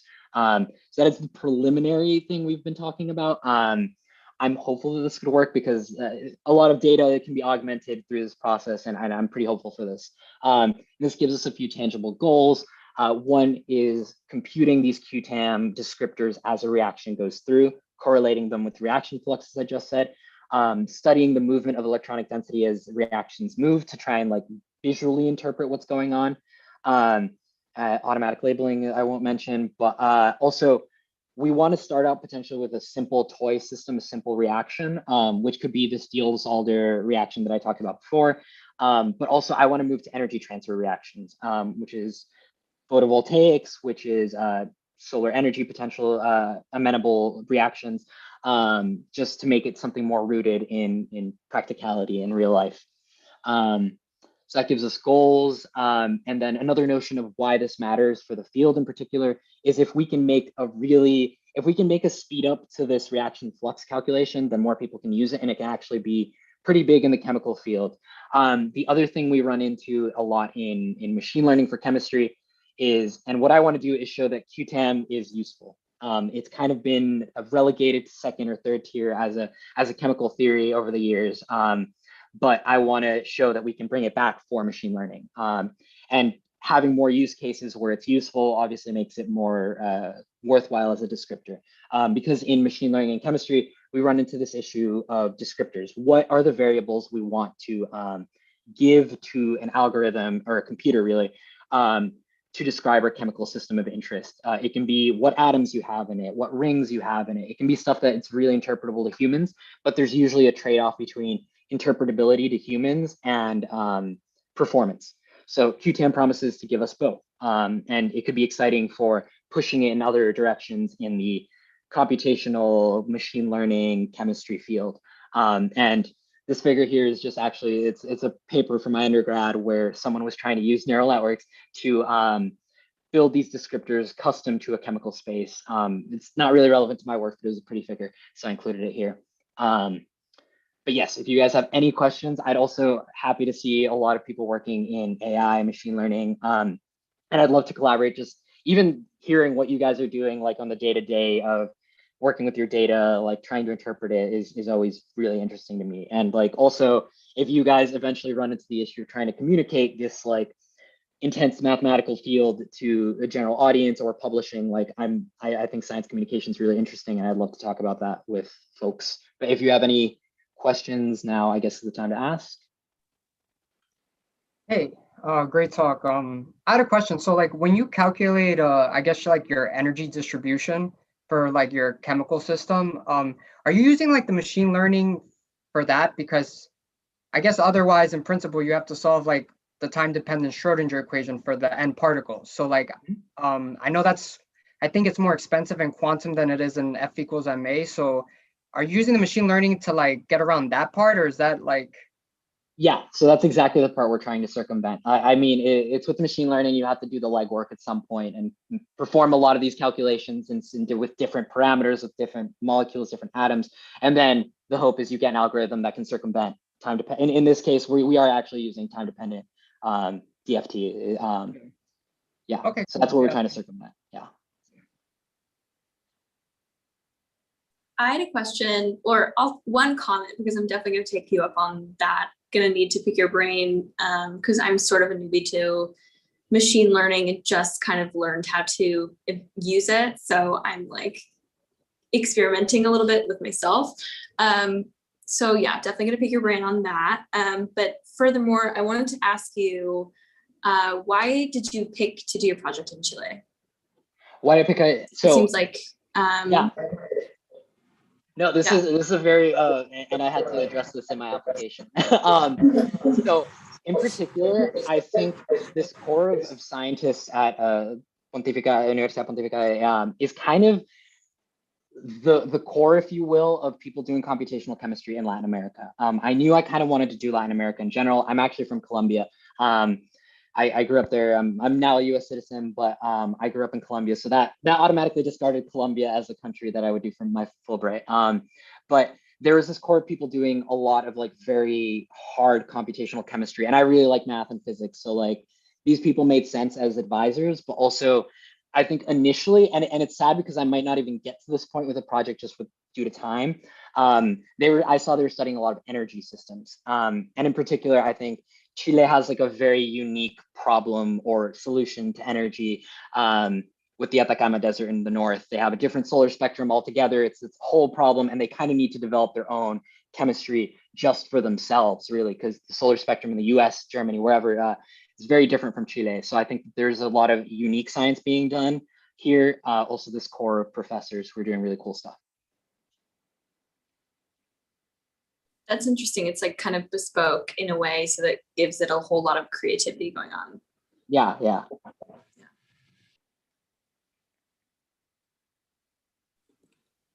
I have a sort of three-pronged question. Or two, actually, I guess. Okay, as many as you want. Well, so the first one is, I guess, I don't know if I missed it, but so Emmaleah is doing multi-layer perceptron, I think, and I'm doing SOM. What architecture are you doing? Yeah, so I asked you about the amount of data you have because I'm really jealous. So our data sets are generally much smaller. So we need to be able to learn on much smaller data sets. So I don't know if I'll have the luxury of neural networks always.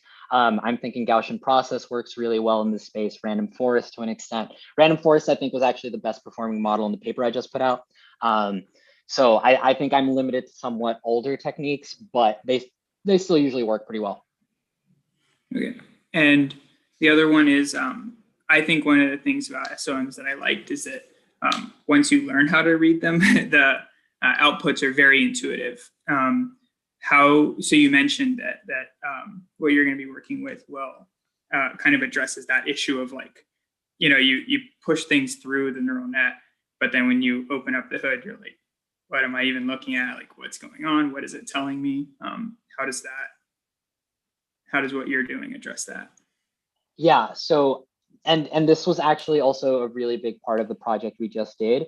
It's a process called, you probably know what it is, but just for the general audience, it's a process called feature selection, where you can statistically determine what variables from your input are important as you go over your larger and larger data set. So you can pick out effectively like, all right, I know, for example, bond delocalization, I'm just remembering from my paper, the potential energy at every single point are important. So you can go back and I can actually go to a chemist and be like, all right, look at this in the future.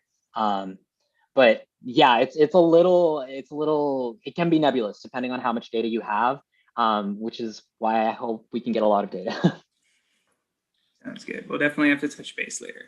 Yeah.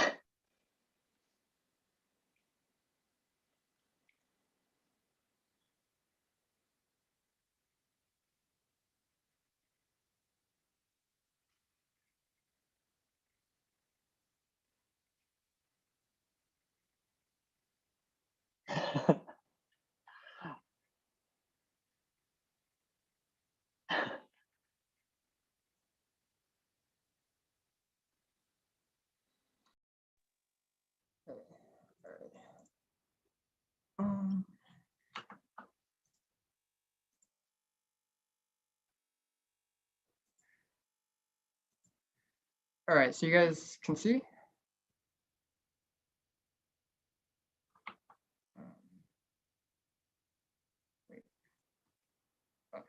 Okay.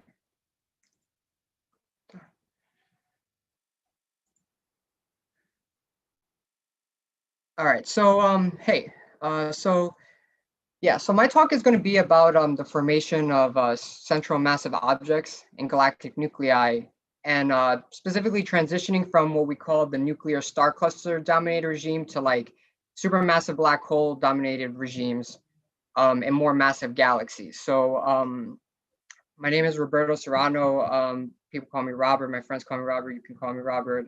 And I'm working with Dr. Nathan Lee and Dr. Dominic Schlichter at the Departamento de Astronomía at Universidad de Concepción. So those are my affiliates and the university I'll be affiliated with.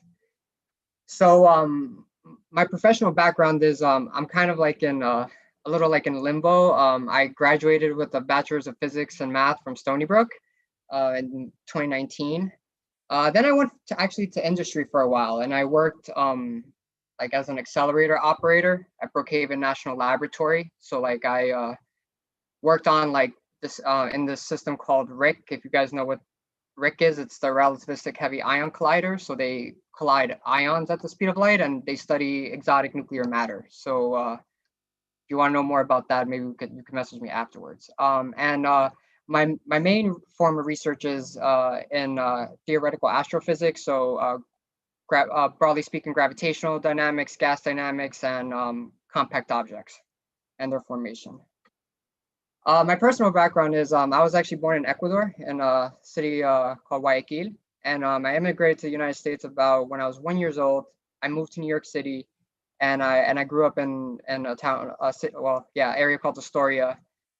I grew up like, I guess like maybe like textbook nerd. I watch cartoons, I played video games, and I like electronic music. So, you know, you like these things, you know, also hit me up. This is my first time actually traveling internationally for 9 months. So like, I'm pretty excited and simultaneously a little anxious about the whole ordeal. So, all right, so now we'll get to the science. So, I guess broadly speaking, starting from a cosmological perspective, this is sort of like, I included this timeline of the universe, which I guess starts from like this, you know, light, which is the Big Bang, the CMB, and then you sort of like see the more like usual cosmological structures like the first stars and galaxies forming. So this is what's called a lambda CDM model, cold dark matter universe plus a cosmological constant. And as I said, like around this time, 400 million years after the Big Bang, we start to have the first stars and galaxies formed, the first forms of light in the universe.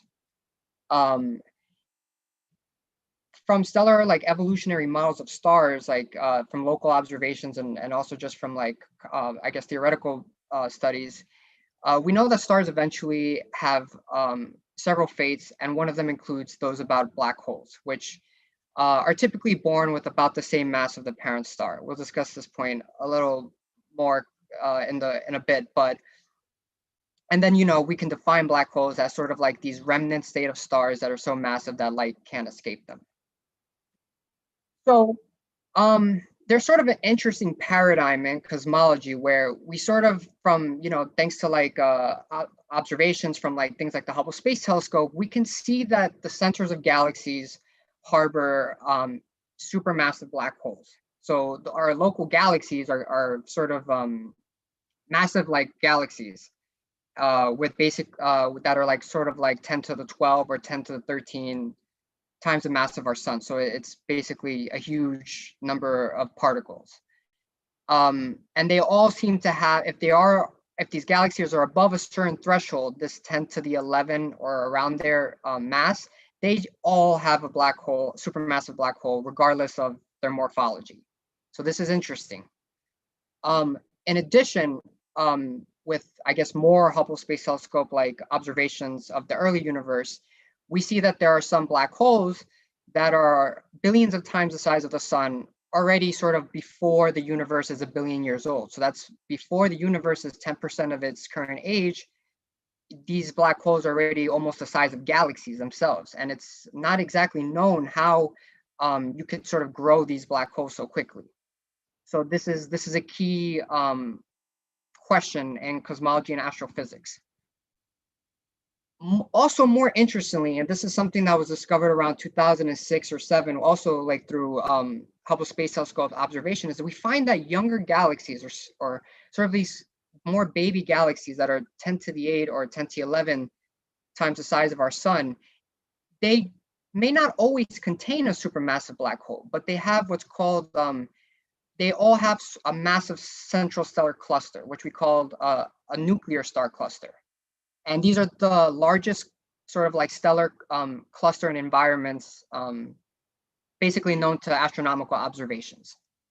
So, but above this threshold that we see, 10 to 11 solar masses, we don't see these nuclear star clusters. We see this supermassive black holes.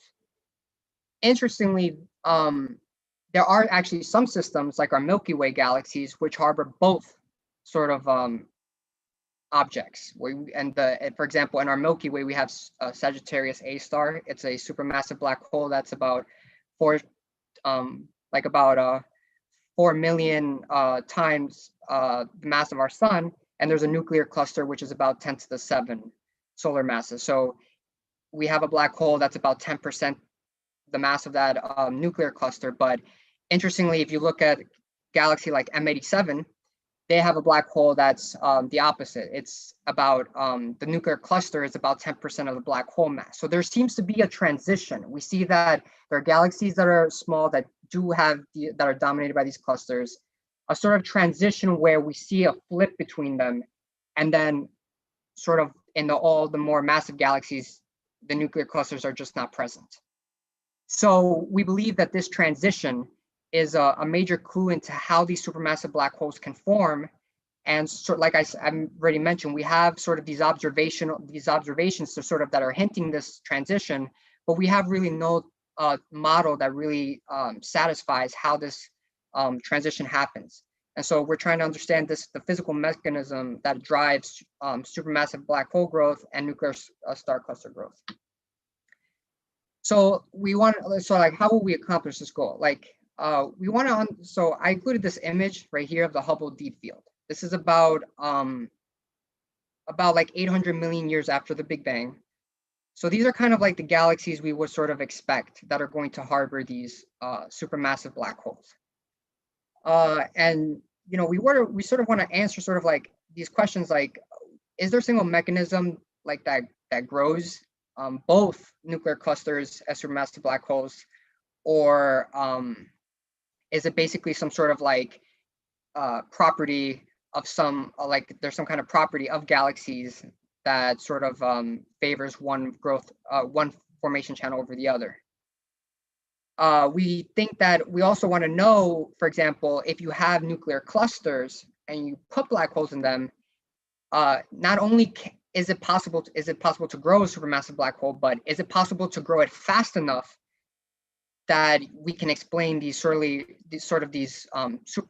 titans at such an early time in the universe after the Big Bang? So we'll try to do this in an analytical way. And the name of our game is sort of to try to do some analytical work and then see if we can compare with like numerical codes, and then furthermore, like sort of like supercomputer simulations, I guess, to cut it short. So we want to begin basically modeling how black holes orbit stars and dense stellar systems, and also interact with the gas in the system and accrete it and radiate. And we need to sort of couple and understand all these gas and dynamical sort of like forces to really sort of compute the overall fate of these kind of like systems. And we have like I have like an analytical model that sort of like encompasses these basic principles, but I also want to compare it to this other model, like sort of outputs from this other code called Warfield, which it's sort of like a very sophisticated model that sort of like takes these nuclear clusters and sort of like does evolve them over time. And so we can sort of like make, at least initially, sort of like direct comparisons before we try to see if we can integrate the models and see how you would expect things to change when they're both present. And then furthermore, like I guess some people have said, like, direct first principle calculations, like if you directly calculate F equals ma, or you directly calculate the Schrodinger equations, or in our case, the hydrodynamical equations, this is very expensive. So we sort of want to isolate interesting sort of like parameter space, and then sort of like to get sort of like an intuition of where we would want to like run these very expensive supercomputer, I guess, like simulations. to sort of like then compare our models and see like if we're correct or not. I included this like famous image of the galaxy M87. People know this as like the picture of the black hole. I didn't know this, but it's sort of like these sort of like images come from like a direct application of these like supercomputer simulations. They sort of do this ray tracing where if you can sort of like calculate the flux that sort of is emitted from like these accretion disks, this hot plasma that grows the black hole, then you can sort of reconstruct like this image, and here you have the event horizon. Here you can see like the plasma, the gas that's being accreted. And so this is sort of like a direct way that now we can finally couple computer simulations to sort of like, observational, basically to sort of compare with observations and like what people like get like with the Event Horizon Telescope and whatnot. So I have some preliminary results on like this analytical like model that I've been trying to develop for comparison. And so like I have like a plot, like I'm writing the paper, so like it's not published or submitted yet, but I sort of like begin with sort of what we call a a seed black hole. Like we don't know per se what mass supermassive black holes initially began with. So in this vertical direction, I assume like here, an initial black hole that's like 100 times the mass of the sun, here would be 1,000, and the top panel would be 10,000. And we sort of put them in, we put this black hole in different clusters with the same amount of gas. And we basically evolved the system and try to understand like how fast these supermassive black holes can grow. And, basically you see like the black hole, like the black line, maybe you can't see, the black line is like the black hole's mass, the green line is the gas mass, and the blue line is the cluster mass of stars, which we're keeping constant for now, but this should change. But we basically see the black holes grow, the gas depletes. And we want to know basically how long this takes. The right side of the panel is sort of a different accretion prescription. That's why it looks different. It's sort of like a classic result that we'll try to compare to. But yeah, we can see preliminary that the higher the initial black hole mass is, the faster it can deplete the gas. And while the lower mass black holes take longer. And this is interesting because, around these times, like, 10 million years or so, this is about the same time scale that governs star formation. So we can sort of kind of like see that if you, once you get to lower black hole masses and lower cluster masses, the black holes have to compete with gases. I mean stars for the gas. You have your stars will, your gas will either form stars or black holes. And it seems that in higher cluster masses and for higher black hole masses, the black hole will win, it will deplete the gas faster than you can form stars. And it maybe predicts an anti-correlation between black hole growth and sort of like the growth of the stellar component of the galaxy. So we want to sort of like see if we can more like quantify this time scale and sort of see what are the critical properties, like sort of like galaxy mass or density that will sort of like lead to these runaway growths. And so, yeah, like, I guess my goal is really to like work on that research, but I do have like, I do want to, one of my goals is really to sort of like affiliate with the department at Concepcion. I want to sort of like help sort of like help them out, organize their seminar series for the department, and sort of like really just like get to know people, like, sort of like talk about my research, get people interested in astronomy. I think especially in Chile, the skies are so beautiful, kind of like just begs you, to look up and wonder. So and I'm interested in really also in like fostering international collaboration. So like one of the PIs is he has like an ANEO grant that's from it's CONOCYT, I think. It's like the Chilean's National Council for Science and Technology.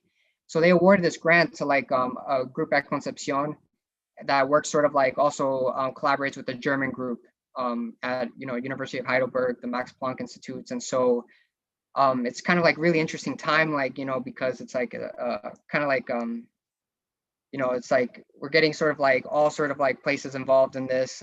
There's like cool observational stuff going on in Chile. So it just seems like kind of like everything's dots connect, and it'll be a cool place to like sort of like continue this collaboration.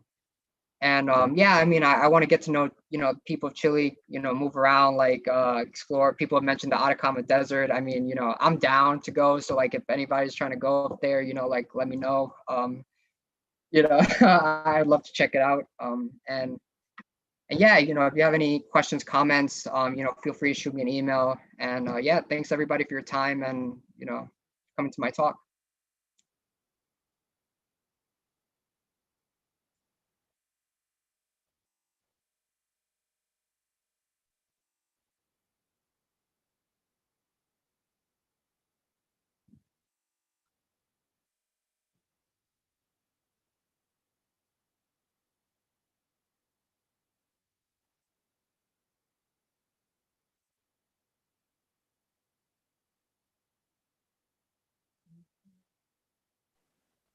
So not necessarily related to your research, but what was the heaviest element you saw when you were working at the collider?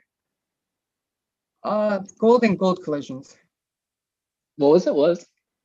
Like basically gold on gold collisions. So they did gold ion on gold ion collisions.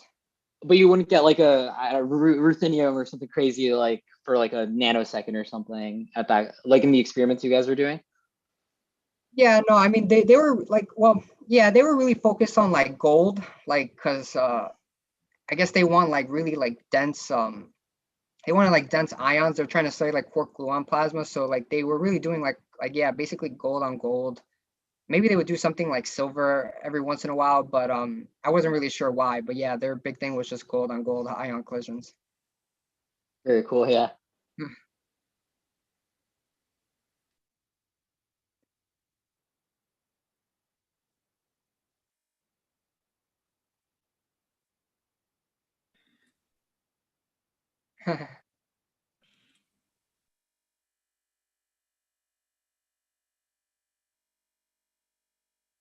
Yeah.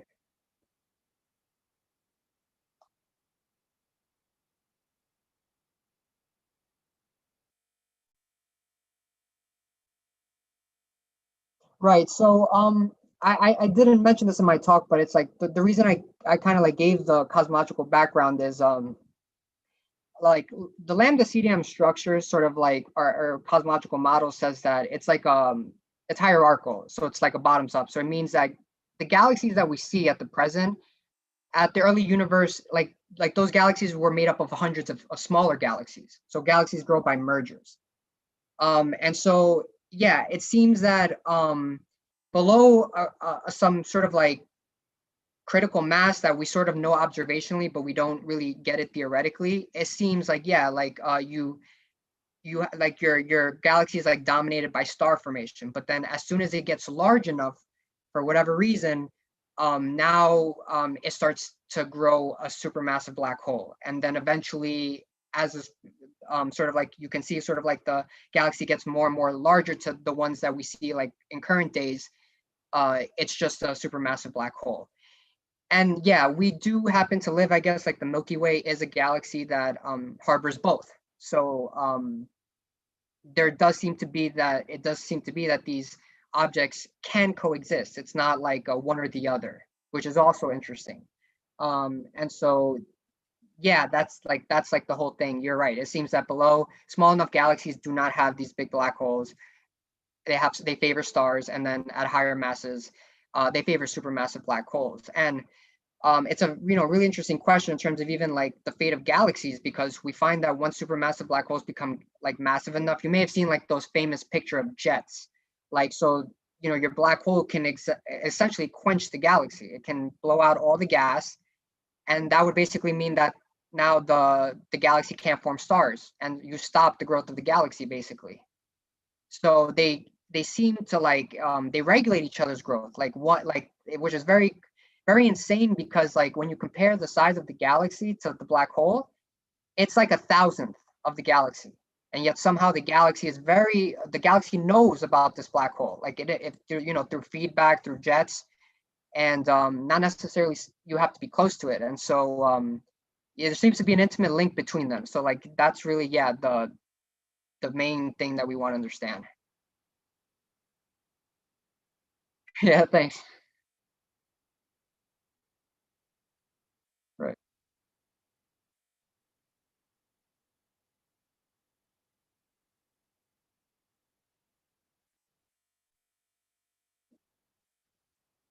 Yeah, thanks.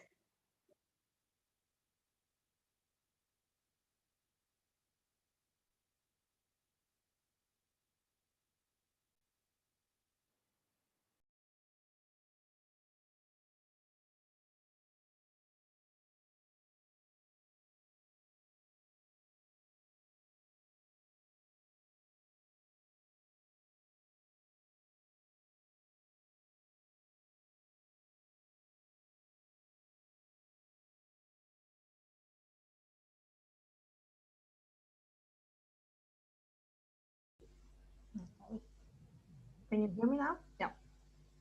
Okay. And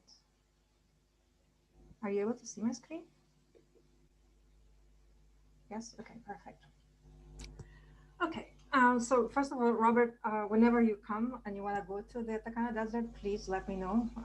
You definitely have a take care of that. But anyway, my name is. Yeah, do for you know sure. when you're coming? Huh? You know when you're arriving? I plan to. It's my goal to get there the first week of April. Oh, perfect. So Yeah, still be soon. here. Excellent. Okay. Anyway, my name is María Pía Paganelli. I am a professor of economics at Trinity University in San Antonio, Texas. I am, as Mason mentioned, I am currently physically in Chile. I recently arrived myself. My main interest is in the history of economic thought, and in particular, I am interested in the work of Adam Smith, who is an 18th century Scottish thinker, considered the father of economics. And one of the aspects that of his thought that now interests me is his ideas on money and banking. Now, today, the form of money that we usually use is so-called fiat money, which is an unconvertible paper money. What this means is that the government of a country mandates that a piece of paper, usually printed by one special bank, which is the central bank, as we'll see in a second, is money. And so fiat comes from the Latin to let it be. So just like we would say fiat lux, let it be light, then we say fiat money, which is from nothing because the government said so. Now this piece of paper becomes money. And fiat money is a different form of money than commodity money. Commodity money is a form of money that has an alternative use. You cannot do anything else with fiat money but use it as money. Commodity money, on the other hand, is a form of money that allows you to have alternative use. So think in terms of gold, silver, coffee beans, shells, animal teeth, or feathers. Those are all forms of commodity money that were used in the past. And they were accepted as money because you trusted other people would accept it as money, or because if they didn't, you can still use it as, say, jewelry or for decoration. The other characteristic of modern money is, as I mentioned, it is usually produced by one bank and one bank only. And that bank is determined by the government, which is a central bank. So the central bank is a monopoly in the production of money, which means that only the central bank can produce money. This is a relatively recent change in the production of money, because in the past, private banks could issue money so that one would be able to have different banknotes different money from different banks, and one could choose which one to use. So today we can't. So in Chile, for example, we must pay with Chilean pesos that are issued by the Central Bank of Chile. In the US, we must pay with dollars, which are issued by the Central Bank of the United States, which is the Federal Reserve Bank. But again, as I said, this has not always been the case. So in Scotland, which again is the home of Adam Smith, during the time of Adam Smith, there were multiple banks of issue. So here you have examples of 3 different banknotes, all of the denomination of 1 guinea, issued by 3 different banks in Scotland. And Adam Smith in particular liked this system, which is called free banking. Free banking because, again, there are multiple banks that are free to issue banknotes.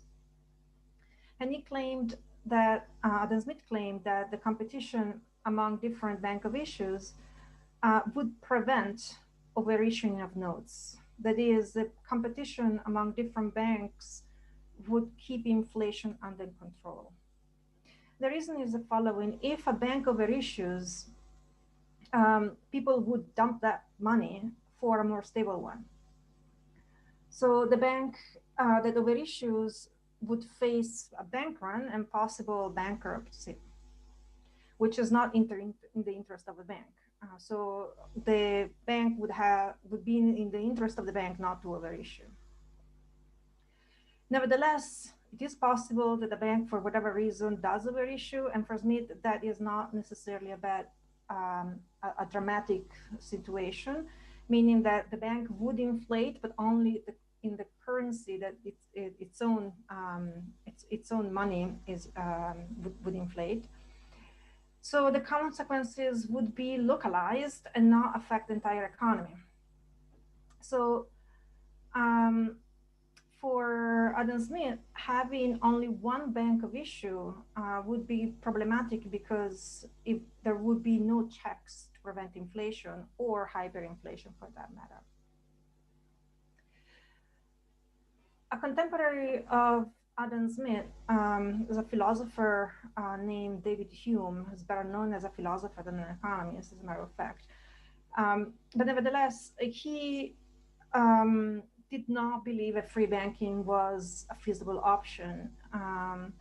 He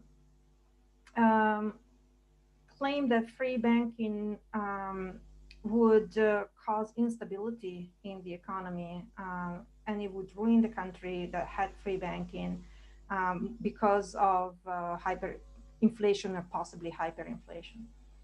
And so he instead favored having only one bank run by the state so that this bank would issue paper money. Now, Chile had a prolonged period of free banking throughout the 1800s until the formation of a central bank in 1925. So here you have examples of banknotes of money issued by private banks. And what I'm interested in studying here in Chile is a transition from free banking to central banking that Chile went through. And in particular, I am interested in seeing if the debate between Adam Smith in particular and Adam Smith and David Hume had any influence in the debate in the formation of the Central Bank of Chile. Given the program in which that I'm in with Fulbright, which is research and teaching, and given that I have like expertise in Adam Smith, and there has been a lot of interest in Adam Smith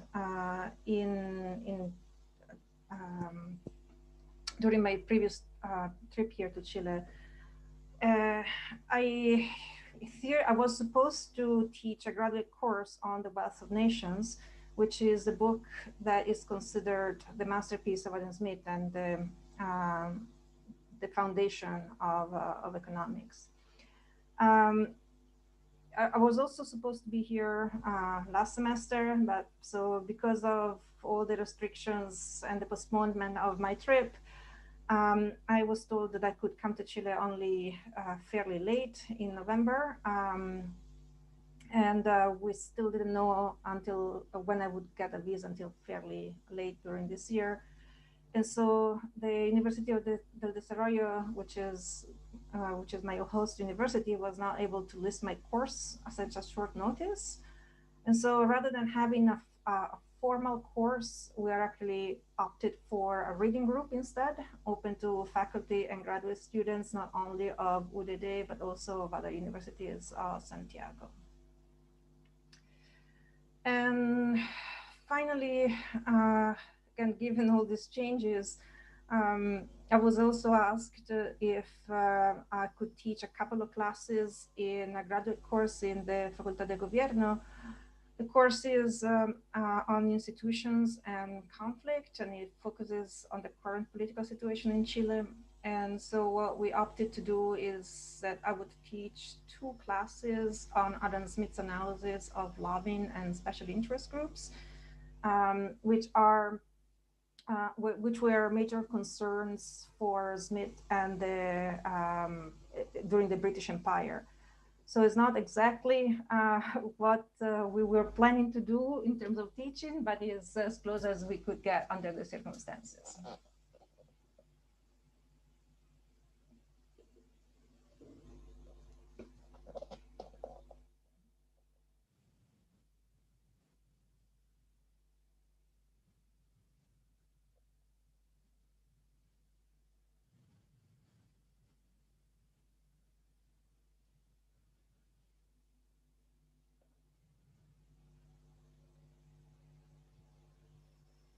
Are you at all like examining any central events? Like I know in I think it was 76 or 78, there was a banking crisis in Chile. Are you like orienting the project around any sort of banking crisis like that, or is it more of a comprehensive stuff? No, I mean, the banking crises have been common everywhere, in a sense, throughout the 19th century. And that's part of the debate on why, whether it makes sense to have a central bank or not. So no, I'm not looking at any particular crisis. I'm just looking at intellectual debate at the base of the formation of the central bank.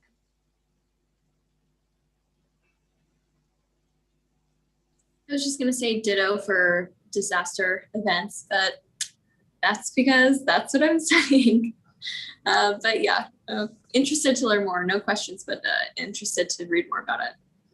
Okay, that's actually an interesting, could be an interesting perspective, because you can think in terms of disasters, in terms of hyperinflation. Hyperinflation usually can bring catastrophic events. But with free banking, you don't have hyperinflation. Hyperinflation is a phenomenon that is typical of the 20th century when you have central banking and the inability to control the production of money. Wow, I'm really curious to read more about your project.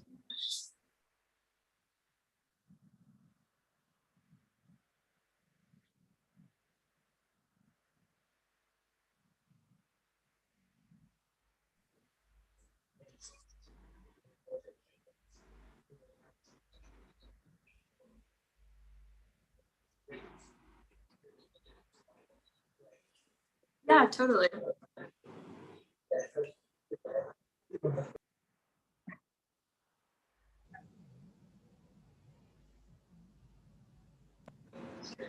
Yeah, I'm here too, so send me an invite. Yeah.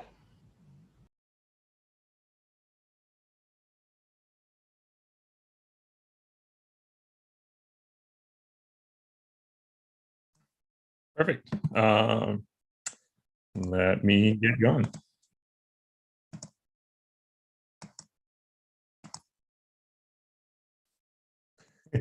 Hope so.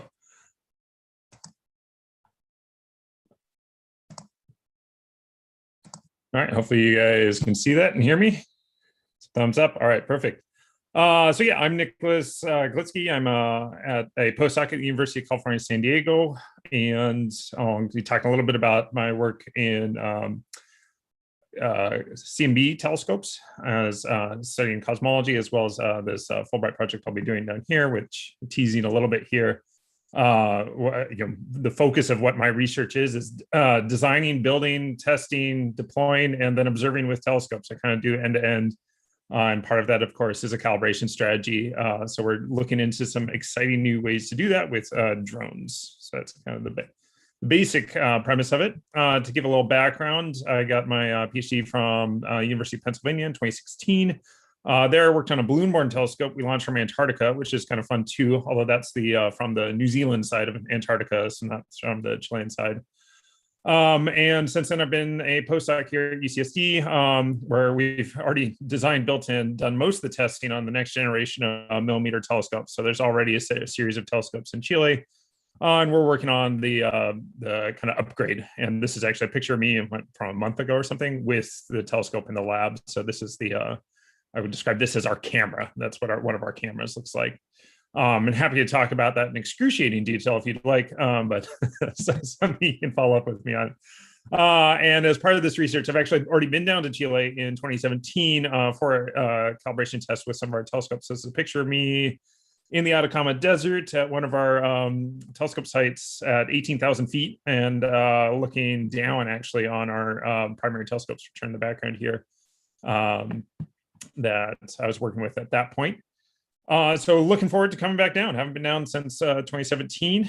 And I think this is also an indication that with my current research tangent, I'll be coming to Chile a lot, and I should be up in the Atacama Desert quite a bit.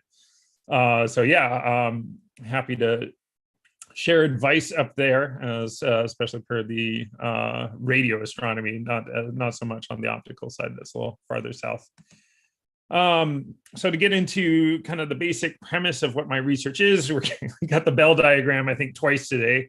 I think this was what NASA map, visual effects department that has more of a budget than ours. Anyway, fantastic diagram that shows the history of the universe. And I was previously talking about black holes and this early formation. I'm going all the way back to the beginning, which is the Big Bang. And most people are kind of familiar with that, but what's interesting is the aftermath of the Big Bang, right? In the early universe, the universe was a very hot, dense place where light couldn't travel very far before scattering. And so what needed to happen is the universe needed to expand and cool quite a bit. And once it did, it transitioned from being opaque to being transparent, and that allowed photons from that early period to travel out through the rest of the universe, where we finally collect them in our telescopes 14 billion years later. And so what we look at is this afterglow pattern called the cosmic microwave background. That's basically the state of the universe a few 100,000 years after the Big Bang, so nearly back to the beginning. And we often refer to this as kind of the glowing ember of the Big Bang. And this is really exciting to study, because it can tell us a lot about the initial state of our universe, the underlying physics of our universe, and the formation and early evolution of the universe. And specifically, something I'm going after, and which I mentioned, this is getting a little nitty gritty, but what we're looking for is a polarization signal, so polarized light from this early epoch, that can actually tell us something about this thing we call inflation, if you've heard of it, but it's effectively what happened in the first fraction of a second after the Big Bang. That's what we're trying to explore specifically. It is a very faint signal if it exists, and so therefore the detection is quite challenging and has pushed us to ever increasing capabilities in terms of our experimental apparatus. So now I'm going to go through some visualizations I'd like to share just to put in a little more context, plus they're fun. So this is a great image put together by Dylan Berger, which is the cosmic microwave background. Now, the idea with the CMB is it's this surface of light that surrounds us. And so what this is showing is the sphere of the CMB, and these kind of weird Rorschach test patterns on here are temperature fluctuations.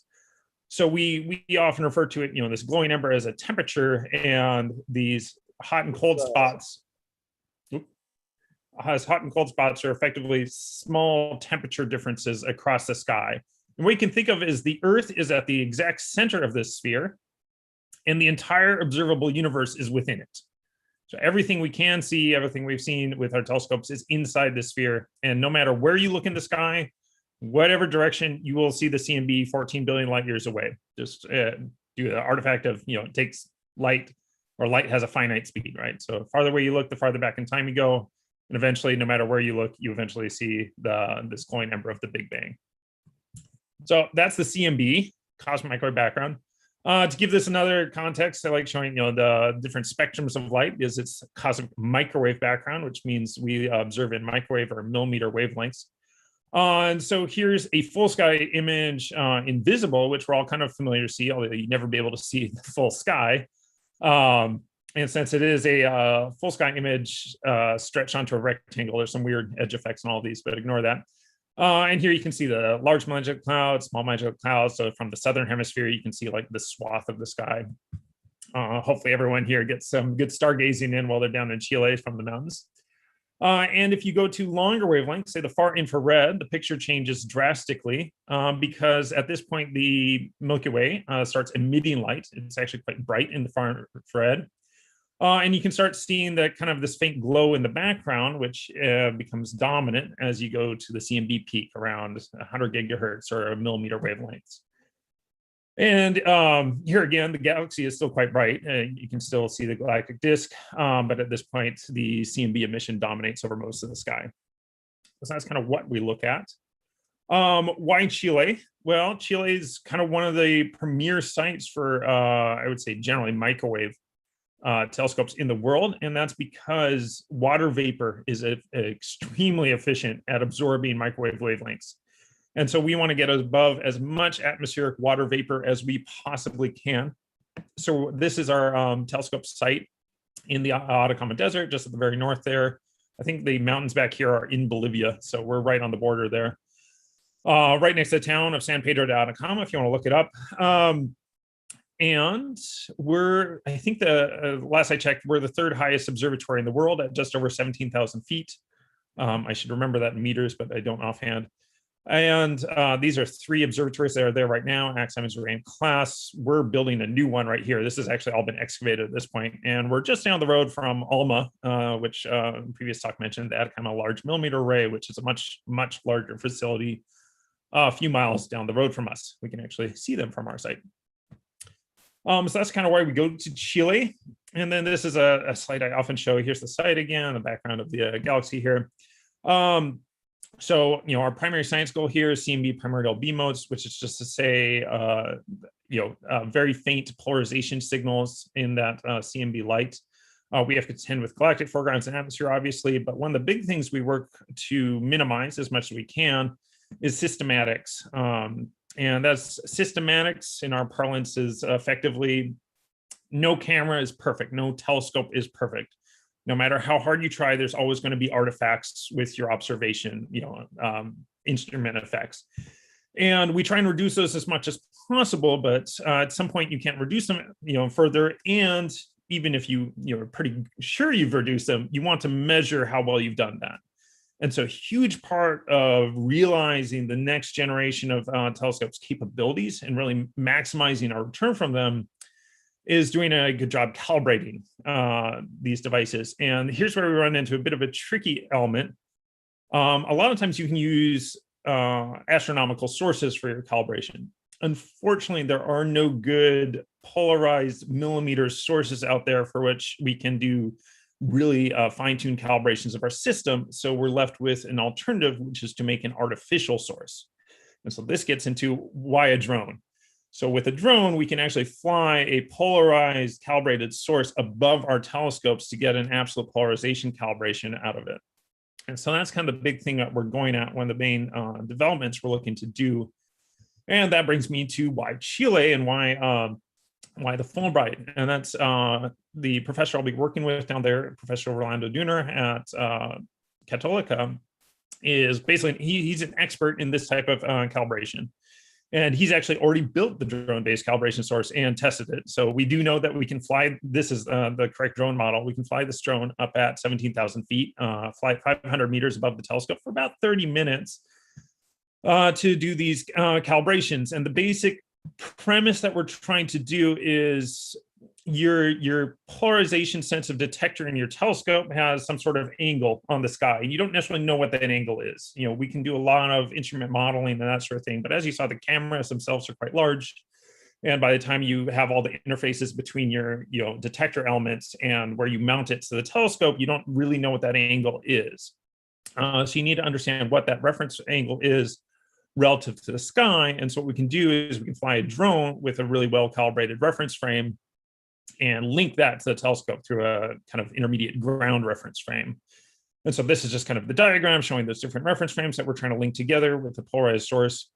And there's some really fun ways that Rolando has found to do this. The first of which is this is actually a 3D rendering of our entire site.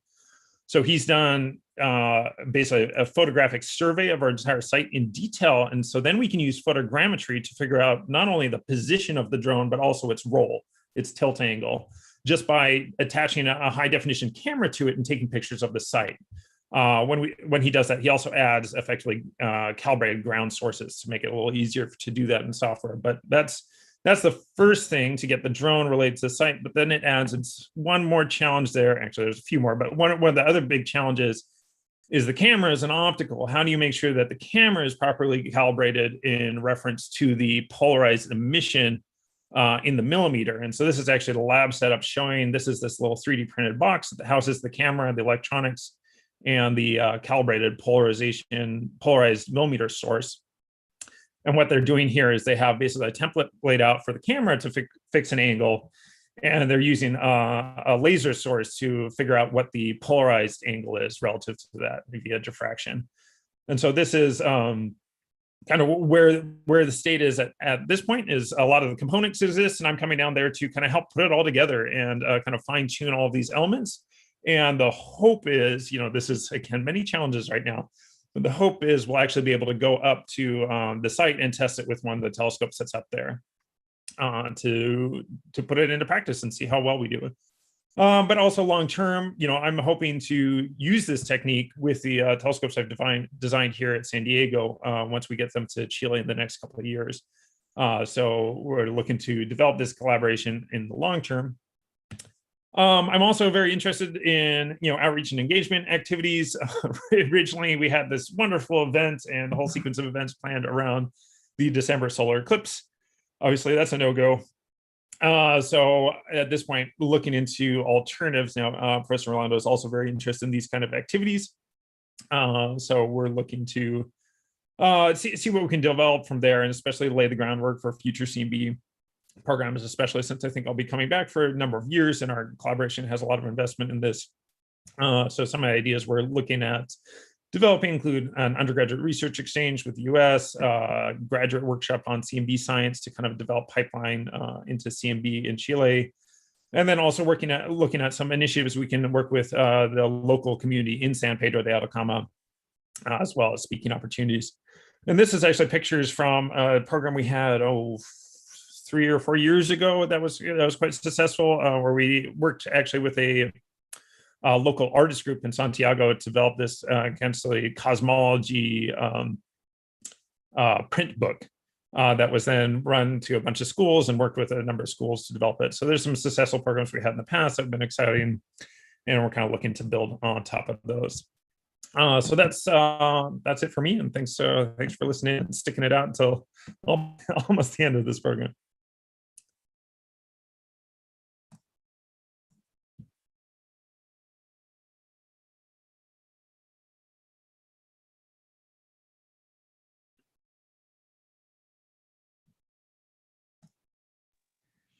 Yeah, so I had a question.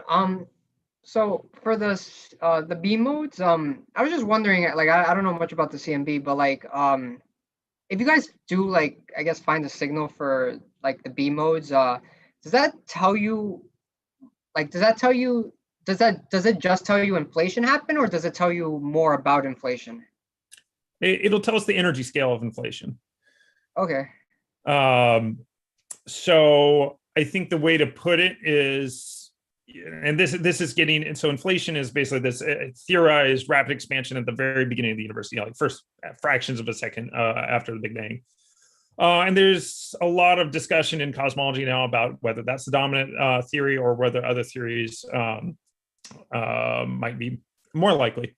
By making this measurement, it provides a very tight constraint, either on a detection or non-detection. It puts a very tight constraint in the theory space, and especially on kind of the broad classes of inflation, some of which are, you know, at a certain energy scale, which is the kind of favored energy scale. It might be described as kind of the simplest set. And so that would be, you know, a nice, elegant solution, that sort of thing. So as soon as you kind of push it below that certain limit, it kind of pushes it towards alternative theories instead of inflation. So this is, I would say that's kind of the bigger thing, that it will be most likely the tightest constraint to date on what happened immediately after the Big Bang. Okay, thanks.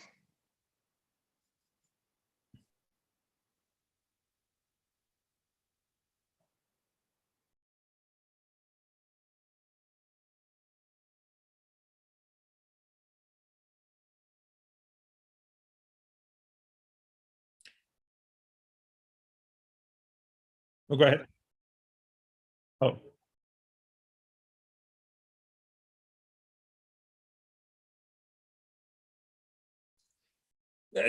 It's really an issue of, so there is one source we use, Tau A, or I think that's the Crab Nebula. The problem is most emission here is what we describe as diffuse or extended. So what you want is a point source. You want a really small, bright, polarized source, and that just doesn't exist. The Tau A is extended; it has structure to it. So we could provide, you know, by building off of the drone calibrator, we could provide better measurements of that across a number of scales, and that would make it easier for other telescopes to calibrate off of it. But it still wouldn't be, you know, necessarily ideal. You're always going to be limited by the last person's measurement of the calibration. So you try and finding better ways, better techniques. One of the things that has been proposed, actually by Rolando and others, is putting a CubeSat in orbit. Which would be the kind of logical extension of the drone-based calibrator. Is you just get a CubeSat, and then every millimeter observatory on Earth could use it as a standard reference point, which would be great. Hasn't been funded yet, but I think, you know, if we're successful with this drone, I think that would really push that science case a lot farther.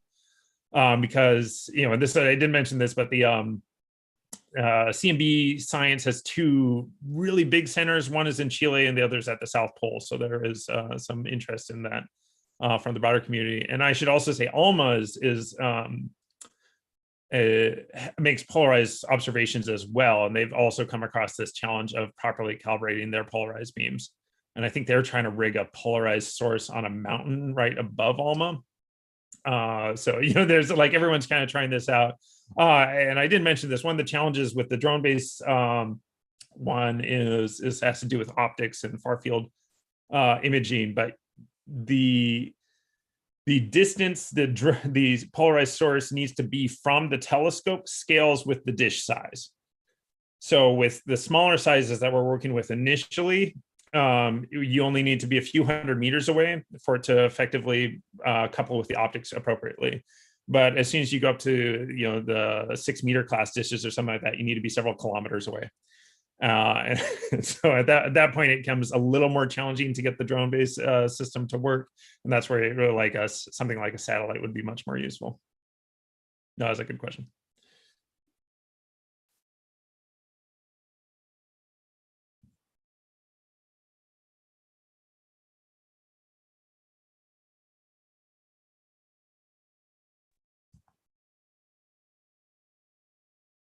Yes, I arrived here in Chile almost 3 months ago now. Right when we were allowed to actually come down here, I jumped on a plane and got down here as soon as I could, because my project is working down in Antarctica.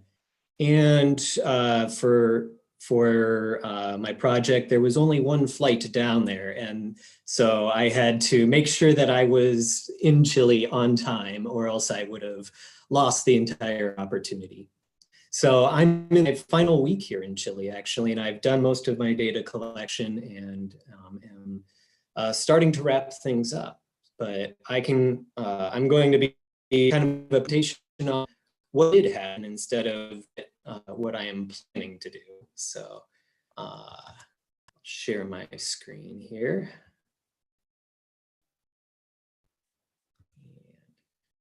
So my name is Kelly Wilhelm, professor at University of Wisconsin River Falls, and I am doing a project down in Antarctica with INACH, which is the Institute of Antarctic Research from Chile. And I am working with Francisco Mateas at the Universidad de la Frontera in Temuco, Chile. And actually my computer is telling me I have an unstable connection, so I'm going to turn off my camera, but keep sharing if that's okay. Currently I'm in a hotel room and the bandwidth isn't the greatest, so trying to save on that as much as possible. I've been down here for 3 months, and my project is looking at soil development and carbon sequestration in or on the Antarctic Peninsula as glaciers are starting to retreat from this area. And the first little bit of this presentation is kind of the justification, looking into why this is so important, and then I'll start showing you some of what we did down in Antarctica. So. The Antarctic Peninsula is located just south of South America, which is why we're really focused from the Chilean side. There's a lot of research in Chile looking at Antarctica because of the proximity. Specifically, I'm looking at, this is just a close-up, up in this northern area, King George Island, looking at, as glaciers retreat in this area, how soils are developing, what kind of microorganisms are becoming more prevalent, what's happening with oxidation, water movement, pretty much anything that can happen within the soils after they become exposed. So basically, from the inception of the soil development on for hundreds or thousands of years, however long they've been exposed. King George Island is pretty far north on the peninsula. A lot of my previous research actually focused farther south in Amsler Island, where the US base is, and Sierra Point, where the Argentinian base is. But now I'm looking a little bit farther north. We've got a lot warmer temperatures up there and a lot more development that's been happening in this area. So giving me a really good idea of what to expect as glaciers continue to retreat in this area. And the peninsula is especially interesting because it is one of 3 identified areas in the world that have accelerated warming compared to the Earth on average. The others being up in Siberia of Russia and northern Alaska and Canada. But Antarctica is a little bit unique because it has very few native plants or organisms to try to come in and take this newly available area. There are 2 types of grasses that grow in Antarctica. And beyond that, it's mostly microorganisms, algae, and mosses that are growing on the land here. So very little in terms of vascular vegetation that can start to come in and help the development of soils. This is unlike Alaska, Canada, and Russia, where there's already a lot of grasses and pre-established vascular organisms. So that's what makes the Antarctic Peninsula pretty unique. It's warming really fast, almost 6 times faster than the rest of the world on average. And it's predicted to continue to warm relative to the rest of the world. And in the next 80 or so years, we're looking at what looks like just a fraction of a couple of degrees Celsius increase, but that's actually a big amount when we're looking at averages. It's a pretty extreme warming that's happening. And so we're already seeing a lot of glacial retreat. You often hear news stories of tidewater glaciers breaking off the size of Rhode Island, Manhattan, and more of the land-based glaciers and the land they're exposing. But it's already happening in this area, and it's going to continue to happen. And as it continues to happen, we're going to get more and more exposed, and a lot more soil development that's occurs in this area, whether it is associated with plants or not. Soils are going to develop, and so we're really looking at how they're developing in this area. Just another interesting image of Antarctica to show you the relationship of ice versus not. Where the black is where the land is already exposed. There's no glaciers, and the peninsula holds the majority of the land space that is already exposed. The others being the transantarctic mountains and the dry valleys, which are on the New Zealand side of Antarctica. And so I'm really interested in what's happening in the peninsula area, because it is actually where Antarctica is experiencing that warming. If you go to the eastern Antarctica where you have the Arctic mountains and the high valleys, temperatures are neutral, not really warm rate.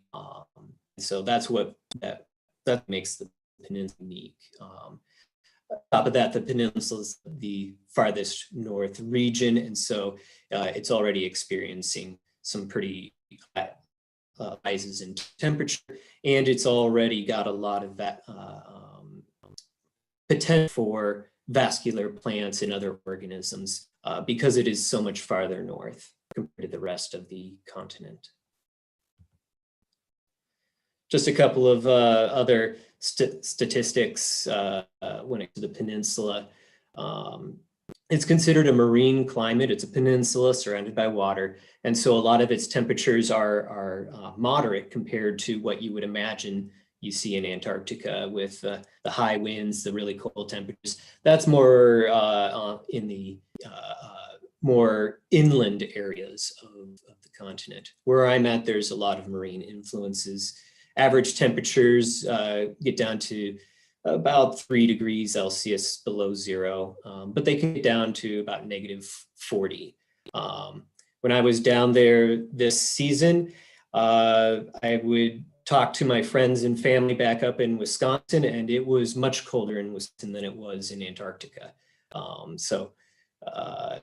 That can kind of give you an idea of the temperatures that they're experiencing down there, at least during the summer months. There are some pretty thick snows that can develop in these regions. During the winter, snows can easily be 1 meter deep and sometimes get up to 2 or 3 meters. And so a lot of sites experience a lot of snow accumulation and the weight from that snow.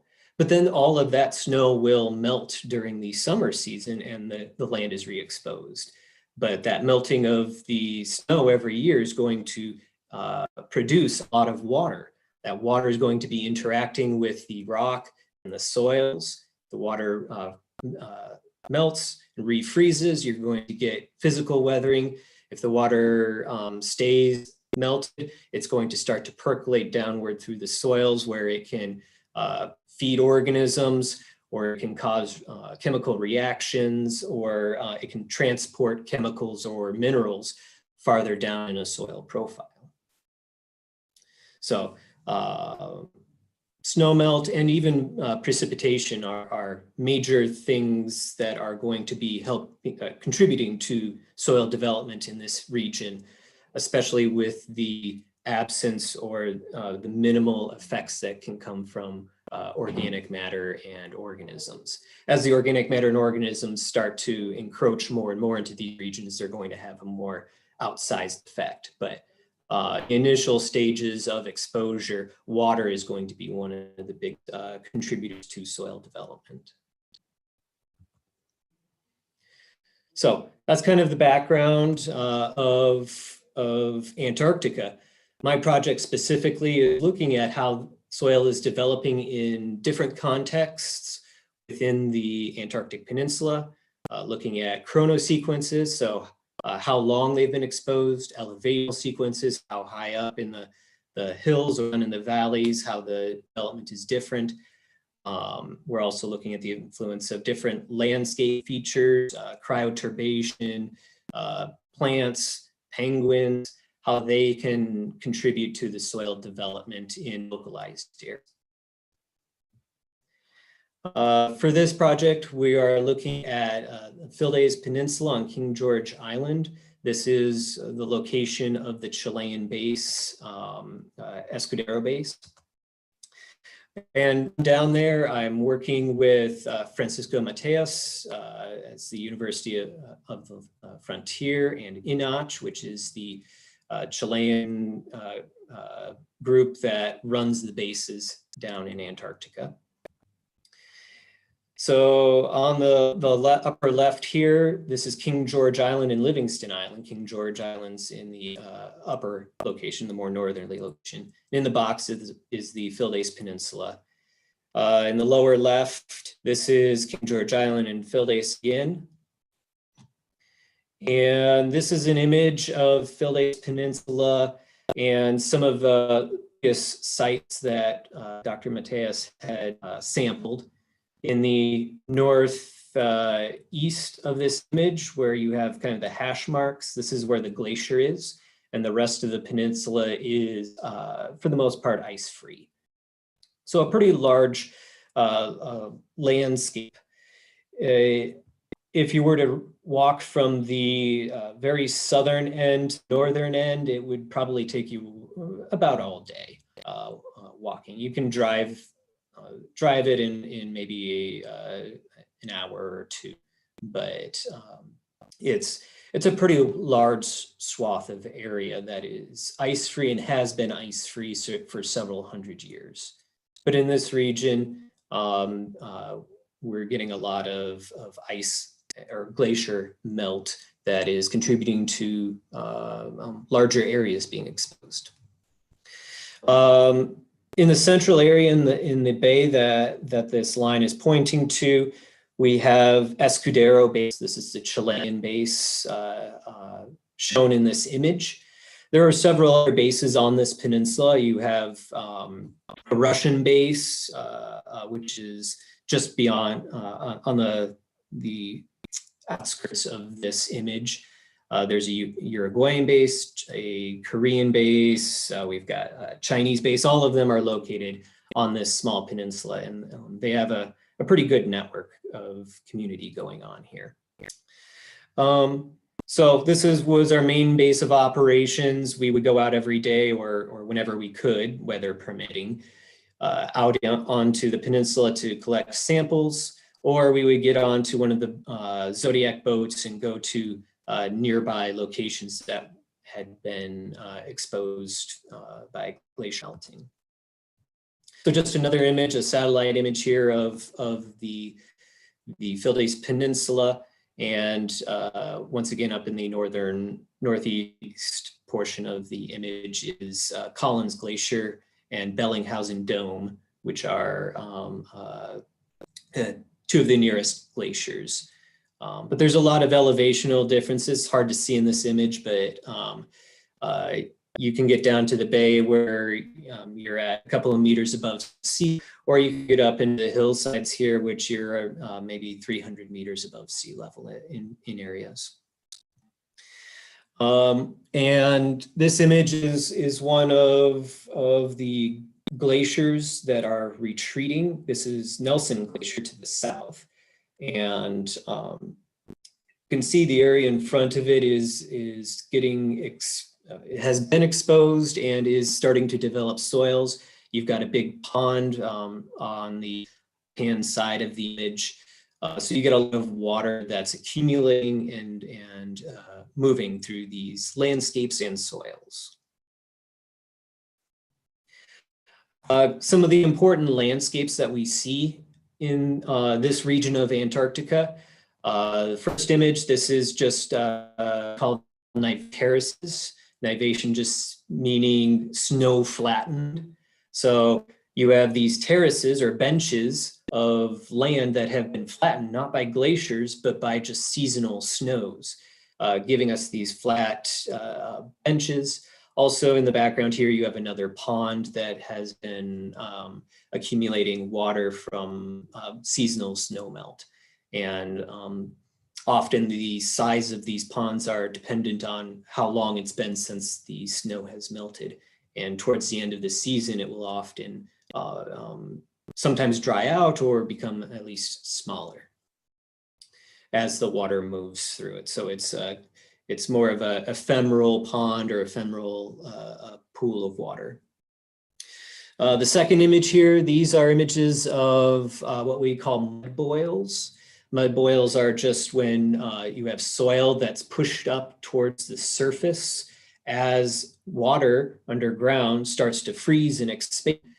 That expanded water is going to take up more volume or more space and push the soils around it away. And if you're underground, the soils have really no option for directional movement.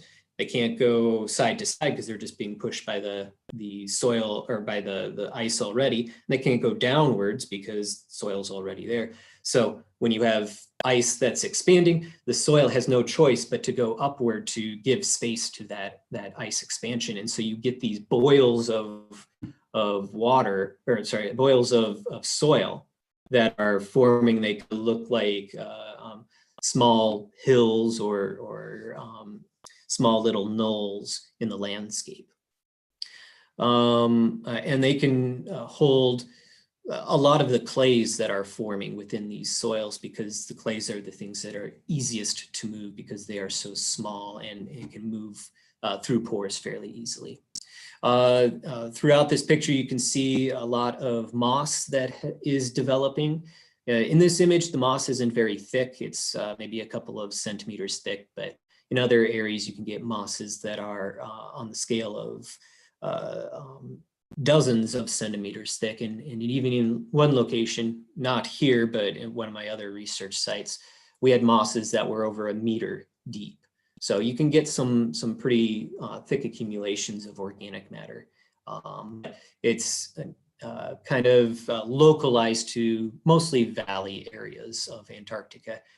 It's more the exception rather than the rule to most of the landscapes.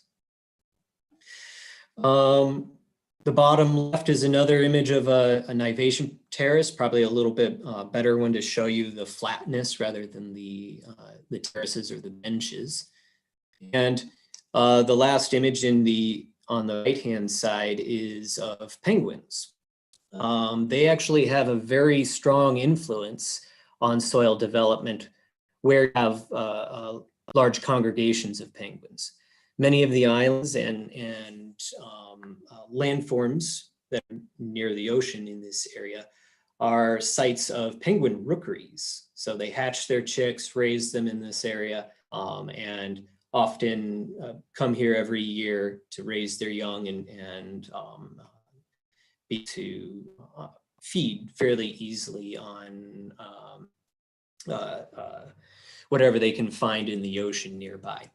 But the influence from these penguins come from more of their excrement. Penguins, being birds, actually have a very concentrated amount of phosphorus in their excrement. And being here for so long and having hundreds or thousands, tens of thousands in some case, penguins in a very small area will actually create very avian influenced soils.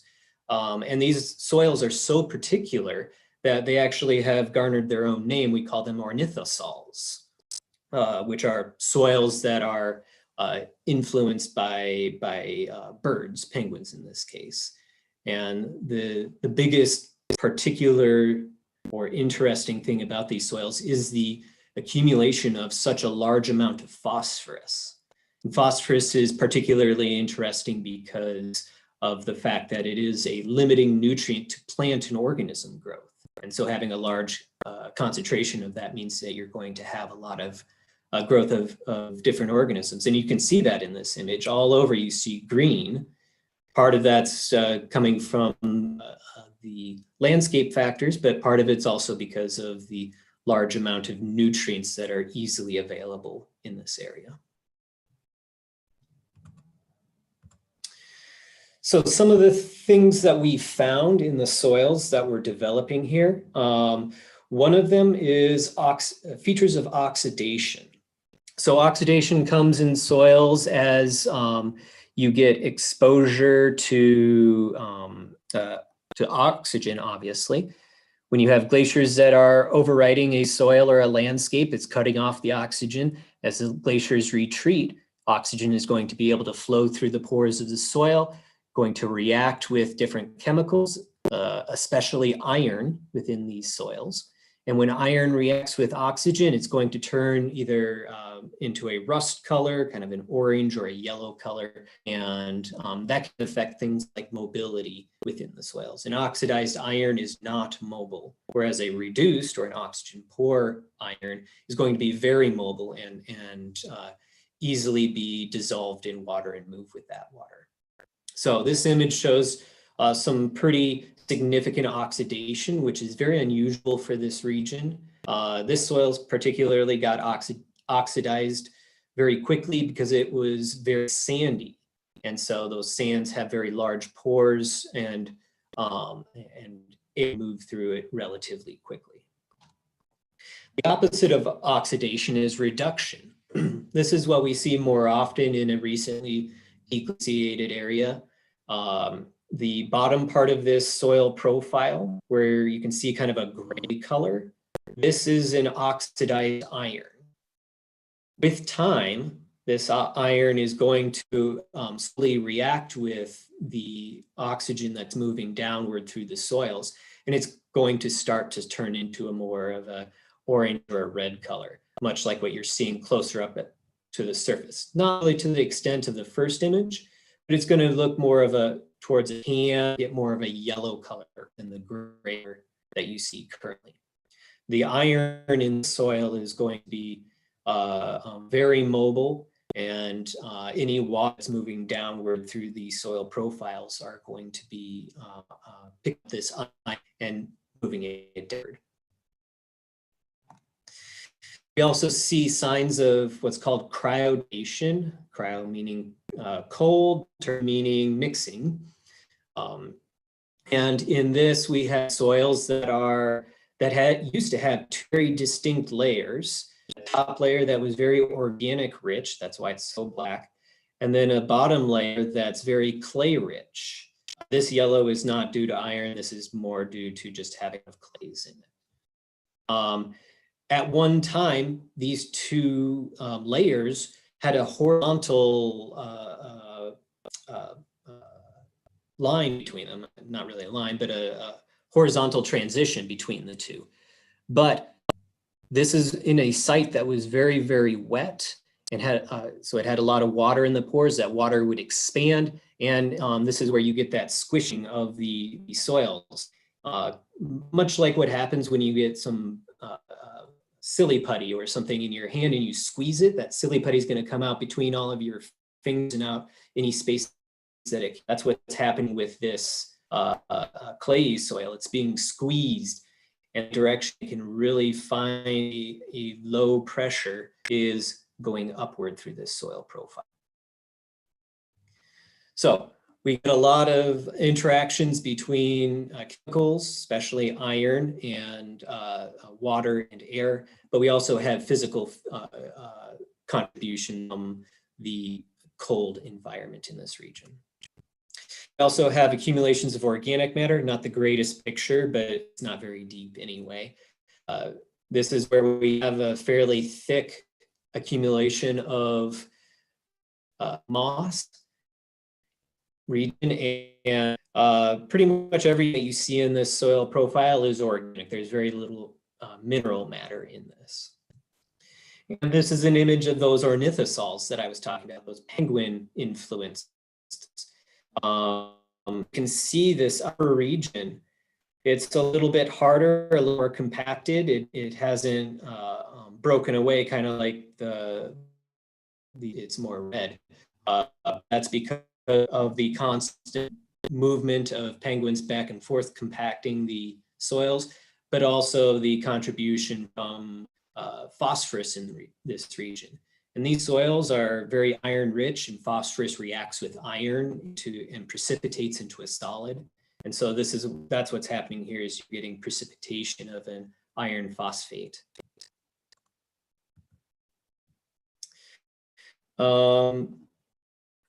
For our analysis, we were collecting soils from different sites, looking at things like finding the layers, texture, structure, color, everything that you look at with a soil, and describing them in the field, collecting samples, and trying to get enough material that we can bring it back to the lab and do analyses. In the field, we would do texturing. This is the lower lets me doing a hand texturing of a silt, and we would describe the colors. So you use a couple of different colors with this in the soil, trying to get field descriptions before we sent them back to the lab. We also took bulk density samples, so just looking at the mass per given area of a soil, just looking at calculating volume and weight of a particular sample. We also did temperature, water content, electrical conductivity within each of these samples, or in each of these soil profiles. We also collected carbon dioxide emissions, and we collected vials that we would later analyze for enzymes and other microbes. Specific sites from the peninsula, I've color coded all of them. The blue dots were ones that we specifically selected based on chronosequence, so how long they've been exposed. And we haven't carbon dated these, but we assume, hopefully rightfully, that the farther away from our glacier is going to be older or been exposed for longer. The orange, we did an elevational gradient just down a steep slope towards the bay. The green is the ornithosols. Yellows were paired tests on particular features, and the red were different landscape features that we were interested in. So this is one of the sites of the chronosequence, the time sequence away from the glacier. We would just take samples several hundred meters away from each other to try to get an idea of how soils are developing as you get farther away from the glacier, both physically and temporally. Elevational sequence, just an image of satellite image of going down the hill slope here. This is an image of the slope itself. We started taking samples up here and then going down elevation all the way to the seashore, where we have some old Russian tankers that were left from the 80s. Landform features, slope sides, bedrock depressions. These are just small areas where soils would accumulate in a small basin, maybe just a couple of meters wide. But in areas where we had a lot of bedrock accumulation or a lot of bedrock exposure, that's the only places for accumulations to occur. Again, this is cryoturbation, one that we were particularly interested in because it was so distinct and easy to see by the colorations, the cryoturbation that's occurring. We also did the paired comparisons. So in this image, you can see the red right in front of us, and farther in the background, more gray soil. They were only a couple of meters apart from each other, but one was its materials were being contributed by a band of very iron-rich material, as the other one was coming from the more typical andesite and basalts that were ubiquitous across this peninsula. And so we wanted to see how that affected both the physical factors of the soil profile, but also how that affected things like microbial community development within each of the soils. In the laboratory, we're going to be looking at texture, bulk density, organic matter content, acidity, a lot of the basic features that you would look for in a soil. Also looking at nutrients and other chemicals that we would find within the soils, ones that we find particularly important. Nitrogen and phosphorus, which are important for, because they are limiting nutrients for any organism, but also we were interested in iron because of the reduced in oxidation states and the influence that they can have on organisms. A lot of microbes are sensitive to the availability and type of iron that's available in a system. Not part of my project, but other people are going to be looking at microbe populations, what the size of the population and the type of composition or type of microbes that are developing these areas. And potentially we'll hopefully use some of these organic matter particles to date some of our soils to get a better idea of those chronosequences. And then we'll categorize everything based on features, much like what I showed you earlier. But then we will look at all of the physical and chemical components of the soils that we either observed or found in the lab and try to relate those very simply to things like how well are the layers developing within a soil, how much clay is forming through chemical weathering, how many secondary minerals are forming, how much carbon organic matter is being sequestered, and what type of microbial communities. We can't do huge statistical models on any of this data because we are very limited in the number of samples that we could put together and take back with us.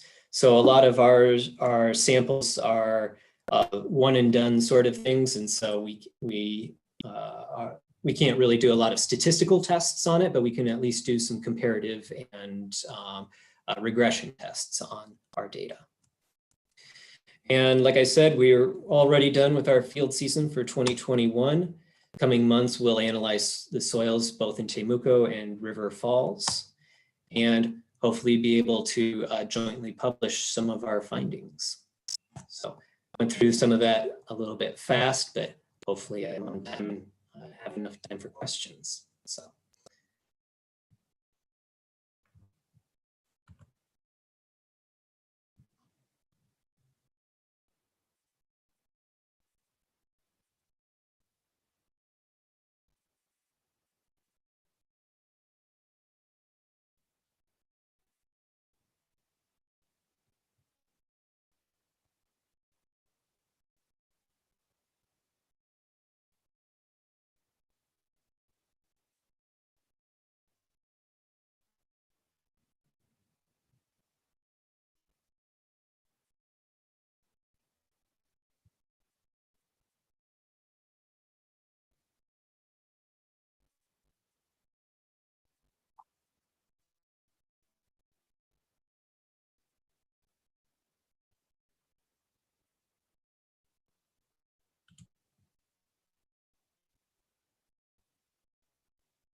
I have, because I don't really look at the microbes myself, but from what I hear, some people vasculants are making their way a bit farther south to areas that they hadn't seen in large amounts before. But the bigger concern, not really what I'm looking at, but the bigger concern when it comes to plants is invasive species coming with people to different bases.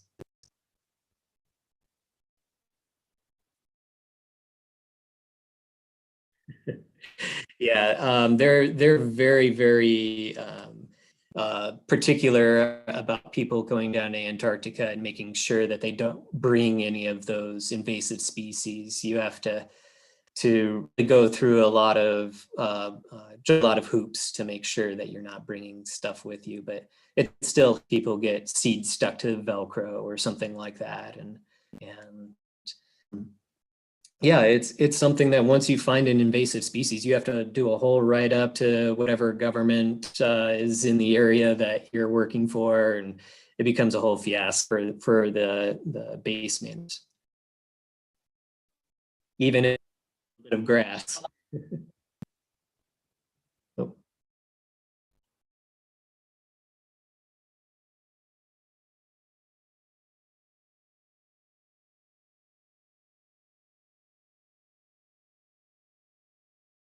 Oh, it's kiwis.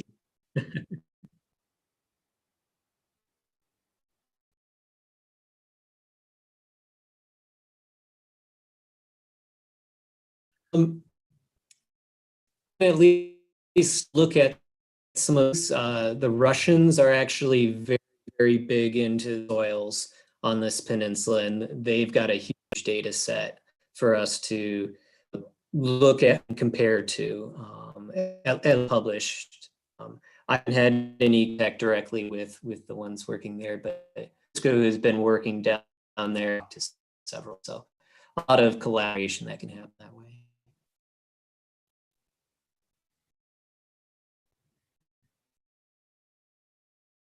To Nicholas, knife for scale. That's pretty much the most common way, a knife or whatever you can find.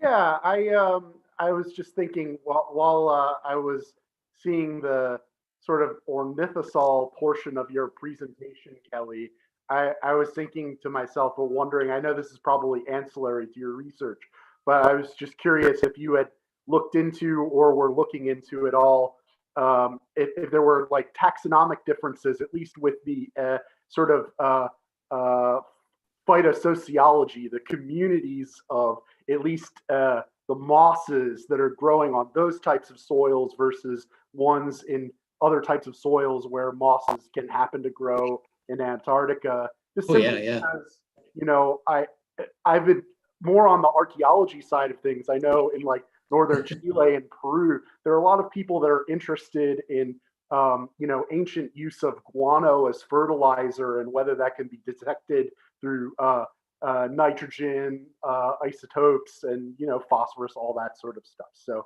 it was just a thought that occurred to me.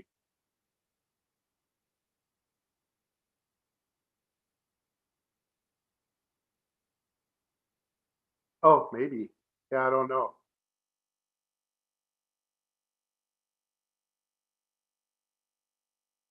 Oh, oh, Kelly, can you hear me? Maybe not. Okay.